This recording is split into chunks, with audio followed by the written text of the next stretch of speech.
എൻ്റെ പത്രപ്രവർത്തന ജീവിതം തുടങ്ങിയതും അവസാനിച്ചതും ഒരു പത്രത്തിലാണ്, മാതൃഭൂമി. എൻ്റെ കോളേജ് വിദ്യാഭ്യാസം കഴിഞ്ഞ് ഞാൻ പത്രപ്രവർത്തന രംഗത്തേക്ക് വന്നപ്പോൾ തന്നെ മാതൃഭൂമിയിലാണ് ഞാൻ ആദ്യമായി ചേർന്നത്. 1992 ഡിസംബർ 16 മാതൃഭൂമിയുടെ തൃശ്ശൂർ എഡിഷനിലാണ് അന്നത്തെ ജേർണലിസ്റ്റ് ട്രെയിനിയായിട്ട് ഞാൻ പത്രപ്രവർത്തന ജീവിതം തുടങ്ങിയത്. അക്കാലത്ത് 2 കൊല്ലമാണ് ട്രെയിനിങ്. 2 കൊല്ലം കഴിഞ്ഞാൽ ഈ ട്രെയിനിങ് പൂർത്തിയായാൽ പിറ്റേന്ന് തന്നെ സർവീസിൽ എടുക്കുകയാണെങ്കിൽ നമുക്ക് അപ്പോയിൻമെൻറ്റ് ലഭിക്കും. പിന്നീട് ആ രീതികളൊക്കെ മാറി. ചിലയിടത്ത് 1 വർഷമായി ട്രെയിനിങ്, പിന്നീട് ട്രെയിനിങ് കഴിഞ്ഞിട്ടും പലരെയും സ്ഥിരപ്പെടുത്താത്ത സംവിധാനങ്ങൾ വന്നു. ഇതിനിടയ്ക്ക് ചിലരൊക്കെ കൊഴിഞ്ഞു പോകാം. ഞാൻ തുടങ്ങുന്ന സമയത്ത് മലയാള പത്രപ്രവർത്തനത്തിൽ വലിയ സാങ്കേതിക വിപ്ലവം ആരംഭിച്ച ഒരു സമയമാണ്.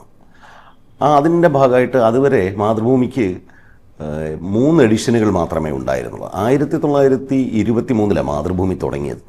23 തുടങ്ങിയിട്ടും മാതൃഭൂമി അതിൻ്റെ 2ാമത്തെ എഡിഷൻ തുടങ്ങുന്നത് 1960കളിൽ മാത്രമാണ്, കൊച്ചിയിൽ. അതുതന്നെ ഏതാണ്ട് 40 വർഷം എടുത്തിട്ടാണ്, 39 വർഷം കഴിഞ്ഞിട്ടാണ് ഒരു എഡിഷൻ തുടങ്ങുന്നത്.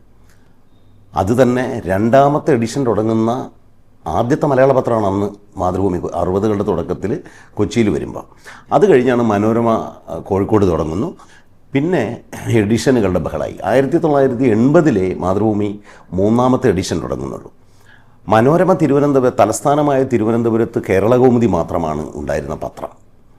പിന്നെ ഉണ്ടായിരുന്ന ചില ചെറിയ പത്രങ്ങൾ ഉണ്ടായിരുന്നെങ്കിലും കേരള പത്രികയും ഈനാടും ഒക്കെ പൂട്ടിപ്പോയി. മലയാള മനോരമ 80 മാതൃഭൂമി വരുമ്പോഴാണ് കേരള കൗമുദിക്ക് തലസ്ഥാനത്തൊരു എതിരാളി ഉണ്ടാകുന്നത്. അത് കഴിഞ്ഞ് 5 കൊല്ലം കൂടി കഴിഞ്ഞ് 85 മാത്രമേ മലയാള മനോരമ തിരുവനന്തപുരത്ത് എത്തിയുള്ളൂ. ഇങ്ങനെ കുറേ കാലം 90കളുടെ തുടക്കം വരെയും മലയാള പത്രങ്ങൾ 2ഓ 3ഓ എഡിഷൻ മാത്രം നടത്തിക്കൊണ്ടിരുന്ന ഒരു കാലം. എന്നാൽ 90കളാവുന്നതോടുകൂടി ഈ നമ്മുടെ ദേശീയ രാഷ്ട്രീയത്തിലും സാങ്കേതിക വിദ്യയിലും ലോക രാഷ്ട്രീയത്തിലും വലിയ പരിവർത്തനങ്ങൾ സംഭവിക്കുന്നു. ഈ പരിവർത്തനത്തിൻ്റെ ഭാഗമാണ് എഡിഷനുകൾ കൂടിയത്. പിന്നീട് എല്ലാ ജില്ലകൾ തോറും പത്രങ്ങൾക്ക് എഡിഷനായി എന്നുള്ളത് എല്ലാവർക്കും അറിയുന്ന കാര്യമാണ്. 1992 മാതൃഭൂമി തൃശ്ശൂർ എഡിഷൻ ആരംഭിക്കുമ്പോഴാണ് ഞങ്ങൾ 16 പേരുള്ള ഒരു ടീമിനെയാണ് അന്ന് എടുക്കുന്നത്. അന്നത്തെ ഒരു രീതി എന്ന് പറഞ്ഞാൽ, നമ്മൾ ട്രെയിനികളായിരിക്കുമ്പോൾ നമുക്ക് ട്രെയിനിങ് എന്ന് പറയുന്നത് അതത് എഡിഷനിൽ തന്നെയാണ്. മാതൃഭൂമിയിൽ തന്നെയുള്ള പരിചയസമ്പന്നരായ മുതിർന്ന പത്രപ്രവർത്തകർ വന്ന് ക്ലാസ്സുകളെടുത്ത് നമുക്ക് പരിശീലനം നൽകും. ഈ ക്ലാസ്സുകൾക്ക് പുറമെ വൈകുന്നേരം ന്യൂസ് ഡെസ്കിൽ ജോലി ചെയ്യണം. ഇതിലൊരു വിഭാഗം ആളുകൾ. കുറച്ച് പേര് ന്യൂസ് ബ്യൂറോയിൽ ജോലി ചെയ്യണം. അപ്പം ബ്യൂറോയിലെ ജോലി, ഡെസ്കിലെ ജോലി, ഇതെല്ലാം പരിശീലിക്കണം. പിന്നെ ഈ ക്ലാസ്സുകളുമുണ്ട്. ഞങ്ങളുടെ 16 പേരിൽ ഒരു 8 പേരോളം കോഴിക്കോടാണ് അപ്പോയിൻമെൻറ്റ് ചെയ്യപ്പെട്ടത്. ഞങ്ങൾ 4 ആളുകളാണ് ട്രെയിനികളായി തൃശ്ശൂരിൽ നിയമിതരായത്. അതൊന്ന് ആർ ഹരികുമാർ എന്ന് പേരുള്ള ഒരാളാണ്, മറ്റത് PK ജയചന്ദ്രൻ, CA ചന്ദ്രൻ, പിന്നെ ഞാനും. ചന്ദ്രൻ ഇന്ന് നമ്മളോടൊപ്പം ഇല്ല. ചന്ദ്രൻ മരിച്ചുപോയി. പ്രസിദ്ധമായ ഒരുപാട് വാർത്തകൾ റിപ്പോർട്ട് ചെയ്തിട്ടുള്ള പഴയ തങ്കമണി സംഭവമൊക്കെ, ചന്ദ്രൻ അന്നൊരു പ്രാദേശിക ലേഖകനായിരുന്നു, സ്ട്രിങ്ങർ എന്നുമല്ലായിരുന്നു. ആ പഴയ കരുണാകരൻ സർക്കാരിൻ്റെ കാലത്തുണ്ടായിരുന്ന തങ്കമണി സംഭവം, ഇടുക്കിയിലെ തങ്കമണി എന്ന ഗ്രാമത്തിലെ പോലീസ് അക്രമവും അതുമായി ബന്ധപ്പെട്ട വലിയ സംഭവങ്ങൾ ഇവിടെ റിപ്പോർട്ട് ചെയ്ത ജേർണലിസ്റ്റായിരുന്നു ആർ ഹരികുമാർ.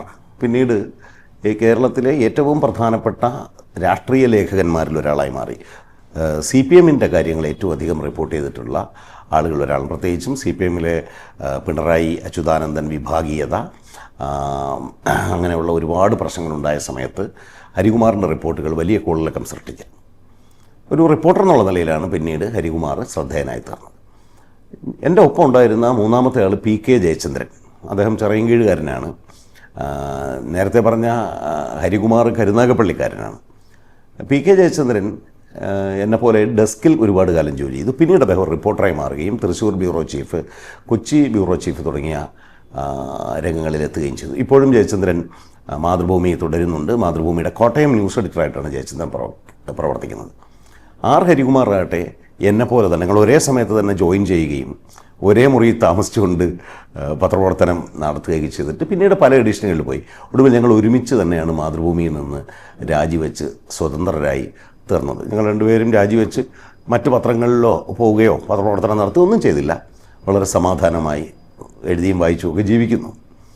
ഇതെൻ്റെ പത്രപ്രവർത്തനത്തിൽ ഈ തുടക്കത്തിൻ്റെ ചിത്രത്തിൽ ഞാൻ പറയാൻ ഉദ്ദേശിച്ചത്, ഈ സാങ്കേതികമായ മാറ്റം കേരള സമൂഹത്തിൽ, കേരളത്തിൻ്റെ മറ്റെല്ലാ ജീവിത മണ്ഡലത്തിലും ഉണ്ടാക്കിയ പരിവർത്തനത്തിൻ്റെ ഭാഗമായിരുന്നു പത്രപ്രവർത്തനത്തിൽ.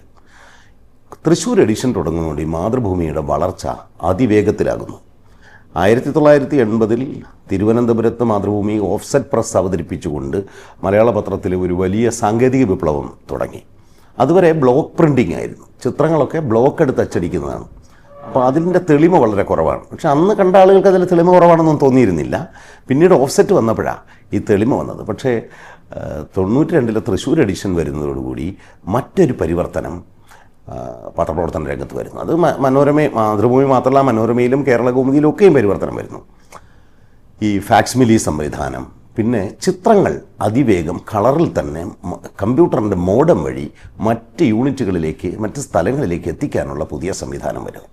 അതൊരു വലിയ പരിവർത്തനമാണ്. ഹാൻഡ് കമ്പോസിങ്ങിനാണ്, അതായത് കൈകൊണ്ട് അച്ചു നിരത്തുന്ന ആ പഴയ കാലത്ത് നിന്ന്, അല്ലെങ്കിൽ ഗുട്ടൻബർഗ് റവല്യൂഷനിൽ നിന്ന് നമ്മൾ ഫോട്ടോ കമ്പോസിങ്ങിലേക്ക് മാറി. ഫോട്ടോ കമ്പോസിങ്ങിൽ നിന്ന് കമ്പ്യൂട്ടറിൻ്റെ സഹായത്തോടെ പത്രമച്ചടിയിൽ വലിയ പരിവർത്തനങ്ങൾ വരുന്ന ഒരു സമയമാണ്. ഈ സമയത്ത് ഒരു പത്രം തയ്യാറാക്കുന്നത് റിപ്പോർട്ടർമാർ എഴുതുന്നു. അന്ന് റിപ്പോർട്ടർമാരുടെ ഇടയിൽ ടൈപ്പിംഗ് വ്യാപകമായിട്ട് എല്ലാവരും കൈകൊണ്ട് എഴുതുകയാണ്. ഈ 90കളുടെ തുടക്കത്തിൽ അപൂർവം പേര് മാത്രമാണ് ടൈപ്പ് ചെയ്യുന്നത്. മാത്രമല്ല, അന്ന് എല്ലാ റിപ്പോർട്ടർമാരുടെയും മേശപ്പുറത്ത് കമ്പ്യൂട്ടറുകൾ വന്നു തുടങ്ങിയിരുന്നില്ല. റിപ്പോർട്ടർമാർ എഴുതിയത് ഫോട്ടോ കമ്പോസിങ് ന്യൂസ് ഡെസ്കിലേക്ക് കൊടുക്കുന്നു. അവിടെയുള്ള സബ് എഡിറ്റർമാരും മറ്റ് സീനിയർ എഡിറ്റർമാരും ആ വാർത്തകൾ എഡിറ്റ് ചെയ്ത് അതിൻ്റെ ഹെഡിങ് തീരുമാനിച്ച് അത് ഫോട്ടോ കമ്പോസിങ് കൊടുക്കുന്നു. ഫോട്ടോ കമ്പോസിങ്ങിലെ കമ്പോസിറ്റർമാർ ഇത് കമ്പോസ് ചെയ്യുന്നു. ആ കമ്പോസ് ചെയ്ത സാധനം പ്രൂഫ് റീഡിംഗ് സെഷനിലെത്തുകയും പ്രൂഫ് റീഡിങ്ങിലുള്ളവർ അത് വായിക്കുകയും ചെയ്യുന്നു. അങ്ങനെ കിട്ടിയ സാധനം പ്രിൻ്റ് ഔട്ട് എടുത്തിട്ട്, ബ്രോമൈഡ് ഷീറ്റ് എന്നാണ് പറയുന്നത്, ആ പ്രിൻ്റ് ഔട്ട് എടുത്തിട്ട് ലേഔട്ട് റൂമിൽ വെച്ച് ഒരു പേസ്റ്റപ്പ് മാൻ അല്ലെങ്കിൽ ലേഔട്ട് ആർട്ടിസ്റ്റ് എന്ന് പറയുന്ന ആൾ ഈ സബ് എഡിറ്ററുടെ നിർദ്ദേശപ്രകാരം ഈ പേജുകൾ തയ്യാറാക്കുന്നു, വെട്ടി ഒട്ടിക്കുന്നു. വെട്ടി ഒട്ടിച്ചാണ് ഇത് മുഴുവൻ കൈകൊണ്ട് വെട്ടി ഒട്ടിച്ച് ചെയ്തുകൊണ്ടിരുന്നത്. അന്ന് മെഷീൻസൊക്കെ രസകരമാണ്. നമ്മൾ ഈ ബ്രോമൈഡ് ഷീറ്റ് ഒരു വലിയ അകത്ത് ട്യൂബ് ലൈറ്റ് വെച്ച ഒരു വലിയ കണ്ണാടി പലകയിലാണ് ഒരു പ്ലാസ്റ്റിക് ഷീറ്റ് ഒട്ടിച്ചിട്ട് ആ പ്ലാസ്റ്റിക് ഷീറ്റിൻ്റെ പുറത്ത് വരി തെറ്റാതെ അതിൻ്റെ ഗ്രിഡ് അടിയിൽ വരച്ചിട്ടുണ്ടാവും. ഇത് മുഴുവൻ കീറി കട്ട് ചെയ്ത് ഒട്ടിക്കുന്നു. ചിത്രത്തിൻ്റെ സ്പേസ് പ്രത്യേകം വിടുന്നു. ഇതെല്ലാം ചെയ്തിട്ട് ഇതിനെ ക്യാമറ എന്ന സെഷനിലേക്ക് അയക്കുന്നു.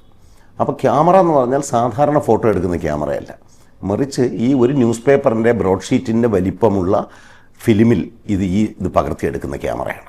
ആ ക്യാമറ എടുത്തതിന് ശേഷം അതിനെ പ്ലേറ്റ് മേക്കിംഗ് എന്നൊരു സെഷനിലേക്ക് അയച്ച് പത്രത്തിൽ പ്രിൻ്റ് ചെയ്യാൻ വേണ്ട പ്ലേറ്റ് ആക്കി മാറ്റുന്നു.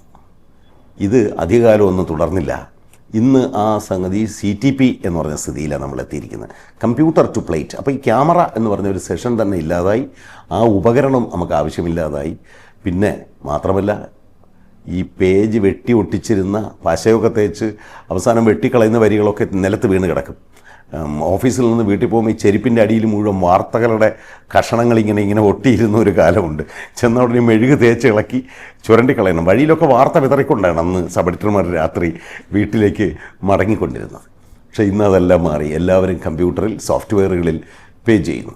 അത് ഇതിൻ്റെ ഈ പത്രങ്ങളിൽ വന്ന സാങ്കേതിക വിപ്ലവത്തിൻ്റെ മറ്റൊരു ഘട്ടമാണ്. അപ്പോൾ ഈ ഘട്ടങ്ങളിലൂടെ എല്ലാം കടന്നു പോരാനുള്ള ഭാഗ്യമുണ്ടായി എന്നുള്ളതാണ് ഞാൻ എൻ്റെ പത്രപ്രവർത്തനത്തിലെ വളരെ പ്രധാനപ്പെട്ട ഒരു കാര്യമായി കാണുന്നത്.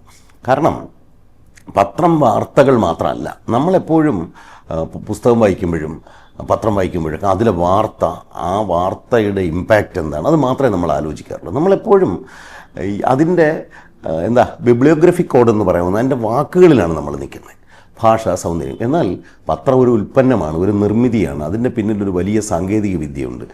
അത് ഈ മനുഷ്യ ചരിത്രത്തിലെ ഏറ്റവും മഹത്തായ സാങ്കേതിക വിദ്യ അച്ചടി. അച്ചടിയോളം മനുഷ്യ ചരിത്രത്തെ മാറ്റിയ ഒന്നുമില്ല.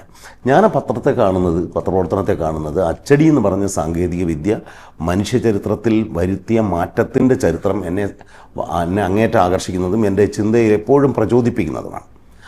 ആ പരിവർത്തനമാണ് ഇതിനകത്തുള്ള ഏറ്റവും പ്രധാനപ്പെട്ട കാര്യം. പത്രപ്രവർത്തനത്തിൽ നിന്ന് ഞാൻ നേടിയ അറിവുകളുണ്ടെങ്കിലും ഉണ്ടെങ്കിൽ അതിലൊന്ന് അച്ചടി എങ്ങനെയാണ് മനുഷ്യ സമൂഹത്തെ മാറ്റിമറിച്ചു എന്നുള്ള അറിവ്.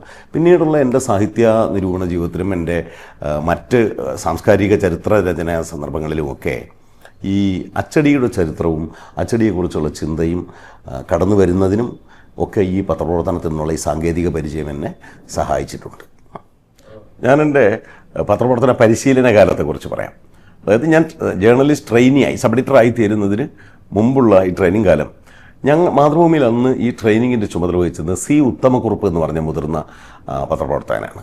ഈ ഉത്തമക്കുറുപ്പിൻ്റെ പ്രത്യേകത, അദ്ദേഹം സംസ്കൃതത്തിലും ഇംഗ്ലീഷിലും മലയാളത്തിലും ഒരുപോലെ വലിയ പാണ്ഡിത്യമുണ്ടായിരുന്ന ആളാണ്. പ്രത്യേകിച്ചും വ്യാകരണം, അത്തരം കാര്യങ്ങളിൽ, മതപരമായ കാര്യങ്ങളിൽ, ഹിന്ദുമത തത്വങ്ങൾ, ഇതിലൊക്കെയുള്ള വലിയ അഗാധമായ അറിവുള്ള ഒരാളാണ്. പ്രത്യേകിച്ചും ഭാഷയുടെ കാര്യത്തിലൊക്കെ വലിയ ശുദ്ധി പുലർത്തുന്ന ആ പഴയ മാതൃഭൂമി പാരമ്പര്യം കൊണ്ട് നിലനിർത്തിയിരുന്ന ഒരാൾ. അദ്ദേഹമാണ് ഞങ്ങളുടെയൊക്കെ പരിശീലിപ്പിച്ചത്. ഉത്തമക്കുറുപ്പിൻ്റെ ഏറ്റവും വലിയ പ്രത്യേകത, ഉത്തമക്കുറുപ്പ് ആരെയും വഴക്ക് പറയില്ല. അദ്ദേഹം ഒരു വലിയ നീണ്ട താടിയുമായിട്ട് അവിവാഹിതനാണ്, സന്യാസിയെപ്പോലെ ഇരിക്കും, ഗുരുവായൂരപ്പൻ്റെ ഭക്തനാണ്. അതുകൊണ്ട് നമുക്ക് ഒരുതരം പീഡാനുഭവങ്ങളും നേരിടേണ്ടി വന്നില്ല. അന്ന് ഒരു സർവകലാശാല ക്യാമ്പസിൽ PhD ഗവേഷണം കഴിഞ്ഞ് തീസിസ് എഴുതാൻ സമയത്താണ് ഞാൻ തീസിസ് എഴുതാൻ പറ്റിയില്ല, അതിന് മാതൃഭൂമി ചേരേണ്ടി വന്നു. പിന്നെ അവിടുന്ന് ഞാൻ അവധിയെടുത്ത് PhD തീസിസ് കൊടുത്തു, അത് വേറെ കാര്യം. അങ്ങനെ പോകുന്നു. ഈ ട്രെയിനിങ് സമയത്ത് ഞങ്ങളെല്ലാവരും ഓരോരുത്തരായിട്ട് വരിക. അന്ന് ഞങ്ങളെ പരിശീലിപ്പിച്ച പല പത്രപ്രവർത്തകരും ഇന്ന് നമ്മോടൊപ്പം ഇല്ല. KP വിജയൻ വളരെ വിദഗ്ധനായൊരു പത്രപ്രവർത്തകനായിരുന്നു. പത്രപ്രവർത്തനത്തെക്കുറിച്ച് പുസ്തകങ്ങൾ എഴുതിയിട്ടുള്ളൊരു കൊച്ചുകാരനാണ് KP വിജയൻ. മാതൃഭൂമിയിലെ സീനിയറായ അസിസ്റ്റൻറ്റ് എഡിറ്ററും ഡെപ്യൂട്ടി എഡിറ്ററുമായിട്ടാണ് വിരമിച്ചത്. പിന്നെ N ബാലകൃഷ്ണൻ, വളരെ മികച്ച പത്രപ്രവർത്തനം രാഷ്ട്രീയ ലേഖകനുമൊക്കെ ആയിരുന്നു N ബാലകൃഷ്ണൻ, V രവീന്ദ്രനാഥ്, അങ്ങനെയുള്ള വളരെ പ്രഗത്ഭമതികളായ ആളുകളാണ് ഞങ്ങളെ പരിശീലിപ്പിച്ചത്. നല്ല രസകരമായ അനുഭവങ്ങളുണ്ട്. ഈ സത്യത്തിൽ നമ്മൾ ഈ ട്രെയിനി ആയിരിക്കുമ്പോൾ പത്രപ്രവർത്തനത്തിൽ ആവേശം വന്ന ആളുകൾ ഒരു ബൈലൈൻ കിട്ടുക, ഒരു റിപ്പോർട്ട് ചെയ്യാൻ പോകുക എന്നൊക്കെ പറഞ്ഞ വലിയ ആവേശം. എനിക്ക് സത്യത്തിൽ വലിയ ആവേശമൊന്നും ഇല്ലായിരുന്നു എന്നുള്ളതാണ് സത്യം. അതിൻ്റെ കാരണം, ഞാൻ ഈ പത്രപ്രവർത്തനത്തിന് ചേരുന്നതിന് മുമ്പ് തന്നെ സാഹിത്യലേഖനങ്ങൾ എഴുതുകയും അത് മാതൃഭൂമിയും കലാകൗമുദിയുമുള്ള പ്രധാന പ്രസിദ്ധീകരണങ്ങളിൽ പ്രസിദ്ധീകരിച്ച് എൻ്റെ പേര് വരെയോ അച്ചടിച്ച് കണ്ടിട്ടുള്ള ഒരാളാണ് ഞാൻ. അപ്പോൾ അതുകൊണ്ട് എനിക്ക് എൻ്റെ പേരടിച്ച് വരുന്നതിലൊന്നും വലിയ ഹരമൊന്നുമില്ല. പക്ഷേ പത്രപ്രവർത്തനത്തിൻ്റെ ഒരു വാർത്ത എഴുതുമ്പോൾ ആദ്യത്തെ ബൈലൈൻ എന്ന് പറയുന്നത് എല്ലാ പത്രപ്രവർത്തകരുടെയും ഒരു വലിയ സ്വകാര്യമായ ആനന്ദമാണ്. ഈ ബൈലൈനിൽ ഒരുപാട് അഭിരമിച്ചു പോയാലുള്ള കുഴപ്പം, ഈ ബൈലൈൻ മാഞ്ഞു പോയാൽ ഒരു ദിവസം മതി. നിങ്ങൾ ന്യൂസ് ഡെസ്കിലേക്ക് ഒരു ദിവസം മാറിയാൽ നിങ്ങളുടെ ബൈലൈൻ വരുന്ന ആളുകൾ നിങ്ങളെ വളരെ എളുപ്പം മറക്കും. ആ ഒരു ബോധം കൂടി നമുക്ക് ഉണ്ടാകണം. അപ്പം എനിക്ക് ആദ്യത്തെ ബൈലൈൻ കിട്ടിയതായിട്ട് എൻ്റെ ഓർമ്മ, ആ സമയത്ത് തൃശ്ശൂരിൽ സംസ്ഥാന സ്കൂൾ യുവജനോത്സവം. ഞാൻ പണ്ട് സ്കൂൾ യുവജനോത്സവത്തിലും സർവകലാശാല യുവജനോത്സവത്തിലുമൊക്കെ ഒരുപാട് സമ്മാനം വാങ്ങിയിട്ടുള്ള ആളാണ്. അപ്പം ഞാൻ 17ാമത്തെയോ മറ്റോ സംസ്ഥാന സ്കൂൾ യുവജനോത്സവത്തിൽ പങ്കെടുത്ത ആളാണ്. പക്ഷേ ഞാൻ ഇതിൻ്റെ സമയപ്പോൾ ഇപ്പോൾ 60 കഴിഞ്ഞെന്ന് തോന്നുന്നു. ഞാൻ എന്തോ ഒരു വാർത്ത റിപ്പോർട്ട് ചെയ്ത് എനിക്ക് ബൈലൈൻ കിട്ടി. അപ്പോൾ ഞങ്ങളെല്ലാം പോയി ഇങ്ങനെ എന്തെങ്കിലും വാർത്തകൾ കണ്ടുപിടിക്കുക, എഴുതുക. അപ്പോൾ അങ്ങനെ അന്ന് തൃശ്ശൂർ ബ്യൂറോയിൽ ജോലി ചെയ്യുന്നത് സണ്ണിക്കുട്ടി എബ്രഹാമാണ് അന്നത്തെ ബ്യൂറോ ചീഫ്. സണ്ണിക്കുട്ടിയും ആയിട്ടാണ് ഞങ്ങൾ ഈ വാർത്ത റിപ്പോർട്ട്. സണ്ണിക്കുട്ടി ഞങ്ങളെ പരിശീലിപ്പിക്കുകയാണ്, ഇങ്ങനെ ഓരോന്ന് പറഞ്ഞു തരുന്നു, ഇങ്ങനെ എഴുതുന്നു. പക്ഷേ എനിക്ക് ഒരു വാർത്ത എങ്ങനെ എഴുതണമെന്ന കാര്യത്തിൽ എനിക്ക് സംശയമൊന്നും ഉണ്ടായിരുന്നില്ല. കാരണം ഞാനൊരു കോളേജ് ജീവിതകാലം മുതലേ ഞാൻ തിരുവനന്തപുരത്ത് യൂണിവേഴ്സിറ്റി കോളേജിലാണ് പഠിച്ചത്. യൂണിവേഴ്സിറ്റി കോളേജിൽ പഠിക്കുമ്പം വളരെ തീവ്രമായ രാഷ്ട്രീയമാണ്. എനിക്കങ്ങനെ പ്രത്യക്ഷമായ രാഷ്ട്രീയമൊന്നുമില്ല. എന്നാൽ എല്ലാ രാഷ്ട്രീയ സംഘടനകളുമായിട്ടും സുഹൃത്തുക്കളുമായിട്ടും ഒക്കെ ബന്ധമുണ്ടെന്ന് മാത്രമല്ല, ഇവരുടെയൊക്കെ വാർത്ത എഴുത്ത്, നോട്ടീസ് എഴുത്ത്, മാഗസിൻ എഡിറ്റിങ്, ഇമ്മാതിരി പണികളാണ് ചെയ്തുകൊണ്ടിരുന്നത്. അതുകൊണ്ടൊരു വാർത്ത എങ്ങനെ എഴുതണം, അതിൻ്റെ ഘടന എന്തെന്നുള്ള കാര്യത്തിലൊന്നും എനിക്കൊരു സംശയം ഉണ്ടായിരുന്നില്ല. അതുമാത്രമല്ല, കുട്ടിക്കാലം മുതൽ ഞാൻ പത്രം വായിച്ചാണ് ശീലിച്ചത്. ഞാൻ വായിച്ചു തുടങ്ങിയ പത്രം കേരള കൗമുദിയാണ്. കാരണം അന്ന് ഒരു തിരുവനന്തപുരത്തുകാരന് കേരള കൗമുദിയാണ് വായിക്കാറുള്ള പത്രം. കേരള കൗമുദിയിൽ കഴിഞ്ഞ് മാത്രമേ മറ്റു പത്രമുള്ളൂ. പിന്നെ മാതൃഭൂമി വരുന്നു. ഞാൻ 10ാം ക്ലാസ്സിൽ പഠിക്കുമ്പോഴാണ് മാതൃഭൂമി തിരുവനന്തപുരത്ത് വരുന്നത്. അപ്പോൾ നമ്മുടെ വായന സ്വാഭാവികമായിട്ടും കേരള കൗമുദിയിൽ നിന്ന് മാതൃഭൂമിയിലേക്ക് മാറുന്നു. അങ്ങനെ ഈ പത്രം കുട്ടിക്കാലം മുതൽ ഞാൻ 5ാം ക്ലാസ് കഴിഞ്ഞപ്പോഴെങ്കിലും പത്രം വായിച്ചു തുടങ്ങിയിട്ടുണ്ട്. ഈ നിരന്തരമായി പത്രവായനയാണ്. പത്രപ്രവർത്തനത്തെക്കുറിച്ച് എനിക്ക് സംശയങ്ങളൊന്നും ഉണ്ടായിരുന്നു, ഇതെങ്ങനെയാണ് ചെയ്യേണ്ടതെന്നുള്ളത്.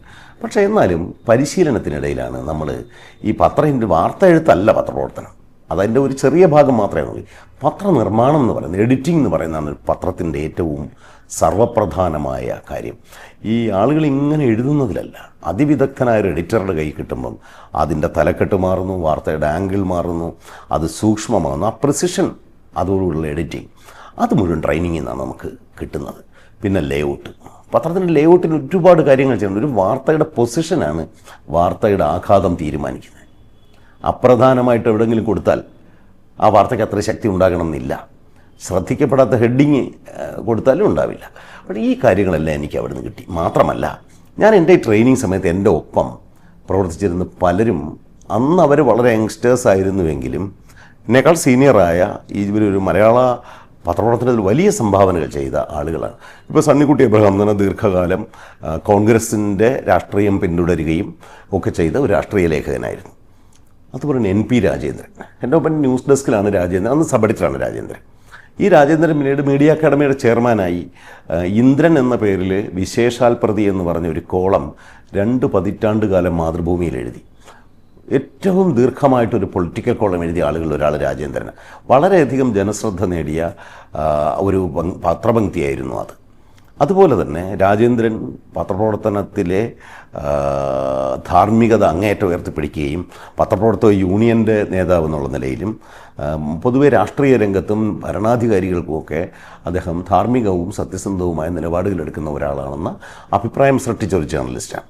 അത് മറ്റു പത്രങ്ങളിലുള്ള ആളുകളും രാജേന്ദ്രനെ അങ്ങനെ ബഹുമാനത്തോടു കൂടി. അപ്പോൾ രാജേന്ദ്രനിൽ നിന്ന് ഒരുപാട് പാഠങ്ങൾ ഞാൻ മനസ്സിലാക്കിയിട്ടുണ്ട്. അങ്ങനെ രാജേന്ദ്രൻ ഈ നിറകുടം തുളുമ്പാത്തതുപോലെ നമ്മൾ ഒരു വാർത്തയിലും ഭ്രമിക്കാതിരിക്കുക. പത്രപ്രവർത്തകൻ വിശേഷാധികാരമുള്ള ഒരാളാണ്, നമ്മളൊരു പ്രിവിലേജ്ഡായ ക്ലാസ്സിൽപ്പെട്ട ആളാണ് എന്നൊരിക്കലും തെറ്റിദ്ധരിക്കാതിരിക്കുക. വാർത്തയോടാണ് നമ്മൾ കമ്മിറ്റഡ് ആവേണ്ടത്, മുതലാളിയോടല്ല എന്ന് ഉള്ള പാഠം ഞാൻ രാജേന്ദ്രനിലാണ് മനസ്സിലാക്കിയത്. എൻ്റെ കൂടെ ഉണ്ടായിരുന്ന മറ്റൊരാളാണ് MP സുരേന്ദ്രൻ. സ്പോർട്സ് കറസ്പോണ്ടൻ്റ് എന്നുള്ള നിലയിലും സ്പോർട്സ് കോളംനിസ്റ്റ് എന്നുള്ള നിലയിലും പ്രസിദ്ധി നേടിയ ഒരാളാണ്. സുരേന്ദ്രനും മാതൃഭൂമിയുടെ തൃശ്ശൂരിലെ ന്യൂസ് എഡിറ്ററൊക്കെ ആയിട്ടാണ് സുരേന്ദ്രൻ പിന്നീട് പെൻഷൻ പറ്റിയത്. പിന്നെ മാതൃഭൂമി ടെലിവിഷനിലും സുരേന്ദ്രൻ ജോലി ചെയ്തിട്ടുണ്ട്. അങ്ങനെ ഒട്ടേറെ ആളുകൾ, പലരുടെയും പേരുകൾ പറഞ്ഞാൽ ഇന്ന് എല്ലാവരും അറിയണമെന്നില്ല. എൻ്റെ കൂടെ ഉണ്ടായിരുന്നത് CM ജോണി ഉണ്ടായിരുന്നു, T സോമൻ, പിന്നീട് പത്രപ്രവർത്തനം ഉപേക്ഷിച്ച് ആനന്ദകുമാർ ഉണ്ടായിരുന്നു. അദ്ദേഹം സർക്കാർ ഉദ്യോഗസ്ഥനായിരുന്നു. സർക്കാർ ജോലിയിൽ നിന്നാണ് പത്രപ്രവർത്തനത്തിലേക്ക് വന്നത്. കുറേ വർഷം പത്രപ്രവർത്തനം നടത്തിയിട്ട് പുള്ളിക്ക് വ്യക്തിപരമായ അസൗകര്യങ്ങൾ കൊണ്ട് പുള്ളി പത്രപ്രവർത്തനം അവസാനിപ്പിച്ച് പഴയ സർക്കാർ ജോലിയിലേക്ക് തിരിച്ചുപോയി. വർഷങ്ങൾക്ക് ശേഷം ഒരു ദിവസം ഞാൻ പാലക്കാടുകാരനാണ് അദ്ദേഹം, പാലക്കാട്ട് OV വിജയൻ സ്മാരകത്തിൽ ഒരു പ്രഭാഷണത്തിന് പോയപ്പോൾ ഞാൻ ആനന്ദകുമാറിൻ്റെ നമ്പർ സംഘടിപ്പിച്ച് വിളിച്ച് അദ്ദേഹത്തിൻ്റെ വീട് സന്ദർശിച്ചു. അപ്പോൾ ആനന്ദകുമാറിന് അന്നുണ്ടായ സന്തോഷം, ആ പഴയ പത്രപ്രവർത്തന ദിനം ഒക്കെ ഞങ്ങൾ അന്ന് ഓർമ്മിക്കുകയും ചെയ്തു. അപ്പോൾ ഇങ്ങനെ ഈ ട്രെയിനിങ് കാലമെല്ലാം കഴിഞ്ഞ് ഇങ്ങനെ പല പരിപാടികളായിട്ട് തൃശ്ശൂരിൻ്റെ ജീവിതം. ആ കാലത്ത് മനസ്സിലാക്കണം, STD ആണ് ഫോൺ വിളിക്കാനുള്ളത്. മൊബൈൽ ഫോണില്ല, STD കറക്കി വിളിക്കണം. STD വളരെ എക്സ്പെൻസീവാണ്. അതുകൊണ്ട് STD ഒന്നും വിളിക്കാൻ പൈസ കൊടുത്തു പോയി വിളിക്കണം. പത്ര ഓഫീസുകളിൽ തന്നെ ഇഷ്ടം പോലെ ഫോൺ ഉപയോഗിക്കാൻ പറ്റില്ല. അങ്ങനെയുള്ളൊരു കാലം ആയിരുന്നു അത്. ആ കാലമൊക്കെ വളരെ വേഗം മാഞ്ഞുപോയി. അത് കഴിഞ്ഞ് ഞാൻ പല സ്ഥലങ്ങളിലേക്ക് പതുക്കെ മാറുന്നു. അന്ന് മാതൃഭൂമിയുടെ പത്രാധിപർ KK ശ്രീധരൻ നായർ ആയിരുന്നു. 10 വർഷം മാതൃഭൂമിയുടെ പത്രാധിപരായിരുന്ന ആളാണ് KK ശ്രീധരൻ നായർ. വലിയ പാരമ്പര്യമുള്ള, ഒരുപക്ഷെ കേരളത്തിൽ നിന്ന് ആദ്യം ജേർണലിസം കോഴ്സ് പ്രൊഫഷണലി പഠിക്കാൻ പോയ ആളാണ് അദ്ദേഹം, 50കളിൽ തന്നെ. പഴയ മനോരമയുടെ എഡിറ്റോറിയൽ ഡയറക്ടർ എന്ന തോമസ് ജേക്കബ്, കേരള കൗമുദിയുടെ NN സത്യവ്രതൻ, ഇവരെല്ലാം ഒരുമിച്ച് പത്രപ്രവർത്തനം തുടങ്ങിയ ആളുകളാണ്. അത് ആദ്യകാലത്തെ, അതായത് 50കളുടെ 60കളുടെ തുടക്കത്തിൽ പത്രപ്രവർത്തന രംഗത്ത് വരികയും പിന്നീട് മലയാള പത്രപ്രവർത്തനത്തിൻ്റെ ഭാഗധേയം തീരുമാനിക്കുകയും ചെയ്ത ആളുകൾ കൂട്ടത്തിൽപ്പെട്ട ഒരാളാണ് ശ്രീധരൻ നായർ. ശ്രീധരൻ നായരുടെ പത്രാധിപത്യമായിരുന്നു. അത് കഴിഞ്ഞ് പല പത്രാധിപന്മാർ മാറി വരുന്നു. അതനുസരിച്ച് പത്രത്തിൻ്റെ വളർച്ച തുടങ്ങുന്നു, കളർ അച്ചടിക്കാൻ തുടങ്ങുന്നു. അന്നൊക്കെ 1-ാം പേജിലും അടുത്ത ഒരു പേജിലും പിന്നെ അവസാനത്തെ പേജിലും മാത്രമേ 16 പേജുള്ള, അന്ന് ആദ്യം 12 പേജായിരുന്നു പത്രം, പിന്നെ അത് 14 പേജിലേക്ക് മാറുന്നു, പിന്നെ 16 പേജ്, പിന്നെ 18, പിന്നെ 20, 24 വരെയൊക്കെ പത്രം എത്തിക്കഴിഞ്ഞപ്പോൾ പതുക്കെ കേരളത്തിലെ പത്രപ്രവർത്തനത്തിൻ്റെ ക്ഷീണകാലം തുടങ്ങുന്നു. സോഷ്യൽ മീഡിയ വരുന്നു, കമ്പ്യൂട്ടർ വ്യാപിക്കുന്നു. അപ്പോൾ പിന്നെ കൂടുതൽ പേജിന് പത്രങ്ങൾക്ക് ഉയർത്താൻ പറ്റുമെന്ന് എനിക്ക് തോന്നുന്നില്ല. പക്ഷേ അന്ന് 16 പേജിലേക്കുള്ള പത്രങ്ങളുടെ വളർച്ച വലിയൊരു സംഭവം. അപ്പോൾ 1-ാം പേജിലും 16-ാം പേജിലും അടിക്കാം, പിന്നെ 6-ാം പേജിലും അതിൻ്റെ കൗണ്ടർ പേജിലും കളറടിക്കാൻ പറ്റും.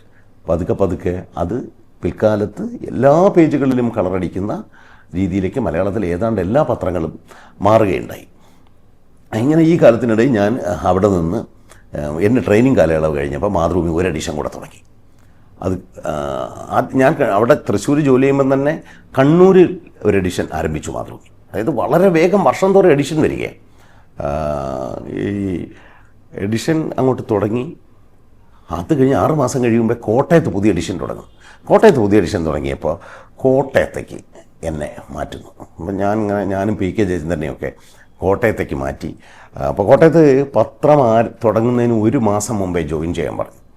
അന്ന് പത്രമില്ല, പക്ഷേ 1 മാസം കൊണ്ട് ഇറങ്ങാനുള്ള പത്രത്തിന് ആവശ്യമായ അതിന് ചില സപ്ലിമെൻറ്റുകൾ തയ്യാറാക്കണം, എല്ലാം ചെയ്യണം. അതിനുവേണ്ടി എനിക്ക് അന്ന് കിട്ടിയ ജോലി കോട്ടയത്ത് എഡിഷൻ്റെ പരിധിയിൽ വരുന്ന സാഹിത്യകാരന്മാരെ കണ്ടുപിടിക്കലാണ്. സാഹിത്യകാരന്മാരെ പോയി കണ്ട് സംസാരിക്കുക. അങ്ങനെ ഞാൻ കാണാൻ പോയ ആളുകൾ,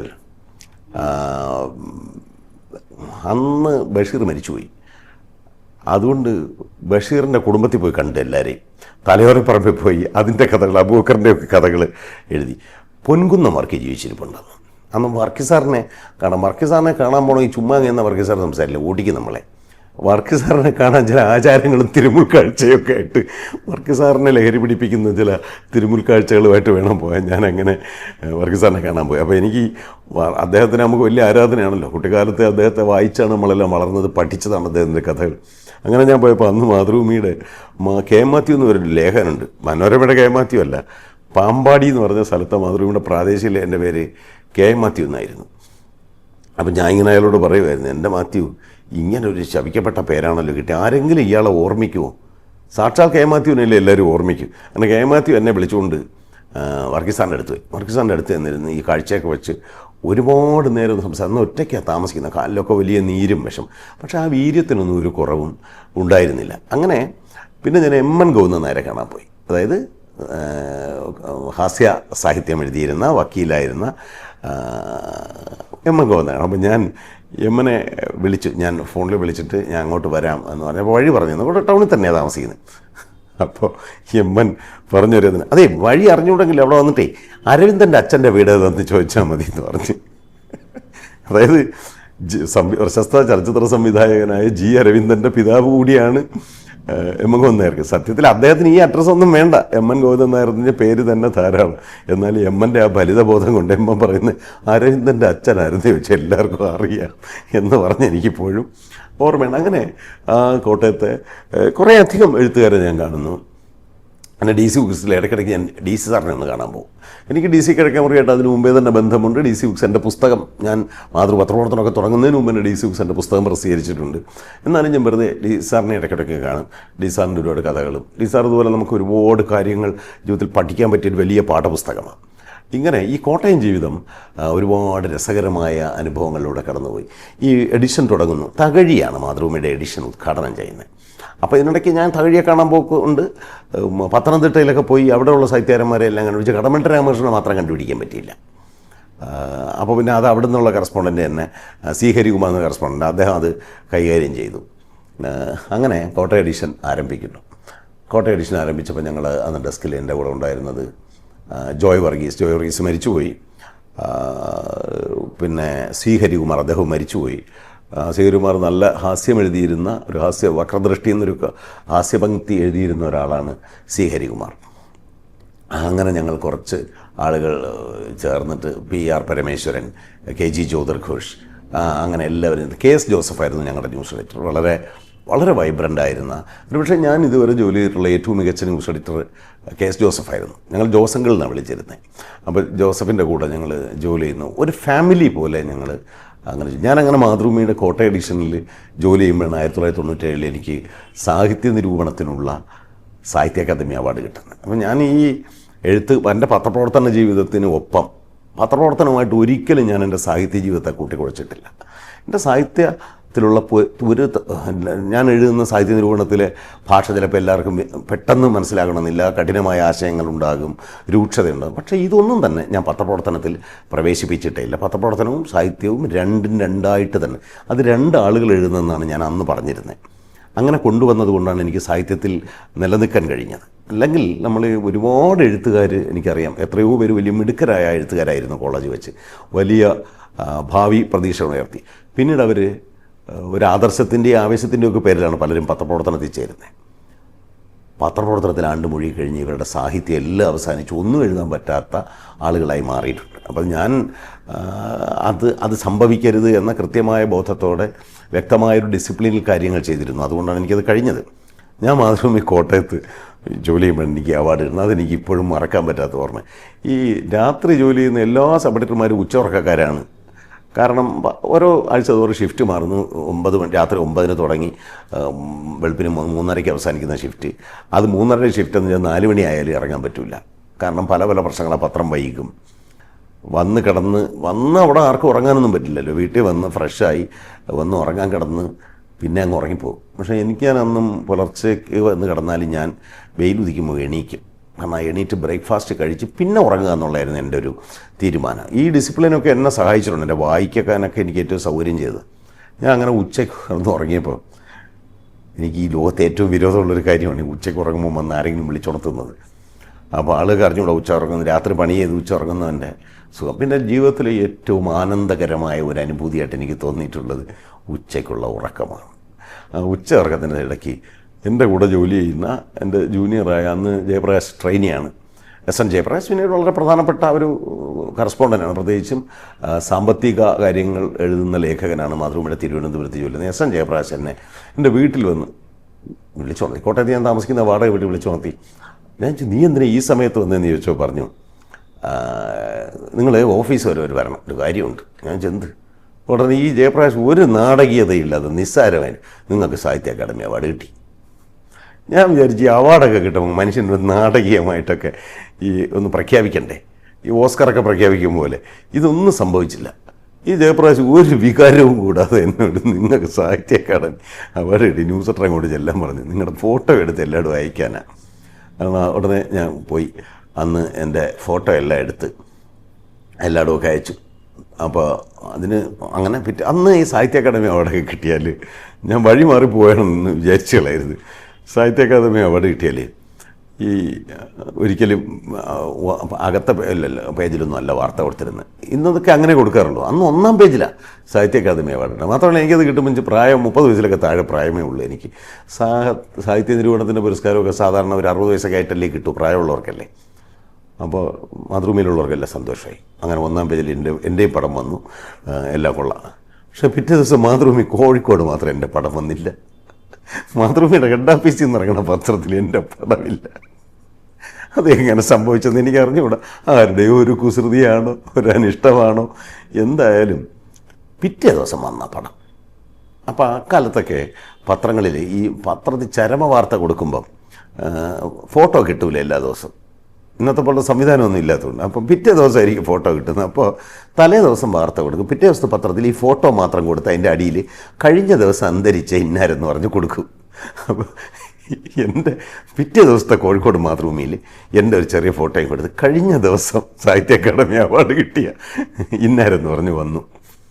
പക്ഷെ അതിലും ഒരു തമാശയുണ്ട്. മാതൃഭൂമിയുടെ ഫോട്ടോഗ്രാഫർ കോട്ടയത്ത് നിന്ന് എടുത്തയച്ച മാതൃഭൂമിയുടെ ഫയലിലുള്ള എൻ്റെ ഫോട്ടോ അല്ല വന്നത്. വളരെ വർഷങ്ങൾക്ക് മുമ്പ് ഞാൻ ഭാഷാഭൂഷണിയിൽ ഒരു ലേഖനം എഴുതിയപ്പോൾ അന്ന് ഈ അവാർഡ് കിട്ടുമ്പോൾ എനിക്ക് താടിയൊക്കെ ഉള്ള ഒരാളാണ്. ഞാൻ മീശ മാത്രം വച്ചിരുന്നു, യുവസുമുഖനായിരുന്ന കോളേജ് പഠിക്കുന്ന കാലത്ത് ഒരു ഫോട്ടോ ഞാൻ ഭാഷാഭൂഷണി എന്നോട് ചോദിച്ചു, ഈ ലേഖനത്തിൻ്റെ കൂടെ കൊടുക്കാൻ ഒരു ഫോട്ടോ വേണം. ഞാൻ അത് കൊടുത്തു. ആ ഫോട്ടോ മനോരമയിൽ നിന്ന് വെട്ടിയെടുത്താണ് മാതൃഭൂമിയുടെ കോഴിക്കോട് എഡിഷനിൽ വന്നത്. ഞാൻ ഇത് ഒരിക്കലും മറക്കാത്ത ഒരു പത്രപ്രവർത്തന അനുഭവം. ഇതുപോലെ ഒരു അവാർഡ് അനുഭവം കൂടി എനിക്കുണ്ട്. അതായത് പിന്നീട് ഈ വിലാസിനി അവാർഡ് എന്ന് പറഞ്ഞാൽ കേരള സാഹിത്യ അക്കാദമി കൊടുക്കുന്ന ഏറ്റവും വലിയ തുകയുള്ള അവാർഡ് വിലാസിനി അവാർഡാണ്. അത് നോവലിനെക്കുറിച്ചുള്ള സാഹിത്യ പഠനത്തിനാണ് അവാർഡ്. 2000 ആ അവാർഡ് ആദ്യമായി ഏർപ്പെടുത്തിയപ്പോൾ അതിൽ ആദ്യത്തെ അവാർഡ് കിട്ടിയത് എനിക്കാണ്. എനിക്ക് 2 കൊല്ലത്തിലൊരിക്കലാണ് ഈ അവാർഡ് കൊടുക്കുന്നത്. യോഗ്യതയുള്ള പുസ്തകങ്ങളില്ലെങ്കിൽ അവാർഡ് കൊടുക്കില്ല എന്ന് തന്നെ ഒരു വ്യവസ്ഥ അതിനകത്തുണ്ട്. കാരണം ഇത്തവണത്തെ സാഹിത്യ അക്കാദമി അവാർഡ് ഇല്ല, വിലാസിനി അവാർഡിന് ഇല്ല, യോഗ്യതയുള്ള പുസ്തകം ഇല്ല എന്ന് പറഞ്ഞ് കൊടുത്തിട്ടില്ല.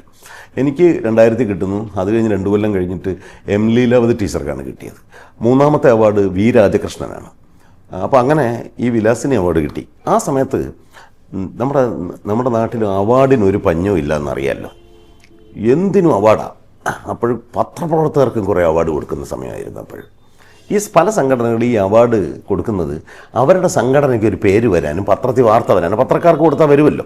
ഇങ്ങനെ തല്ലിപ്പൊളി അവാർഡ് പൈസ കൊടുക്കുന്നതും കൊടുക്കാത്തതുമായ ഒരുപാട് അവാർഡ് തട്ടിപ്പുകൾ കൂടിയപ്പോൾ മലയാള മനോരമ ഒരു തീരുമാനമെടുത്ത് 5000 രൂപ എങ്കിലും ഉണ്ടെങ്കിലേ വാർത്ത കൊടുക്കൂ, 10,000 ഉണ്ടെങ്കിലേ ഫോട്ടോ കൊടുക്കുന്നൊരു വച്ചൊരു നിയന്ത്രിച്ച്. അപ്പം മാതൃഭൂമിക്ക് ഇത്രയും വലിയ തീരുമാനം എടുത്തില്ല. മാതൃഭൂമി പറഞ്ഞ് ഈ പത്രപ്രവർത്തകർക്ക് അവാർഡ് കിട്ടുകയാണെങ്കിൽ അവരുടെ ഹോം യൂണിറ്റിൽ അത് 1-ാം പേജിൽ കൊടുക്കണം.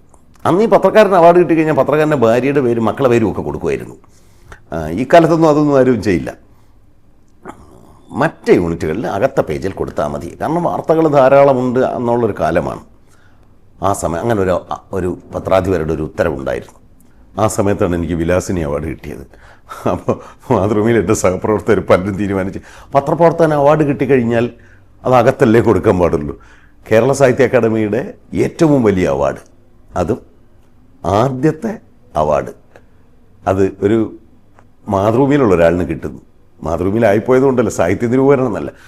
ഞാൻ എൻ്റെ സ്വന്തം സ്ഥലം തിരുവനന്തപുരം ആയതുകൊണ്ട് തിരുവനന്തപുരം പത്രത്തിൽ വന്നു. തിരുവനന്തപുരമാണല്ലോ എൻ്റെ ഹോം യൂണിറ്റ്, അതുകൊണ്ട് തിരുവനന്തപുരത്ത് മാത്രമേ വരാവൂ നിയമപ്രകാരം.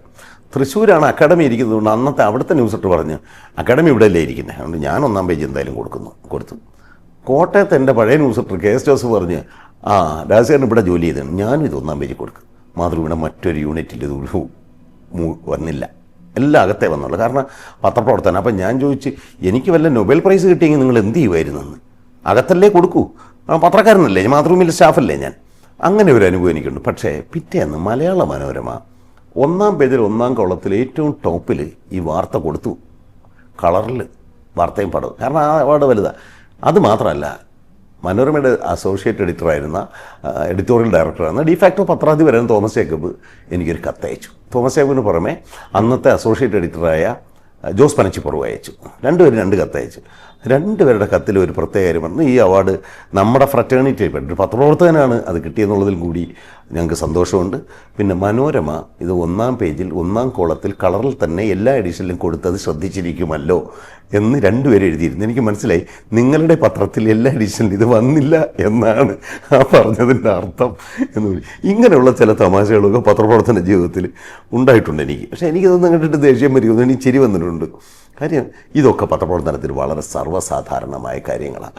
ചിലപ്പോൾ വിട്ടുപോകും, വാർത്തകൾ വിട്ടുപോകും, മനുഷ്യ സഹജമായ ഇറസ് വരാം, സ്ഥലത്തിൻ്റെ സമ്മർദ്ദം, അങ്ങനെ പല പല കാര്യങ്ങളുണ്ട്. പിന്നെ നമ്മളെല്ലാവരും അബദ്ധങ്ങൾ, ഞാനും കാണിച്ചിട്ടുണ്ട് അബദ്ധം. ഞാൻ ട്രെയിനി ആയിരുന്ന സമയത്ത് പേജ് ലേഔട്ട് ചെയ്യണം. എനിക്ക് അന്ന് ഈ വാർത്ത എഴുതുന്നതിനേക്കാൾ റിപ്പോർട്ട് ചെയ്യുന്നതിനേക്കാൾ ഇഷ്ടം അതിൻ്റെ ഒരു അക്കാഡമിക് വശത്താണ്, അതിൻ്റെ പേജ് ലേഔട്ട്, എഡിറ്റിംഗ്, അത്തരം കാര്യങ്ങളാണ്.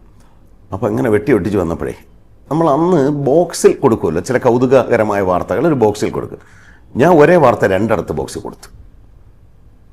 2 മാത്രമല്ല, 1-ാം കോളത്തിലെ ആണ് കൊടുത്തത്, മറ്റത് 8-ാം കോളത്തിൽ. 2 ഒരേ പൊസിഷനിലായിരുന്നു. എന്നിട്ട് ഞാൻ ആ പേജ് മുഴുവൻ ഒത്തു നോക്കിയിട്ട് ഞാൻ ഒരു വാർത്ത 2 ബോക്സിൽ തന്നെ റിപ്പീറ്റ് ചെയ്ത് കണ്ടുപിടിച്ചതേ ഇല്ല. പത്രം അച്ചടിച്ച് വന്നപ്പോഴാണ് അത് കണ്ടത്. പക്ഷെ അന്ന് തൃശ്ശൂരിൽ നിന്ന് കോയമ്പത്തൂർ പോകുന്ന വളരെ കുറച്ച് കോപ്പി അടിക്കുന്ന ഒരു എഡിഷനിൽ ഇത് കണ്ടുപിടിച്ചിട്ട് പ്രസ് നിർത്തുന്നതിന് മുമ്പ് അടിച്ചു തീർന്നു പോയതുകൊണ്ട് ആ 2 ബോക്സോട് കൂടി അത് പത്രം വന്നു. പിറ്റേ ദിവസം ഏതോ വായനക്കാരത് കണ്ടുപിടിച്ച് കൃത്യമായിട്ട് കത്തെഴുതി അയച്ചു. അന്ന് ഫോൺ വിളിയുടെ ശല്യം വലുതായിട്ടില്ലായിരുന്നു. അന്ന് എൻ്റെ ന്യൂസ് എഡിറ്റർ കൃഷ്ണദാസ് എന്ന് പറഞ്ഞ പേരുള്ള ഒരാളാണ്, കോഴിപ്പുറത്ത് കൃഷ്ണദാസ്. അപ്പോൾ ദാസേട്ടൻ ഈ അടുത്ത സമയത്ത് മരിച്ചുപോയി. വളരെ ശാന്തനായ യേശുക്രിസ്തുവിനെ പോലുള്ള ഒരാളാണ്. അപ്പോൾ ദാസേട്ടൻ സാധാരണ ഒരു ന്യൂസ് എഡിറ്ററാണെങ്കിൽ ഈ ട്രെയിനിയെ ഫയർ ചെയ്ത് കളയും. പക്ഷേ കൃഷ്ണദാസ് ഒന്നും പറഞ്ഞില്ല. കൃഷ്ണദാസ് വളരെ ശാന്തനായി പറഞ്ഞ്, ഇങ്ങനെയാണ് അബദ്ധങ്ങൾ വരുന്നതെന്ന് മനസ്സിലാക്കിയാൽ മതി, അപ്പോൾ ഇനി അബദ്ധം വരാതെ നോക്കാം, അതിനൊരു പാഠമാകട്ടെ എന്ന് പറഞ്ഞു. സത്യമാണ്, ആ ഒരു പാഠം ഞാൻ അന്ന് പഠിച്ചു. അതിനുശേഷം ഞാൻ ഒരബദ്ധവും കാണിച്ചിട്ടേ ഇല്ല, വാർത്ത ആവർത്തിക്കുകയോ ഒന്നും ചെയ്തിട്ടില്ല. എന്നാൽ ഇതിൽ രസകരമായ സംഭവങ്ങൾ നമുക്കറിയാതെ പറ്റിപ്പോവുകയും ചെയ്യും. എത്രയോ അടുത്ത് പിന്നീട് കമ്പ്യൂട്ടർ സാങ്കേതിക വിദ്യയൊക്കെ വന്നപ്പോൾ ഫോട്ടോയുടെ ഫയൽ നെയിം മാറിയിട്ട് ഫോട്ടോ മാറിപ്പോവും. മരിച്ച ആളിൻ്റെ സ്ഥാനത്തേക്ക് ഏതെങ്കിലും കൊലക്കേസിലെ പ്രതിയുടെ വടം വരിക, പിന്നെ ക്ഷമ ചോദിക്കുക, അങ്ങനെ ഒരുപാട് കുഴപ്പങ്ങൾ ഉണ്ടായിട്ട് ഈ ട്രെയിനിങ് സമയത്ത് നമുക്ക് കിട്ടുന്ന ഈ പിന്തുണ, നമുക്കൊരു നല്ല ഫയറിങ് കിട്ടിയാൽ നമ്മൾ പഠിക്കും, ചിലപ്പോൾ സ്നേഹം കൊണ്ടും പഠിക്കും. ഇതെല്ലാം എനിക്ക് പത്രപ്രവർത്തനത്തിൽ നിന്ന് തൃശ്ശൂരിൽ നിന്നായി കിട്ടി. പിന്നീട് ഉള്ള സ്ഥലങ്ങളെല്ലാം ഒരുപാട് സ്ഥലങ്ങൾ. പിന്നീട് ഞാൻ തിരുവനന്തപുരത്ത് വരുന്നു. തിരുവനന്തപുരത്ത് നിന്ന് കോഴിക്കോട് എഡിഷനിൽ ജോലി ചെയ്യുന്നു. കോഴിക്കോട് എഡിഷനിൽ ഞാൻ ജോലി ചെയ്യുമ്പോൾ ഞാൻ അവിടുത്തെ സെൻട്രൽ ഡെസ്കിൻ്റെ ചീഫായിരുന്നു. അതായത് മാതൃഭൂമിയുടെ കോർപ്പറേറ്റ് ഓഫീസ് ആസ്ഥാനം കോഴിക്കോടായതുകൊണ്ട് കോഴിക്കോടാണ് സെൻട്രൽ ഡെസ്ക്. കോഴിക്കോട് സെൻട്രൽ ഡെസ്ക്കാണ് എല്ലാ വാർത്തകളും നിയന്ത്രിക്കുന്ന കാര്യം, പ്രത്യേകിച്ചും നമ്മൾ ഏജൻസി ട്രാൻസ്ലേറ്റ് ചെയ്യുന്ന നാഷണൽ ലെവൽ വാർത്തകൾ, ഇത് മുഴുവൻ ഞാനാണ് ചെയ്തത്. അന്ന് എൻ്റെ കൂടെ വിദേശ നോക്കാനുള്ള ഡെസ്കിൻ്റെ ചീഫ് എം സുധീന്ദ്രകുമാർ എന്നൊരാളായിരുന്നു. ഞാനും സുധീൻ ചേർന്നാണ് ഡെസ്ക് നടത്തുന്നത്. അന്ന് ഞങ്ങളുടെ ന്യൂസ് സെക്രട്ടറി എൻ പി രാജേന്ദ്രനായിരുന്നു. കുറച്ച് നാൾ രാജേന്ദ്രൻ ന്യൂസ് സെക്രട്ടറായിരുന്നു. ആ സമയത്ത് മാതൃഭൂമിക്ക് ഒരു പുതിയ പത്രാധിപർ വന്നു, കെ ഗോപാലകൃഷ്ണൻ. അദ്ദേഹം വളരെ പ്രസിദ്ധനായ പത്രാധിപരായിരുന്നു. പിണറായി വിജയനുമായുള്ള ഏറ്റുമുട്ടലുകളിലൂടെ പിണറായി വിജയൻ എടോ ഗോപാലകൃഷ്ണ എന്നൊരു പ്രസംഗത്തിൽ വിളിച്ചതിലൂടെ പ്രസിദ്ധനായ ഒരാളാണ്. സാന്റിയാഗോ മാർട്ടിൻ്റെ പരസ്യം ദേശാഭിമാനി സ്വീകരിച്ചു എന്ന ഒരു എക്സ്ക്ലൂസീവ് വാർത്തയിലൂടെ CPM വലിയ ആഭ്യന്തര പ്രശ്നം ഉണ്ടാക്കിയ ഒരു പത്രാധിപരാണ്. അപ്പോൾ ഗോപാലകൃഷ്ണൻ വന്ന ഉടനെ തന്നെ ഗോപാലകൃഷ്ണൻ രാജേന്ദ്രനെ ന്യൂസ് സെക്രട്ടറി സ്ഥാനത്ത് നിന്ന് മാറ്റി ടി സുരേഷ് ബാബു എന്നൊരാളെ കൊണ്ടുവന്നു. പക്ഷേ ഈ ഒരു നല്ല പത്രം ഇറക്കുന്നതിന് അങ്ങേയറ്റം പിന്തുണ തന്നിരുന്ന ഒരു പത്രാധിപരാണ് ഗോപാലകൃഷ്ണൻ. വളരെ സർവാധിപത്യത്തോടുകൂടി വാർത്തകളിൽ അദ്ദേഹത്തിന് നിയന്ത്രണം വേണം, അദ്ദേഹം അറിയണം നിർബന്ധമുണ്ട്. പക്ഷേ രാത്രി 3 മണിക്ക് വരുന്ന ന്യൂസ് ബ്രേക്കിന് പത്രാധിപരെ അറിയിച്ച് സമ്മതം വാങ്ങിച്ചിട്ട് പത്രത്തിൽ കൊടുക്കുന്ന പത്രം അടിക്കലുണ്ടാവില്ല. പക്ഷെ അങ്ങനെ രാത്രി ഒരു ദിവസം 3 മണിയായപ്പം ബീഹാറിലെ മന്ത്രിസഭ അങ്ങ് പിരിച്ചു വിട്ടു, നിയമസഭ പിരിച്ചു വിട്ടു. അപ്പം ഞാൻ ഡെസ്കിലില്ല. അപ്പം അന്ന് ഡെസ്കിൽ ഡ്യൂട്ടിയുള്ള താരതമ്യേന ജൂനിയർ ആയുള്ള എന്നെ വിളിച്ചു വരുത്തി. ഞാൻ തൊട്ടടുത്ത താമസിച്ചിരുന്നത്. വന്നപ്പോൾ എനിക്ക് പത്രം അടിക്കേണ്ട സമയം നമ്മുടെ പ്രസ് സൂപ്രണ്ട് ഒന്നും സമ്മതിക്കില്ല. കാരണം പത്രം വൈകിപ്പോയി വിതരണം മുഴുവൻ താറുമാറാവും. കാരണം മാതൃഭൂമി അച്ചടിച്ച് വന്നില്ലെങ്കിൽ മനോരമ വിതരണം ചെയ്യാൻ പറ്റില്ല, മാധ്യമം വിതരണം ചെയ്യാൻ പറ്റില്ല. അപ്പോൾ അത് വലിയ പ്രശ്നം വായനക്കാർക്കും ഏജൻറ്റുമാർക്കും ഉണ്ടാക്കും. അപ്പം ഞാൻ എഡിറ്ററെ വിളിച്ചിട്ട് കിട്ടുന്നുമില്ല. എഡിറ്റർ ഉറങ്ങിപ്പോയി. രാത്രി 3:30 മണിക്ക് എഡിറ്റർ ഉണർന്നിരിക്കണമെന്ന് പറയുന്നത് പ്രായോഗികമായ കാര്യമല്ല. ഞാൻ 2 കൽപ്പിച്ച് ഞാൻ പറഞ്ഞു, നിങ്ങളും പത്രത്തിനെ മെയിനാക്കി. എന്നിട്ട് ഞാൻ അവിടെ ഇരുന്ന മെയിൻ വാർത്ത എഴുതി. ഞാൻ അപ്പോൾ എൻ്റെ കൂടെ എന്തോ വളരെ ജൂനിയറായിരുന്ന ഒരു കൂടി, എൻ്റെ ലോഡ്ജിൽ താമസിക്കുന്ന ഒരാളും കൂടി എൻ്റെ കൂടെ എഴുന്നേറ്റ് വന്നു. ഞാനും വരാം എന്ന് പറഞ്ഞ് അവനും എല്ലാം സഹായിച്ച് ആ വാർത്ത എഴുതി കൊടുത്ത് ഞാൻ എഡിറ്ററെ കിട്ടി. ഒരു സബ് എഡിറ്ററെ ഞാൻ എഡിറ്ററെ വിളിക്കാൻ ചുമതലപ്പെടുത്തി. അപ്പോൾ ഇങ്ങനെയാണ് എന്ന് പറഞ്ഞു. എഡിറ്റർ ഞാൻ വരാം എന്ന് പറഞ്ഞു. എടുത്ത് വന്നു കഴിഞ്ഞപ്പോൾ പത്രം അടിച്ചു വന്നു, അത് മെയിനാക്കി. അപ്പോൾ എഡിറ്റർ പറഞ്ഞു, ഇതാണ് ശരിയായ തീരുമാനം എന്നെ ഇങ്ങനെ അഭിനന്ദിച്ച്, വരൂ നമുക്ക് ആഘോഷിക്കാൻ പോകുന്നു. വെളുപ്പാങ്കാലത്ത് 4 മണിക്ക് എഡിറ്ററുമായിട്ട് ആഘോഷിക്കാൻ പോയ ഒരു ഓർമ്മയും എനിക്കുണ്ട്. അത് ഈ ന്യൂസ് ഡെസ്കുകളിൽ നിന്ന് കിട്ടുന്ന ഇത്തരം കാര്യങ്ങളുണ്ട്. ന്യൂസ് ഡെസ്ക് ഞാൻ കോഴിക്കോട് ചെയ്യുമ്പോൾ എനിക്ക് ന്യൂസ് ഡെസ്കിൻ്റെ ഞാൻ 10 മണി കഴിയുമ്പോൾ എൻ്റെ ഡ്യൂട്ടി കഴിയും. ശരിക്കും 10-10:30 ആകുമ്പോൾ ഞാൻ ഇറങ്ങും. പക്ഷെ 12 മണിക്കും അടുത്ത ഷിഫ്റ്റുള്ളവും വിളിക്കും, ഇന്നത് ചെയ്ത് ഇത് ഇങ്ങനെ ഒരിക്കലും മര്യാദയ്ക്ക് ഉറങ്ങാൻ പറ്റുകയില്ല. അങ്ങനെ പക്ഷേ ഞാൻ വളരെ ആസ്വദിച്ച് ഞാൻ ചെയ്തുകൊണ്ടിരുന്നത്. ആ സമയത്ത് തന്നെയാണ് ഞാൻ മാതൃഭൂമിയിൽ മുഖപ്രസംഗം എഴുതി തുടങ്ങിയത്. ഞാൻ തിരുവനന്തപുരത്തുള്ളപ്പോഴേ ഞാൻ എഴുതി തുടങ്ങി. ചെറിയ ഞാൻ ഒബിച്ചോറി ലീഡറുകളാണ് എഴുതി തുടങ്ങിയത്. ആദ്യം മരണകാരി ലേഖനം അന്ന് എന്നെ കളിയാക്കി വരുന്ന ആളുകൾ.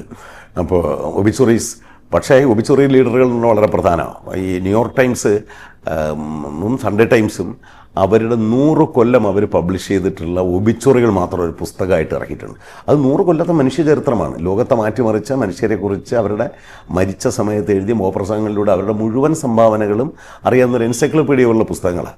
അപ്പോൾ ഞാൻ എഡിറ്റോറിയൽ തുടങ്ങിയാണ്. പിന്നീട് ഞാൻ പ്രധാനപ്പെട്ട വിഷയം രാഷ്ട്രീയം, മറ്റു കാര്യങ്ങൾ. ഞാൻ ഏറ്റവും അധികം എഡിറ്റോറിയൽ എഴുതിയിട്ടുള്ള നിയമം, ആരോഗ്യം എന്നീ 2 വിഷയങ്ങളാണ്. എനിക്ക് ഏറ്റവും എഴുതാൻ ഇഷ്ടമുണ്ടായിരുന്ന വിഷയങ്ങൾ നിയമമായിരുന്നു.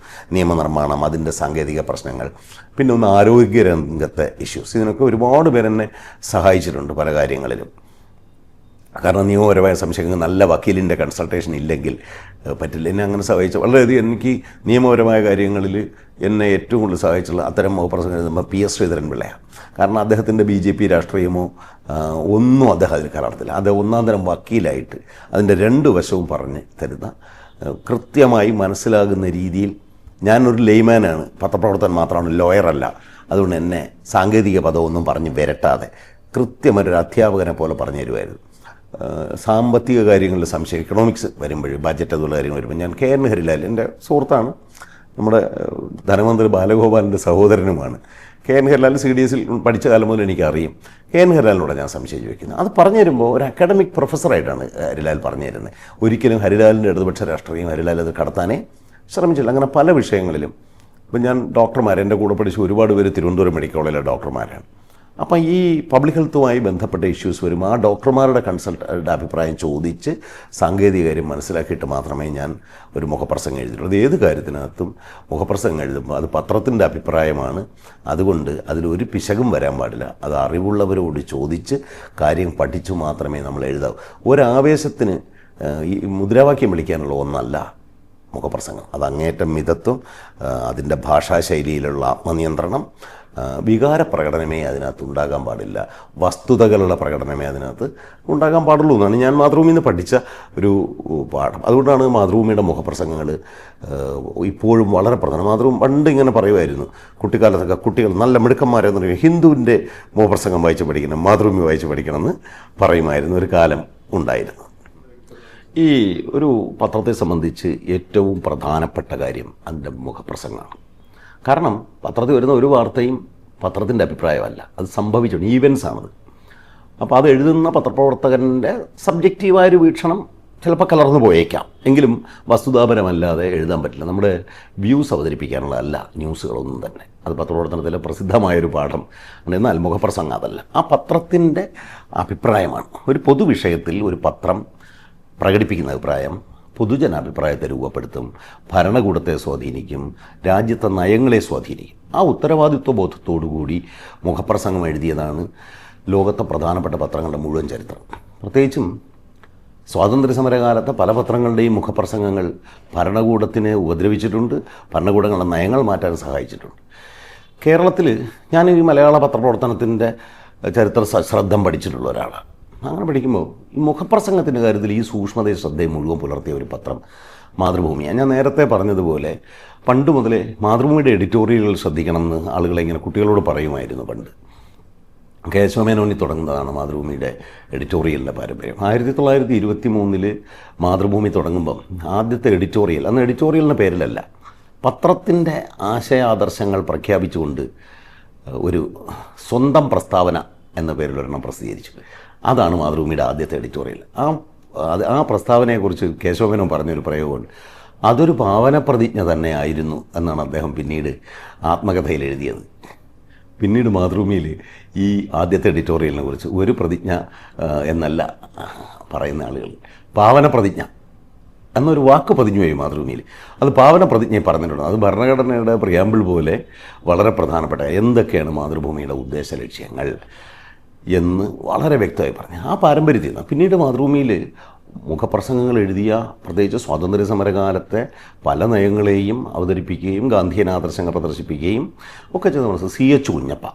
ഒരുപക്ഷെ മാതൃഭൂമിയിലെ ഏറ്റവും മികച്ച മുഖപ്രസംഗങ്ങൾ എഴുതിയ ഒരാൾ CH കുഞ്ഞപ്പ എന്ന പത്രപ്രവർത്തകൻ. ഇന്ന് എത്ര പേർക്ക് കുഞ്ഞപ്പയെ പുതിയ തലമുറയ്ക്ക് അറിയാമെന്ന് നമുക്ക് അറിഞ്ഞുകൂടാ. നെഹ്റുവിൻ്റെ ആത്മകഥ മലയാളത്തിൽ പരിഭാഷപ്പെടുത്തിയ ആൾ CH കുഞ്ഞപ്പയാണ്. സ്മരണകൾ മാത്രം എന്ന് പറഞ്ഞാൽ അദ്ദേഹത്തിൻ്റെ ഒരു ആത്മകഥയുണ്ട്.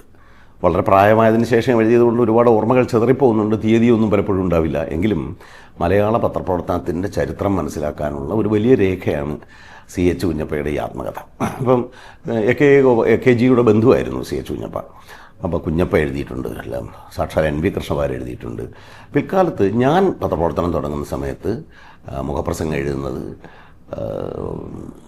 ഈ C ഉത്തമകുറുപ്പ്. അതിനു മുമ്പ് മുഖപ്രസംഗത്തിൻ്റെ പേരിൽ പത്രം നിരോധിച്ചിട്ടുണ്ട്. ആ മുഖപ്രസംഗം എഴുതിയത് TPC കിടാവുന്ന ഒരാളാണ്. ആ മുഖപ്രസംഗത്തിന് കാരണമായത് സഞ്ജയനാണ്. സഞ്ജയൻ്റെ രൂക്ഷമായൊരു പരിഹാസം ഉണ്ടാക്കിയ പ്രശ്നം കൊണ്ട് നിരോധന ഉത്തരവ്.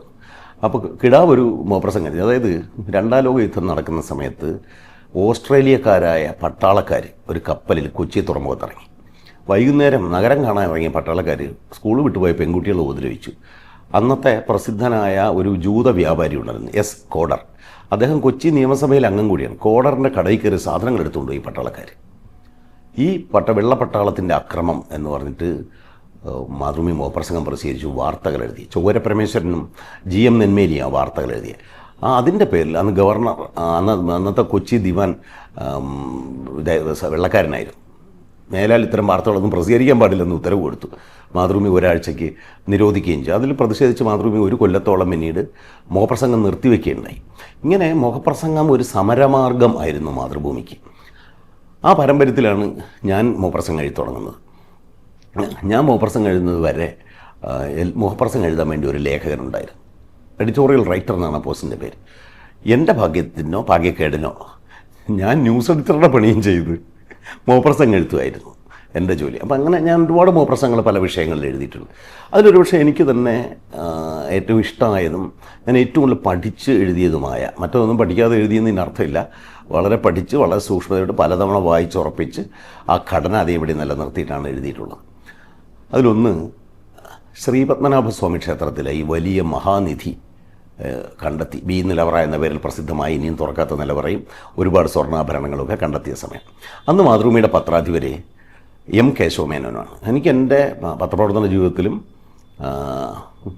മുഖപ്രസംഗം എഴുത്തിലുമൊക്കെ ഇത്രയും അധികം സഹായിച്ച ഒരു പത്രാധിപരുണ്ടായിട്ടില്ല. ഞാൻ മാതൃഭൂമിയിൽ ഞാൻ ചോദിച്ച കാലത്ത് ഒരുപാട് പത്രാധിപന്മാർ വന്നെങ്കിലും ഞാൻ ഏറ്റവും ആദരവോടുകൂടി ഇപ്പോഴും സ്മരിക്കുന്നത് എം കേശവമേനോനാണ്. എം കേശവമേനോൻ സാക്ഷാൽ കെ പി കേശവമേനോൻ്റെ പ്രപൗത്രനാണ്, കൊച്ചുമകളുടെ മകനാണ്. അദ്ദേഹം ഹിന്ദുവിൻ്റെ അസോസിയേറ്റ് എഡിറ്ററായിരുന്നു. വിദേശകാര്യ ലേഖനം അദ്ദേഹം ഇസ്താംബൂളിൽ, കാബൂൾ, ദുബായ് ഇവിടെയെല്ലാം പത്രപ്രവർത്തകനായിരുന്നിട്ട് ഹിന്ദുവിൻ്റെ മോപ്രസംഗ എഴുത്തുകാരനായി ജോലി ചെയ്യുന്ന സമയത്താണ് മാതൃഭൂമി അദ്ദേഹത്തെ ക്ഷണിച്ച്, അദ്ദേഹം ഇരിക്കേണ്ട കസേരയിൽ തന്നെയാണ് അദ്ദേഹം വന്നിരുന്നത്. അങ്ങനെ എം കേശവമേനോൻ വന്നു. അപ്പോൾ എം കേശവമേനോൻ വന്നപ്പോഴാണ് ഞാൻ ഏറ്റവും കൂടുതൽ എഡിറ്റോറിയൽ എഴുതിയിട്ടുള്ളത്. ആ സമയത്ത് ശ്രീപത്മനാഭസ്വാമി ക്ഷേത്രത്തിലെ ഈ മഹാനിധി കണ്ടെത്തുന്നു. മഹാനിധിയൊക്കെ അന്ന് പത്രങ്ങളുണ്ടാക്കിയ വാക്കുകളാണ്. പണ്ട് അതുപോലെ ശ്രീപത്മനാഭസ്വാമി ക്ഷേത്രത്തിലെ വിഗ്രഹം, അനന്തശയനത്തിൻ്റെ വിഗ്രഹം ഉരച്ച് കഴുകിയപ്പോൾ വർഷങ്ങളായി ഇതിൽ അടിച്ചുകൂടിയിരുന്ന എണ്ണയൊക്കെ ഒന്ന് തേച്ച് കഴുകിയെടുത്തപ്പോഴാണ് അതിൻ്റെ ദേഹത്തൊക്കെ ഈ കയ്യിലും കാലിലുമൊക്കെ സ്വർണം പതിപ്പിച്ചിട്ടുണ്ടായിരുന്നു എന്ന് മനസ്സിലാക്കിയത്. അന്ന് മാതൃഭൂമിയിലൊരു വാക്ക് എഴുതി, കനകസ്വരൂപം തെളിഞ്ഞു. അപ്പോൾ പിന്നെ ജനങ്ങളെല്ലാം വിചാരിച്ചത് ഇതിൻ്റെ പേര് കനകസ്വരൂപമാണെന്ന്. അതോടുകൂടി ആ വാക്കങ്ങ് പതിഞ്ഞു. അവിടെ കനകസ്വരൂപം വന്ന് അത് കാണാൻ പോകണം, കനകസ്വരൂപം കാണാൻ പോകണമെന്ന് ആളുകൾ പറഞ്ഞുകൊണ്ടിരുന്ന ആ സമയത്ത്. അങ്ങനെ ശ്രീപത്മനാഭസ്വാമി ക്ഷേത്രത്തിലെ സ്വത്ത് ഉണ്ടെന്ന് അപ്പോൾ സോഷ്യൽ മീഡിയയൊക്കെ വരുന്നു, ആളുകൾക്ക് എല്ലാവർക്കും അഭിപ്രായം പറയാനുള്ള സ്വാതന്ത്ര്യം കിട്ടി. അല്ലെങ്കിൽ തങ്ങൾക്ക് അറിയാൻ വയ്യാത്ത കാര്യത്തിലും അഭിപ്രായം പറയാൻ തുടങ്ങിയ ആളുകൾ. ഉടനെ കേരളത്തിൽ പൊതുവായിട്ട് വന്ന അഭിപ്രായം, ഇതെല്ലാം ജനങ്ങളുടെ സ്വത്താണ്, ഈ സ്വത്ത് പൊതുഖജനാവിലേക്ക് ഉടനെ കണ്ടുകെട്ടിയിട്ട് ഇതെടുത്ത് എഞ്ചിനീയറിംഗ് കോളേജ് നിർമ്മിക്കണം, മെഡിക്കൽ കോളേജ് കെട്ടണം, പാലം കെട്ടണം, റോഡ് കെട്ടണം, വികസനം എന്നൊക്കെ പറഞ്ഞ് ബഹളം വയ്ക്കാൻ തുടങ്ങിയ ആളുകൾ.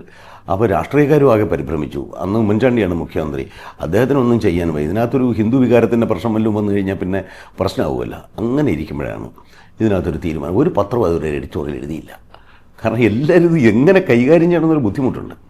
അപ്പം ഞാൻ ആ മോപ്രസംഗം എഴുതിയതിൽ അതൊരു 3 പ്രധാന കാര്യങ്ങളാണ് ഉന്നയിച്ചത്. ഒന്ന്, ഇത് ഇന്ത്യൻ നിയമപ്രകാരം ഹിന്ദു ദേവന്മാർ മൈനർ എൻറ്റിറ്റികളാണ്, മൈനർ ലീഗൽ എൻറ്റിറ്റികളാണ്. ഇന്ത്യയിൽ മാത്രമാണ് ദൈവം ലീഗൽ എൻറ്റിറ്റി ആകുന്നത്, പക്ഷെ മൈനറാണ്. അതുകൊണ്ട് സ്വത്തവകാശമുണ്ട്, എന്നാൽ സ്വത്ത് സ്വന്തമായി കൈകാര്യം ചെയ്യാൻ പ്രായമാകാത്തതുകൊണ്ട് മേജറായ ആളുകൾ, ഭരണകർത്താക്കൾ കൈകാര്യം ചെയ്യും. പക്ഷെ ആ സ്വത്ത് വിൽക്കാനോ കൈമാറാനോ ഇന്ത്യൻ നിയമപ്രകാരം സാധ്യമല്ല. അതുകൊണ്ട് തന്നെ ശ്രീപത്മനാഭസ്വാമി ക്ഷേത്രത്തിലെ സ്വത്ത് എടുത്ത് മറ്റൊരിടത്തേക്ക് മാറ്റാനോ അത് ഉപയോഗിച്ച് മറ്റെന്തെങ്കിലും ചെലവുകൾ ചെയ്യാനോ സാധ്യമല്ല. അത് ഇന്ത്യൻ നിയമത്തിൻ്റെ പ്രശ്നമാണ്. രണ്ടാമത്തേത്, ഇതിനകത്ത് ഫെയ്ത്ത് വാല്യൂ എന്നൊരു സംഗതിയുണ്ട്, വിശ്വാസത്തിൻ്റെ മൂല്യം. ഒരു മതസമൂഹത്തിൻ്റെ ആരാധ്യ വിഗ്രഹത്തിൻ്റെ ആ ആരാധ്യ ദേവതയുടെ സ്വത്ത് വിശ്വാസമൂല്യത്തിന് ലംഘിക്കലാവും അതിൽ കയറി ഒരു ഭരണകൂടം ഇടപെടാൻ പോയാൽ. ഭരണകൂടമോ മറ്റാളുകളൊന്നും ഇടപെടാൻ പറ്റില്ല. മൂന്നാമത്തെ കാര്യം ഇതിനേക്കാൾ പ്രധാനമാണ്, പുരാവസ്തു മൂല്യം. പുരാവസ്തു കൈമാറ്റം ചെയ്യാൻ പറ്റില്ല, വിൽക്കാനും പറ്റില്ല.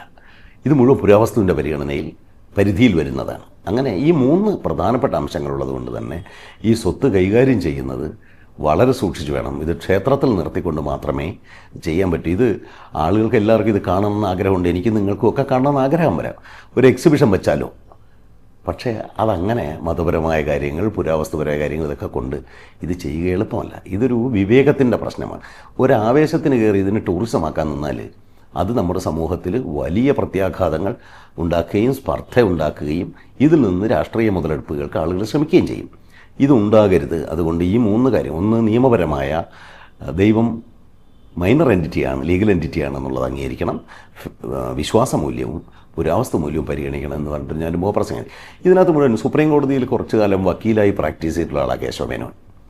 അദ്ദേഹത്തിൻ്റെ ഒരു നിയമപരിജ്ഞാനം കൂടി ഇതിലിങ്ങനെ എന്നെ സഹായിച്ചിട്ടുണ്ട്. ആ എഡിറ്റോറിയൽ വളരെ ശ്രദ്ധിക്കപ്പെടുകയും സർക്കാരിന് തുടർന്നുള്ള നടപടികൾക്ക് സഹായിക്കുന്നത്, കോടതിയിൽ പിന്നെ ഹാജരാക്കുകയും നിയമസഭയിൽ മുഖ്യമന്ത്രി ഇങ്ങനെ ഈ മോപ്രസംഗം ഇങ്ങനെയാണ് പറയുന്നത് എന്നൊക്കെ മുഖ്യമന്ത്രി എന്ന് പറയുകയൊക്കെ ചെയ്തൊരു സംഭവം എനിക്ക് വലിയ സന്തോഷം ഉണ്ടായതാണ്.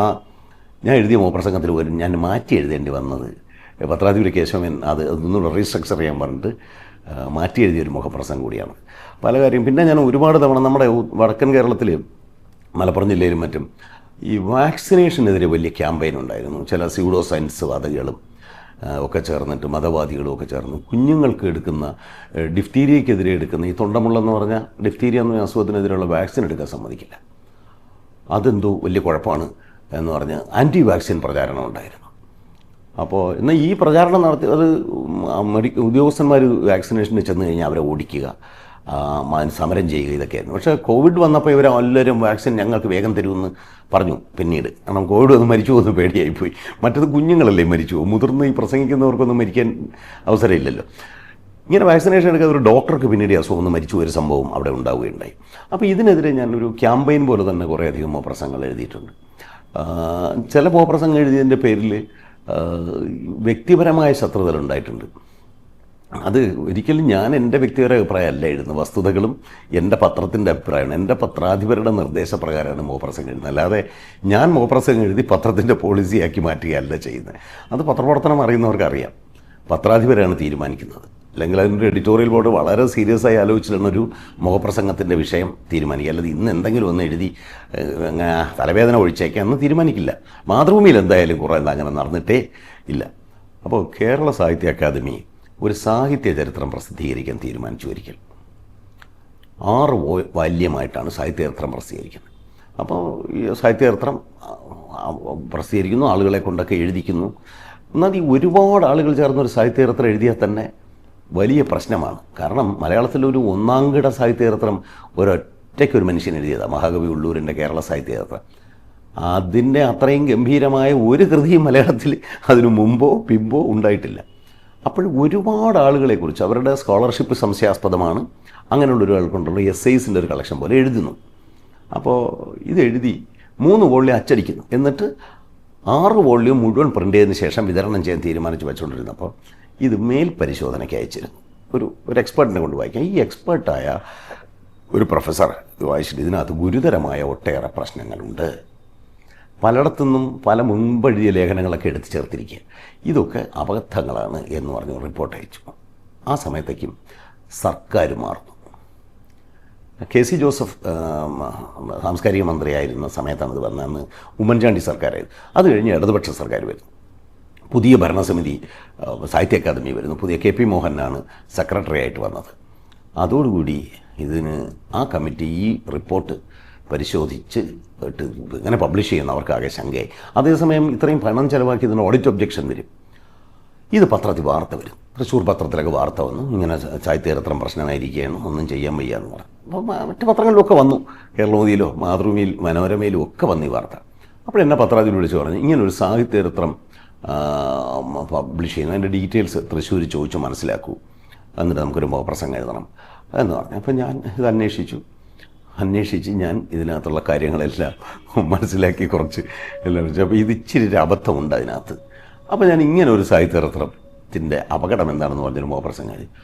പക്ഷെ അതോടുകൂടി ആ സാഹിത്യ ചരിത്രത്തിലെ എൻ്റെ നിർമ്മാതാക്കളായ ആളുകൾ എൻ്റെ ശത്രുക്കളെ. അപ്പോൾ അവർ മനസ്സിലാക്കിയത് എനിക്കെന്തോ ഒരു വിരോധമുള്ളത് കൊണ്ട് ഞാൻ മോപ്രസംഗം എഴുതിയെന്ന്.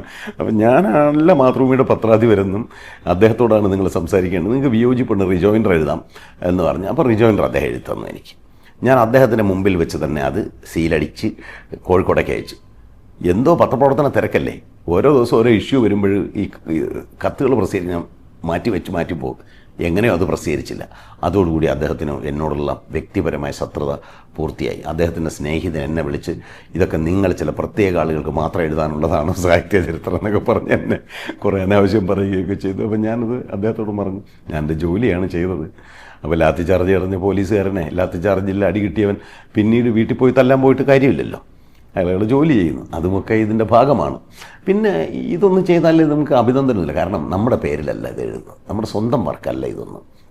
ഇതുപോലെ മറ്റൊന്നാണ്, ഞാൻ എന്തെങ്കിലും ഒരു സംഭാവന പത്രപ്രവർത്തനത്തിന് ചെയ്തിട്ടുണ്ടെങ്കിൽ അത് മാതൃഭൂമിക്ക് വേണ്ടി ഒരു സ്റ്റൈൽ ബുക്ക്, അത് ശൈലി പുസ്തകം തയ്യാറാക്കിയത്. ഒരു പത്രത്തെ സംബന്ധിച്ച് ലോകത്ത് എല്ലാ പത്രങ്ങൾക്കും ശൈലി പുസ്തകങ്ങളുണ്ട്. ചിലത് വളരെ എക്സ്റ്റെൻസീവായിരിക്കാം, ചിലത് അത്യാവശ്യം നമ്മൾ വാക്കുകൾ ഉപയോഗിക്കുന്നത് എങ്ങനെ, നമ്മളതിനകത്ത് എങ്ങനെയായിരിക്കണം മിതത്വം പാലിക്കേണ്ടത്, സാമാന്യ മര്യാദകൾ എങ്ങനെ, വാക്കുകളുടെ ഉപയോഗം, അങ്ങനെ ഇതൊക്കെയാണ്. ഇപ്പോൾ നമുക്ക് ഓൺലൈനിൽ നോക്കിയാൽ ഫ്രീ ആയിട്ട് തന്നെ റോയിട്ടേഴ്സിൻ്റെത് കിട്ടും, AP-യുടെയും FP-യുടെയും കിട്ടും. വളരെ പ്രധാനപ്പെട്ട എല്ലാ പത്രങ്ങളുടെയും ഇംഗ്ലീഷിലുള്ള സ്റ്റൈൽ ബുക്കുകൾ കിട്ടും. ഇംഗ്ലീഷിലെ സ്റ്റൈൽ ബുക്കുകൾക്ക് ഒരുപാട് സൗകര്യങ്ങളുണ്ട്. കാര്യം ഒന്ന്, ഇംഗ്ലീഷ് ഭാഷയുടെ ഒരു യൂണിഫോമിറ്റി ഉണ്ട്. അതിനകത്ത് ഒരു നിയമമേ ഉള്ളൂ. മലയാളം അങ്ങനെയല്ല. 4 മലയാളിക്ക് 40 മലയാളമായി ഇവിടെ. പ്രാദേശിക ഭേദം, പിന്നെ ലിപി വ്യവസ്ഥ ക്ലിപ്തപ്പെടുത്തിയിട്ടില്ലാത്ത ഭാഷയാണ് മലയാളം. ഒരു ഉദാഹരണത്തിന്, നന്മ എന്ന വാക്ക് മലയാളത്തിൽ ന ഇൻ മ എന്നെഴുതാം, 3 അക്ഷരം കൊണ്ട്. ന ചന്ദ്രക്കല മ എന്നെഴുതാം. ഇനി പഴയ കൂട്ടക്ഷരം ഉണ്ടല്ലോ, പഴയ ലിപിയിൽ നായും മായും ചേർത്തെഴുതുന്നതിലും എഴുതാം. ഇത് വലിയ പ്രശ്നമാണ്. പിന്നെ ഉദ്ഘാടനം എന്ന് ചിലർ എഴുതും, ചിലർ ഉദ്ഘാടനം എന്നെഴുതും. ഉത്ഭവിച്ചു ഉൽപ്പത്തി എന്നെഴുതും, ഉദ്ഭവിച്ചു ഉത്പത്തി എന്നെഴുതി. ഇത് വലിയ പ്രശ്നമാണ്.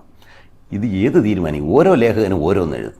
അപ്പോൾ ഇത് തടയുന്നതിന് വേണ്ടി മാതൃഭൂമി ഒരു സ്റ്റൈൽ ബുക്ക് ഉണ്ടാക്കിയത് ഇന്നൊന്നുമല്ല, അത് കുട്ടിക്കൃഷ്ണമാരാരാണ്. പണ്ടേ സാഹിത്യ നിരൂപകർ പത്രപ്രവർത്തനം നടത്തുന്ന ഒരു സ്ഥാപനമാണ് മാതൃഭൂമി എന്ന് ഇതിൽ നിന്ന് വ്യക്തമല്ലേ. അപ്പോൾ കുട്ടിക്കൃഷ്ണമാരാർ മാതൃഭൂമിയുടെ പ്രൂഫ് റീഡറായിരുന്നു. ഈ ശരിക്കും മാരാരെ എടുക്കുന്ന കാലത്ത് പ്രൂഫ് നോക്കാൻ കൂടി എടുക്കുന്നത്. വളരെ കുട്ടികൃഷ്ണമാരാരെ പോലെ ഒരു മഹാപുരുഷനെ കുറിച്ച് നമ്മളെപ്പോഴും പറയും, ആ പ്രൂഫ് റീഡറായിരുന്നു അവിടെ. ചിലരെ എഴുതി കണ്ടിട്ടുണ്ട് ഞാൻ. ഈ എഡിറ്റോറിയലിൽ പത്രപ്രവർത്തനമാകാൻ വേണ്ട വിദ്യാഭ്യാസ യോഗ്യത ഇല്ലാത്തതുകൊണ്ട് മാരാരെ പ്രൂഫ് റീഡറാക്കി കളഞ്ഞു. ഇങ്ങനെയൊന്നും അല്ല സംഭവിച്ചത്. മാരാർക്കൊരു ജോലി വേണമായിരുന്നു. അന്ന് മാരാർ പത്രപ്രവർത്തനം പരിചയമുള്ള ആളൊന്നുമല്ല, സ്വാതന്ത്ര്യ സമരമൊന്നുമില്ല, വലിയ പണ്ഡിതനാണ്. അദ്ദേഹം പത്രത്തിൻ്റെ പ്രൂഫ് നോക്കാനായിട്ട് അന്ന് ഈ ഇന്നത്തെ പോലെ പിന്നീട് പേ കമ്മീഷനും വരും, ജേർണലിസം കോഴ്സ് വരുമ്പോഴല്ലേ ഈ തസ്തികകളൊക്കെ വ്യത്യാസം. Sub editor, assistant editor, associate editor, പണ്ട് ഇതൊന്നുമില്ല. എല്ലാവരും കൂടെ ചേർന്നുണ്ടാക്കുന്ന ഒരു സാധനമായിരുന്നു പത്രം. പത്രാധിപരും ഈ ജോലിയെല്ലാം ചെയ്യും, സബ് എഡിറ്ററും ചെയ്യും, ഏജൻറ്റുമാർ വരെ വാർത്ത എഴുതും. മാരാർ ആദ്യകാലത്ത് ഈ പ്രൂഫ് വായിക്കുന്നതിനൊപ്പം മാതൃഭൂമി ആഴ്ചപ്പതിപ്പിലെ കവിതകളെല്ലാം പരിശോധിച്ച് കൊണ്ടിരുന്നതും കുട്ടികൃഷ്ണമാരായിരുന്നു. അപ്പോൾ മാരാർ ഈ മാതൃഭൂമിയിൽ വരുന്ന താൻ പ്രൂഫ് വായിച്ചപ്പോൾ കണ്ട വികലപ്രയോഗങ്ങൾ ചേർത്ത് മലയാള ശൈലി എന്നൊരു പുസ്തകം എഴുതി. അഗാധമായ അദ്ദേഹത്തിൻ്റെ ഭാഷാജ്ഞാനം മുഴുവൻ അതിനകത്തുണ്ട്. ചില കടുംപിടുത്തങ്ങളും യാഥാസ്ഥിത്വങ്ങളും അതിനകത്തുണ്ടാവാം. ഈ മലയാള ശൈലി പിന്നീട് മാതൃഭൂമിയുടെ സ്റ്റൈൽ ബുക്കായി അങ്ങ് മാറുക, അനൗദ്യോഗിക ശൈലി പുസ്തകമായി മാറി. പിൽക്കാലത്ത് മാതൃഭൂമി ഇത് വളരെ സിസ്റ്റമാറ്റിക്കായിട്ട് സ്റ്റൈൽ ബുക്കുകൾ ചെറുതായിട്ട് അച്ചടിച്ച് പ്രസിദ്ധീകരിക്കണം. ചെറുതായി ഒരു 4-5 കൊല്ലം കൂടി ഇതങ്ങ് പരിഷ്കരിക്കും. അവസാനം 2006 സമഗ്രമായി ഇത് പരിഷ്കരിച്ചു. സമഗ്രമായി പരിഷ്കരിച്ചപ്പോൾ അന്ന് അതിൻ്റെ ചുമതല വഹിച്ചത് C. ഉത്തമക്കുറുപ്പാണ് എഴുതിയത്. അന്ന് അതിലെ ഇംഗ്ലീഷുമായി ബന്ധപ്പെട്ട ഭാഗങ്ങൾ ഞാനാണ് എഴുതിയത്. ഇതിൻ്റെ ഉച്ചാരണം, വ്യാകരണ സംബന്ധിയായ ഭാഗങ്ങളൊക്കെ ഉത്തമക്കുറുപ്പ് എഴുതി. പിന്നീട് അപ്പം തന്നെ ഉത്തമക്കുറുപ്പെല്ലാം റിട്ടയർ ചെയ്തു. ഗോപി പഴയന്നൂർ ഇതിൻ്റെ ചുമതല വഹിച്ചിരുന്നു, അദ്ദേഹം റിട്ടയർ ചെയ്തു. അദ്ദേഹം വളരെ സീനിയറായ പത്രപ്രവർത്തകനാണ്. എനിക്ക് 2 വയസ്സുള്ളപ്പോഴും മറ്റും അദ്ദേഹം മാതൃഭൂമി ജോയിൻ ചെയ്തതാണ്. ഇപ്പോഴും ഞങ്ങൾക്കെല്ലാം പ്രിയപ്പെട്ട ഗോപിയേട്ടനായി അദ്ദേഹം ഇരിപ്പുണ്ട്. പല സംശയങ്ങളും ചോദിക്കാൻ പറ്റിയ ഒരാളാണ് അദ്ദേഹം. ഒരു ഭാഷാശുദ്ധിയെക്കുറിച്ച് അദ്ദേഹം എഴുതിയൊരു പുസ്തകം കോഴിക്കോട് പൂർണ്ണ പ്രസിദ്ധീകരിച്ചിട്ടുമുണ്ട്, തെറ്റില്ലാത്ത മലയാളത്തെക്കുറിച്ച്. അത് കഴിഞ്ഞ് 2014 ആയപ്പോഴേക്കും ഈ 2006 പരിഷ്കരിക്കണം എന്ന് പറഞ്ഞിട്ട് എന്നെ ഇത് പരിഷ്കരിക്കും, പൂർണ്ണമായി ഇത് മാറ്റിയെടുത്ത് പരിഷ്കരിക്കണം, പഴയ രീതി തന്നെ മാറ്റുക എന്ന് പറഞ്ഞിട്ട് ഏൽപ്പിച്ചു. 2 വർഷം ജോലി തിരക്കുകൾ കൊണ്ടും എൻ്റെ സഹജമായ ഉഴപ്പ് കൊണ്ടുമൊക്കെയാണ് ആയിരുന്നു തോന്നുന്നു. ഇച്ചിരി വൈകിപ്പോയി. എങ്കിലും 2016 200 പേജിലുള്ള സാധാരണ പുസ്തകത്തിൻ്റെ വലിപ്പത്തിലുള്ള ഒരു പോയിൻ്റ് വലുതായിട്ടാണ് അത് കമ്പോസ് ചെയ്തിട്ടുള്ളത്. നല്ല കൂടിയ കടലാസിലാണ് അച്ചടിച്ച്. ഒരു പോയിൻ്റ് കൂടുതൽ അച്ചടിക്കുന്നതുകൊണ്ട് പേജ് കൂടും. പക്ഷെ അതെന്തിനെന്നറിയാമോ? ഈ തെറ്റ് വരുമ്പോഴേ അത് ഞാൻ കണ്ണട എടുക്കാത്തതുകൊണ്ട് കണ്ടില്ല എന്ന് പറയുന്ന വിദ്വാന്മാർ കാണും. അപ്പോൾ അത് വേണ്ട, കണ്ണട ഇല്ലെങ്കിലും വായിക്കാവുന്ന തരത്തിലാണ് ഇത് അച്ചടി. ഇത് സത്യത്തിൽ ഈ ബുദ്ധി പറഞ്ഞത് മാതൃഭൂമിയിൽ HR-ന്റെ GM ആയിരുന്നു, ജനറൽ മാനേജർ ആനന്ദാണ് പറഞ്ഞത്. നമുക്കൊരു പോയിൻ്റ് കൂടെ കൂട്ടി അടിച്ചു കഴിഞ്ഞാൽ ഇതാരും കണ്ടില്ല എന്ന് പറയാൻ പറ്റില്ലല്ലോ എന്നൊന്നും. അദ്ദേഹത്തിന് വലിയ ഉത്സാഹമായിരുന്നു ഈ സ്റ്റൈൽ ബുക്ക് പബ്ലിഷ് ചെയ്യുന്നതിൽ. അപ്പോൾ ആനന്ദ് മാതൃഭൂമിയുടെ പഴയ കമ്പനി സെക്രട്ടറിയുടെ ഗോപാലകൃഷ്ണൻ വെച്ചാൽ മാതൃഭൂമിയുടെ സമസ്ത കാര്യങ്ങളും അറിയുന്ന കേശവൻ്റെ കാലം പോലെയുള്ള ആളാണ്. അദ്ദേഹത്തിൻ്റെ മകൻ കൂടിയാണ്. അപ്പോൾ ആനന്ദായിരുന്നു ഈ സ്റ്റൈൽ ബുക്കിന് എഡിറ്റോറിയൽ ഉള്ളവരെക്കാൾ ഉത്സാഹത്തോടെ ഇത് ചെയ്തു. ആ സ്റ്റൈൽ ബുക്കാണ് മാതൃഭൂമി ഇപ്പോഴും ഉപയോഗിക്കുന്നത്. പക്ഷേ ഇപ്പം അത് 10 കൊല്ലം ആവുന്നു. 2018 ഞാൻ മാതൃഭൂമി വിട്ടുപോരുകയും ചെയ്തു. പിന്നീട് ഞാൻ വിട്ടു പോകുന്നതിന് ശേഷവും മാതൃഭൂമിയായിട്ട് എനിക്ക് നല്ല ബന്ധമുള്ളതുകൊണ്ട് ആ സ്റ്റൈൽ ബുക്ക് ഒന്നുകൂടി തിരുത്തി പുതുക്കണം എന്ന് പറഞ്ഞ് എന്നോട് ആവശ്യപ്പെട്ടു. പക്ഷേ അത് നിർഭാഗ്യവശാൽ എൻ്റെ ഓരോരോ തിരക്കുമൂലം അത് എനിക്കിതുവരെ ചെയ്യാൻ കഴിഞ്ഞില്ല. ഇപ്പം മാതൃഭൂമിക്ക് താല്പര്യമുണ്ടോ എന്ന് എനിക്ക് അറിഞ്ഞുകൂടാ. എന്നാലും ചെയ്യേണ്ടതാണ്. പിന്നെ ഒരുപാട് പുതിയ വാക്കുകൾ വന്നു, പുതിയ പ്രയോഗ വൈകല്യങ്ങൾ ധാരാളമായി കടന്നുകൂടാൻ തുടങ്ങി. പക്ഷെ അത് മാതൃഭൂമി മാത്രം ആ പഴയ പാരമ്പര്യം അനുസരിച്ചുള്ള ഒരുപാട് ഒരു നിഷ്ഠകളുണ്ട്. ഒരു ഉദാഹരണത്തിന് തിമിംഗലം എന്ന വാക്ക് മാതൃഭൂമി മാത്രം തിമിംഗിലം എന്ന് മാത്രമേ അച്ചടിക്കാറുള്ളൂ. കാരണം ആ വാക്ക് സംസ്കൃതത്തിൽ അങ്ങനെയാണ്. തിമി എന്ന ചെറിയ മീനിനെ തിന്നുന്നത് കൊണ്ട് ആണ് തിമിംഗിലം എന്ന് ഈ വലിയ മീനിന് പേര് തിമിംഗിലം. ഇത് ഉത്തമക്കുറുപ്പ് എന്നെ ക്ലാസ്സിൽ പഠിപ്പിച്ച് എനിക്ക് ഓർമ്മയുണ്ട്. പക്ഷേ ഇത് മലയാളത്തിൽ ആരോടെങ്കിലും പറയാൻ പറ്റുമോ? തിമിംഗലം എന്നാണ് എല്ലാവരും പറയുന്നത്, പക്ഷേ ആ വാക്കിൻ്റെ ശരി രൂപം. ഇതുപോലെ തന്നെ മറ്റൊരു കാര്യം, ഈ ഉത്തരേന്ത്യയിലെ സ്ഥലപ്പേരുകൾ പുർ എന്ന് പറഞ്ഞ് അവസാനിക്കുന്നത്. പുരം എന്ന് പറഞ്ഞ സംസ്കൃത പദം ഹിന്ദിയിൽ പുർ എന്നായി മാറും. അപ്പം ജയ്പൂർ, നാഗ്പൂർ, മണിപ്പൂർ എന്നൊക്കെയാണ്. പക്ഷെ മലയാളിക്ക് ശീലം തെക്കേ ഇന്ത്യൻ സ്ഥലപ്പേരുകൾ ഊർന്ന് പറഞ്ഞ് അവസാനിക്കുന്നത്. അതുകൊണ്ട് നമ്മളിതിന് വെറുതെ നീട്ടും. ജയ്പൂർ, അങ്ങനെ നാഗ്പൂർ, നാഗ്പൂർ എന്ന് നീട്ടിമാണ് മലയാളത്തിലെ എല്ലാ പുസ്തകങ്ങളിലും പാഠപുസ്തകങ്ങളിലും നോവലിലും കഥയിലും പത്രങ്ങളിലും അടിക്കുന്നത്. മാതൃഭൂമി മാത്രം നാഗ്പൂർ, ജയ്പൂർ എന്ന് മാത്രമേ ആ യഥാർത്ഥത്തിൽ ആ സ്ഥലപ്പേര് പറയുമ്പോൾ മാത്രമേ എഴുതാറുള്ളൂ. അപ്പോൾ അതിങ്ങനെ ആളുകളോട് തിരുത്തി എനിക്ക് ഓർമ്മയുണ്ട് ട്രെയിനിങ് ക്ലാസ്സിൽ. ഇതിങ്ങനെയാണ്, ഈ പുരം എന്നുള്ള പദമാണ് നമ്മൾ ഈ ഊരിനെ, അതൊരു തെക്കേ ഇന്ത്യൻ ദ്രാവിഡ പദമാണ്, അത് തെറ്റിദ്ധരിച്ച് എഴുതരുത്. അതുകൊണ്ട് നമ്മൾ പുറന്ന് വേണം ഉപയോഗിക്കേണ്ടത്. ഉടനെ പിറ്റേ ദിവസം എഴുതുന്നു ഉള്ളുർ വെള്ളുർന്ന്, എല്ലാം ഹ്രസ്വമായിട്ടല്ലേ എഴുതാവെന്ന് പറഞ്ഞു. അങ്ങനത്തെ ആളുകളുള്ളൊരു ലോകമാണിത്. അപ്പം അങ്ങനത്തെ കാര്യങ്ങളിൽ അതിശ്രദ്ധ, നമ്മൾ ഏതൊക്കെ വാക്കുകൾ ശരി വാക്കുകൾ ഉപയോഗിക്കണം, അതൊരു ശരിക്കൊരു പാഠപുസ്തകം പോലെ. പക്ഷേ ഈ രണ്ടാമത് എൻ്റെ സ്റ്റൈൽ ബുക്ക് വന്നു മാതൃഭൂമി. സാധാരണ പത്രങ്ങളുടെ ഒരു പ്രൈവറ്റ് പ്രോപ്പർട്ടിയാണ്, അകത്ത് മാത്രം വിതരണം ചെയ്യും. മാതൃഭൂമി അത് ഒരുപാട് പേർക്ക് ഒരു ചെറിയ വിലയ്ക്കല്ല, പൊതു വിതരണത്തിന് കൊടുത്തിട്ടുണ്ട്. പിന്നീട് 2011 സർക്കാർ ഇറക്കിയ ഒരു സ്റ്റൈൽ ബുക്കുണ്ട്. അത് കഴിഞ്ഞ് പിന്നെ വേറെ ഒന്ന് പരിഷ്കരിച്ചു. ആ 2011 കേരള സർക്കാരിൻ്റെ സ്റ്റൈൽ ബുക്ക് ഏതാണ്ട് മാതൃഭൂമി സ്റ്റൈൽ ബുക്കിൻ്റെ ഒരു കോപ്പിയാണ്. അതിൻ്റെ കൂടെ സർക്കാരിന് ആവശ്യമായ പദാവലികളും കൂടെ അവർ ചേർത്തിട്ടുണ്ട്. അപ്പോൾ ഇതാണ് ഈ സ്റ്റൈൽ ബുക്ക് വളരെ പ്രധാനം. പക്ഷേ മലയാളത്തിലെ എല്ലാ പത്രങ്ങളും അങ്ങനെ സമഗ്രമായൊന്നും സൂക്ഷിക്കുന്നില്ല. ഉണ്ടെങ്കിൽ തന്നെ വളരെ ചെറുതായിരിക്കും. അപ്പോൾ അവരുടെ പ്രൈവറ്റ് പ്രോപ്പർട്ടി ആയിട്ട് നിലനിർത്തും. അതുകൊണ്ട് ഇപ്പോഴും ഒരു യൂണിഫോം സ്ട്രക്ചർ നമുക്ക് ഭാഷയുടെ ഉപയോഗത്തിൽ ഉണ്ടാക്കാൻ കഴിഞ്ഞിട്ടില്ല. അത് നമ്മുടെ ലിപി വിന്യാസത്തിൻ്റെ പ്രശ്നങ്ങളുണ്ട്. പക്ഷേ ഒരു ഏകീകൃതമായ ഒരു പ്രയോഗം വേണ്ടതാണ്. ഓരോരുത്തരും വായി തോന്നിയ കോതയ്ക്ക് പാട്ട് പോലെ അല്ല ഭാഷ. നമ്മുടെ ഭാഷ വളരണമെങ്കിൽ പത്രങ്ങളിൽ വരുന്നതാണ് പിന്നീട് പാഠപുസ്തകം എല്ലാവരും ഉപയോഗിക്കുന്നത്. എല്ലാ പത്രങ്ങളും ഒരുപോലെ ഉപയോഗിക്കാൻ കഴിഞ്ഞാൽ വളരെ നല്ലതാണ്. ഇതൊക്കെ വലിയ പ്രാദേശിക ഭേദമൊക്കെ കടന്നുകൂടുമ്പോഴുള്ള പ്രശ്നങ്ങളുണ്ട്. അപ്പോൾ നമ്മുടെ ഭാഷാപരമായ ഒരു ഉദാഹരണത്തിന് തിരുവനന്തപുരം ജില്ലക്കാർ വച്ച് എന്നാണ് പറയുക. അത് കൊല്ലം ജില്ല വരെയും വയ്ക്കലേ ഉള്ളൂ. അവിടെ വെച്ച് നടന്നു. എന്നാൽ അത് കഴിഞ്ഞ് അങ്ങോട്ട് പോകുമ്പോൾ വെച്ചെന്നേ ഒരു പ്രയോഗമുള്ളൂ. മലബാറിൽ വെച്ച് എന്ന് മാത്രമേ പ്രയോഗിക്കൂ. ഇത് വലിയ പ്രശ്നമാണ്. തിരുവനന്തപുരത്തുകാർക്ക് വാർത്ത എഴുതുമ്പോൾ വച്ചെന്നേ വരും. ഇത് മലബാർ ചെല്ലുമ്പം ഇതാകെ പ്രശ്നമാണ്. പിന്നെ കല്യാണത്തിന് സദ്യ വിളമ്പുന്നതിന് തിരുവനന്തപുരത്തുകാർ കളരി എന്നാണ് പറയുക. എത്ര കളരി ഊണ് വെച്ചു, ആദ്യത്തെ കളരിയിൽ ഉണ്ടെന്ന് പറയും. പക്ഷേ കേരളത്തിൽ തിരുവനന്തപുരത്ത് ഒഴിച്ച് ഒരിടത്ത് പന്തി എന്നുള്ള അർത്ഥം കളരിക്കില്ല.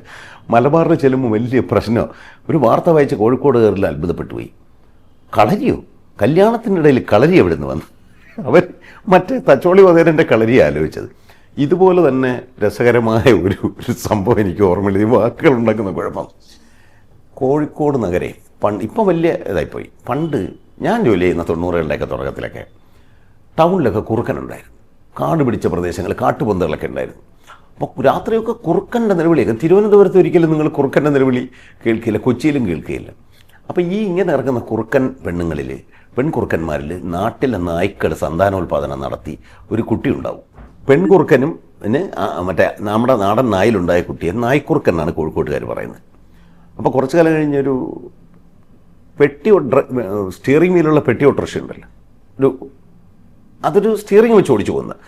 അതിന് കോഴിക്കോട്ടുകാർ രസികന്മാരായതുകൊണ്ട് ഒരു പേരിട്ട് നായ്ക്കുറുക്കൻ.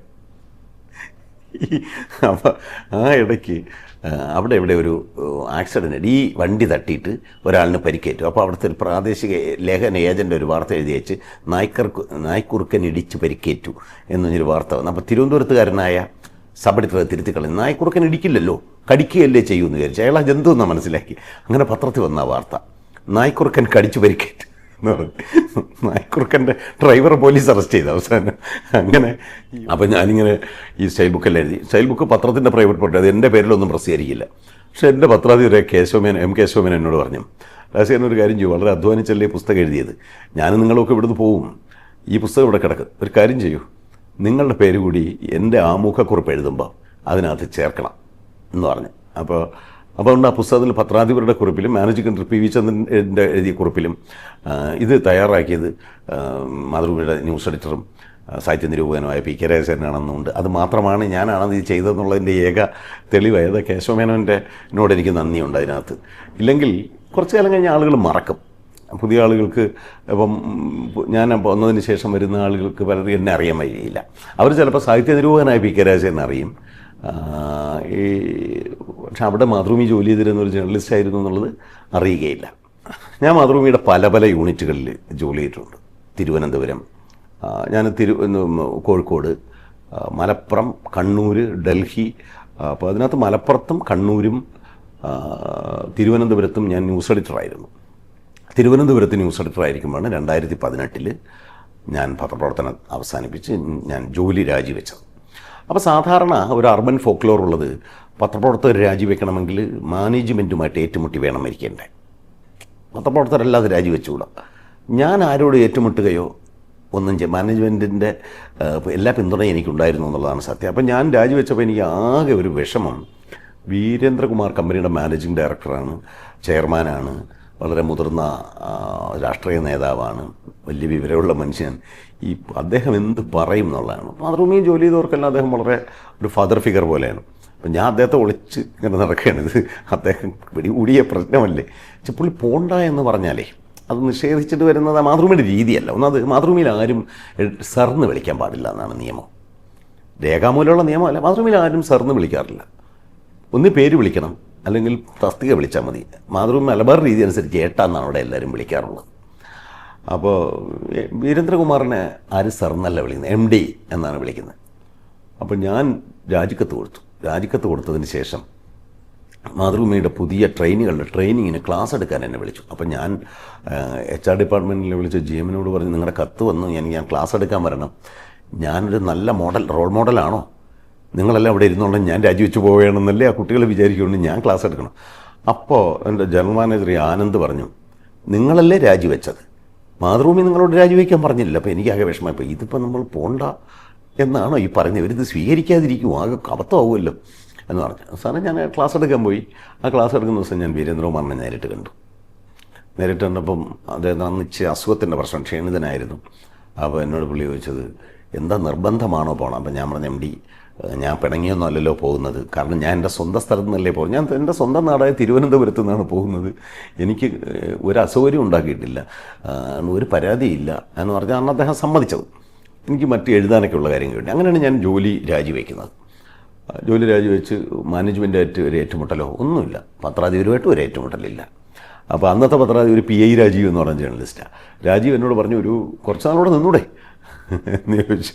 അപ്പോൾ ഞാൻ രാജീവിനുള്ള സ്വാതന്ത്ര്യം വിളിച്ചു. എന്താ എഡിറ്ററുടനെ ഫോണുണ്ട്, 6 മാസം കൂടെ നിന്നോടെ. ഞാൻ വെച്ചാൽ 6 മാസം കഴിഞ്ഞ് എഡിറ്റർ പോവോ എന്ന് ഞാൻ രാജീവിനോടുള്ളൊരു യങ്ങാണ്, എൻ്റെ പ്രായമൊക്കെ ഉള്ളൂ അദ്ദേഹത്തിന്. അതുകൊണ്ട് ഞാൻ ചോദിച്ചു, ഞാൻ ജോലി രാജിവെച്ചു. പക്ഷെ ഞാൻ ജോലി രാജിവെച്ചത് മാതൃഭൂമിയുടെ ഒരു ഇതിനകത്ത് നിന്ന് ഞാൻ ഒഴിവാക്കാനുള്ള മാതൃഭൂമി എന്നോട് അത്രയും സ്നേഹം കാണിച്ചിട്ടുണ്ട്. ഉദാഹരണത്തിന്, ഞാൻ രാജിവെച്ചതിന് ശേഷം മാതൃഭൂമിയുടെ സെൻറ്റിനറി വന്നത് 100 കൊല്ലം 2023. 100-ാം കൊല്ലത്തിൻ്റെ ആലോചന യോഗം നടക്കും. ഇതെങ്ങനെ ചെയ്യണം, അതിൻ്റെ സപ്ലിമെൻറ്റുകൾ എങ്ങനെ ഇറക്കണം. 100 വർഷത്തെ സപ്ലിമെൻറ്റ് തയ്യാറാക്കുന്നതിന് വേണ്ടി മാതൃഭൂമി ഒരു ആലോചന യോഗം വിളിച്ചപ്പോൾ മാതൃഭൂമി എന്നെ ചെല്ലും നിന്ന് 5 ദിവസം കോഴിക്കോട് കൊണ്ട് താമസിച്ച് ആ സപ്ലിമെൻറ്റിൻ്റെ പ്രപ്പോസൽ മുഴുവൻ എഴുതി ഞാനുണ്ടാക്കി. മാനേജിങ് എഡിറ്റർ PV ചന്ദ്രൻ്റെ മുറിയിൽ ഞങ്ങളെല്ലാവരും കൂടെ ഇരുന്ന്, ശ്രേയാംസ് കുമാറും ഉണ്ടായിരുന്നു, എല്ലാവരും കൂടി ഇരുന്നിട്ടാണ്. അന്ന് MD ആണ് ശ്രേയാംസ് കുമാർ. വീരേന്ദ്രകുമാർ മരിച്ചുപോയി. അതിനുശേഷം ശ്രേയാംസ് മാനേജിങ് ഡയറക്ടറായി വന്നു. ആ സമയത്ത് ഇതെല്ലാവരും അംഗീകരിച്ചു. ഞാനും കൂടി ആ യോഗത്തിൽ പങ്കെടുത്തു. ഞാൻ മാത്രമാണ് ജോലി രാജിവെച്ച് പോയ ഒരാൾ. അപ്പോൾ അവസാനം ഞാൻ മീറ്റിംഗ് കഴിഞ്ഞാൽ പറഞ്ഞു, അല്ല MD, ഈ ജോലി രാജിവെച്ച ഒരാളിനെ ക്ഷണിച്ചതിൽ എനിക്ക് ജനറോസിറ്റി ഉണ്ട് എന്നാണ്. അപ്പോൾ ശ്രേയാംസ് പറഞ്ഞു, നിങ്ങളോട് ഞങ്ങൾക്ക് പിണക്കമൊന്നുമില്ലല്ലോ, നിങ്ങൾക്ക് ഞങ്ങളോട് പിണക്കമില്ല, നിങ്ങളുടെ അറിവിനോടും മാതൃഭൂമി നിങ്ങൾ ചെയ്ത സേവനത്തോടുള്ള ഞങ്ങളുടെ ഒരു സ്നേഹം കൊണ്ടാണ് ഞങ്ങൾ നിങ്ങളെ വീണ്ടും വിളിച്ചത് എന്ന് പറഞ്ഞു. അപ്പോൾ അതങ്ങനെയാണ് മാതൃഭൂമി. അതിനുശേഷം ഞാൻ പോകുന്ന കുറച്ച് കാലം കണ്ട് മാതൃഭൂമി നടത്തുന്ന ഫെസ്റ്റിവലിന് നാട്ടുകാരെല്ലാം വിളിക്കുന്ന മാതൃഭൂമി അന്താരാഷ്ട്ര അക്ഷരോത്സവം എന്ന് പറഞ്ഞാൽ സാഹിത്യോത്സവത്തിൻ്റെ ക്യൂറേറ്ററായിട്ട് മാതൃഭൂമി എന്നെ ക്ഷണിച്ചു. ഞാൻ 2 ഫെസ്റ്റിവലുകൾ ക്യൂറേറ്റ് ചെയ്യുകയും ചെയ്തു. അത് എൻ്റെ സ്ഥാപനത്തോടുള്ള എൻ്റെ ബന്ധം കൊണ്ടും സ്ഥാപനം എന്നോട് കാണിച്ചിട്ടുള്ള ജനറോസിറ്റിയുടെ ഒരു ഉദാഹരണമാണ്. അല്ലാതെ നമുക്ക് ഏത് സ്ഥാപനത്തിലും കൊച്ചു കൊച്ചു അപ്രിയങ്ങളും ഒക്കെ ഉണ്ടാവും. അതൊക്കെ അന്നെന്നുള്ളത് മായുന്ന അല്ലെങ്കിൽ ചെറിയ കാലം കൊണ്ട് മാഞ്ഞു പോകുന്നതാണ്. അല്ലാതെ എനിക്ക് എൻ്റെ പത്രപ്രവർത്തന ജീവിതത്തിൽ മാതൃഭൂമിയോട് ഞാൻ കടപ്പെട്ടിരിക്കുന്നു എന്നുള്ളതിനകത്ത് എനിക്കൊരു സംശയമില്ല. കാരണം അത് അങ്ങനെ ഒരു അന്തരീക്ഷത്തിലാണ് ഞാൻ വന്നത്. ഇത്തരം കാര്യങ്ങളെല്ലാം വളരെ സ്വതന്ത്രമായി ചെയ്യാൻ കഴിഞ്ഞതൊക്കെ മാതൃഭൂമിയിൽ. പിന്നെ പലപ്പോഴും ചില പത്രസ്ഥാപനങ്ങളിലൊക്കെ ജോലി ചെയ്യുന്ന ജേർണലിസ്റ്റൊക്കെ ഒന്നും എഴുതാൻ പറ്റില്ല, മറ്റ് സ്ഥാപനങ്ങളിൽ എഴുതിക്കൂടെ. മാതൃഭൂമിയിൽ മാത്രം അത്തരം ഒരു വിലക്കുകളുമില്ല.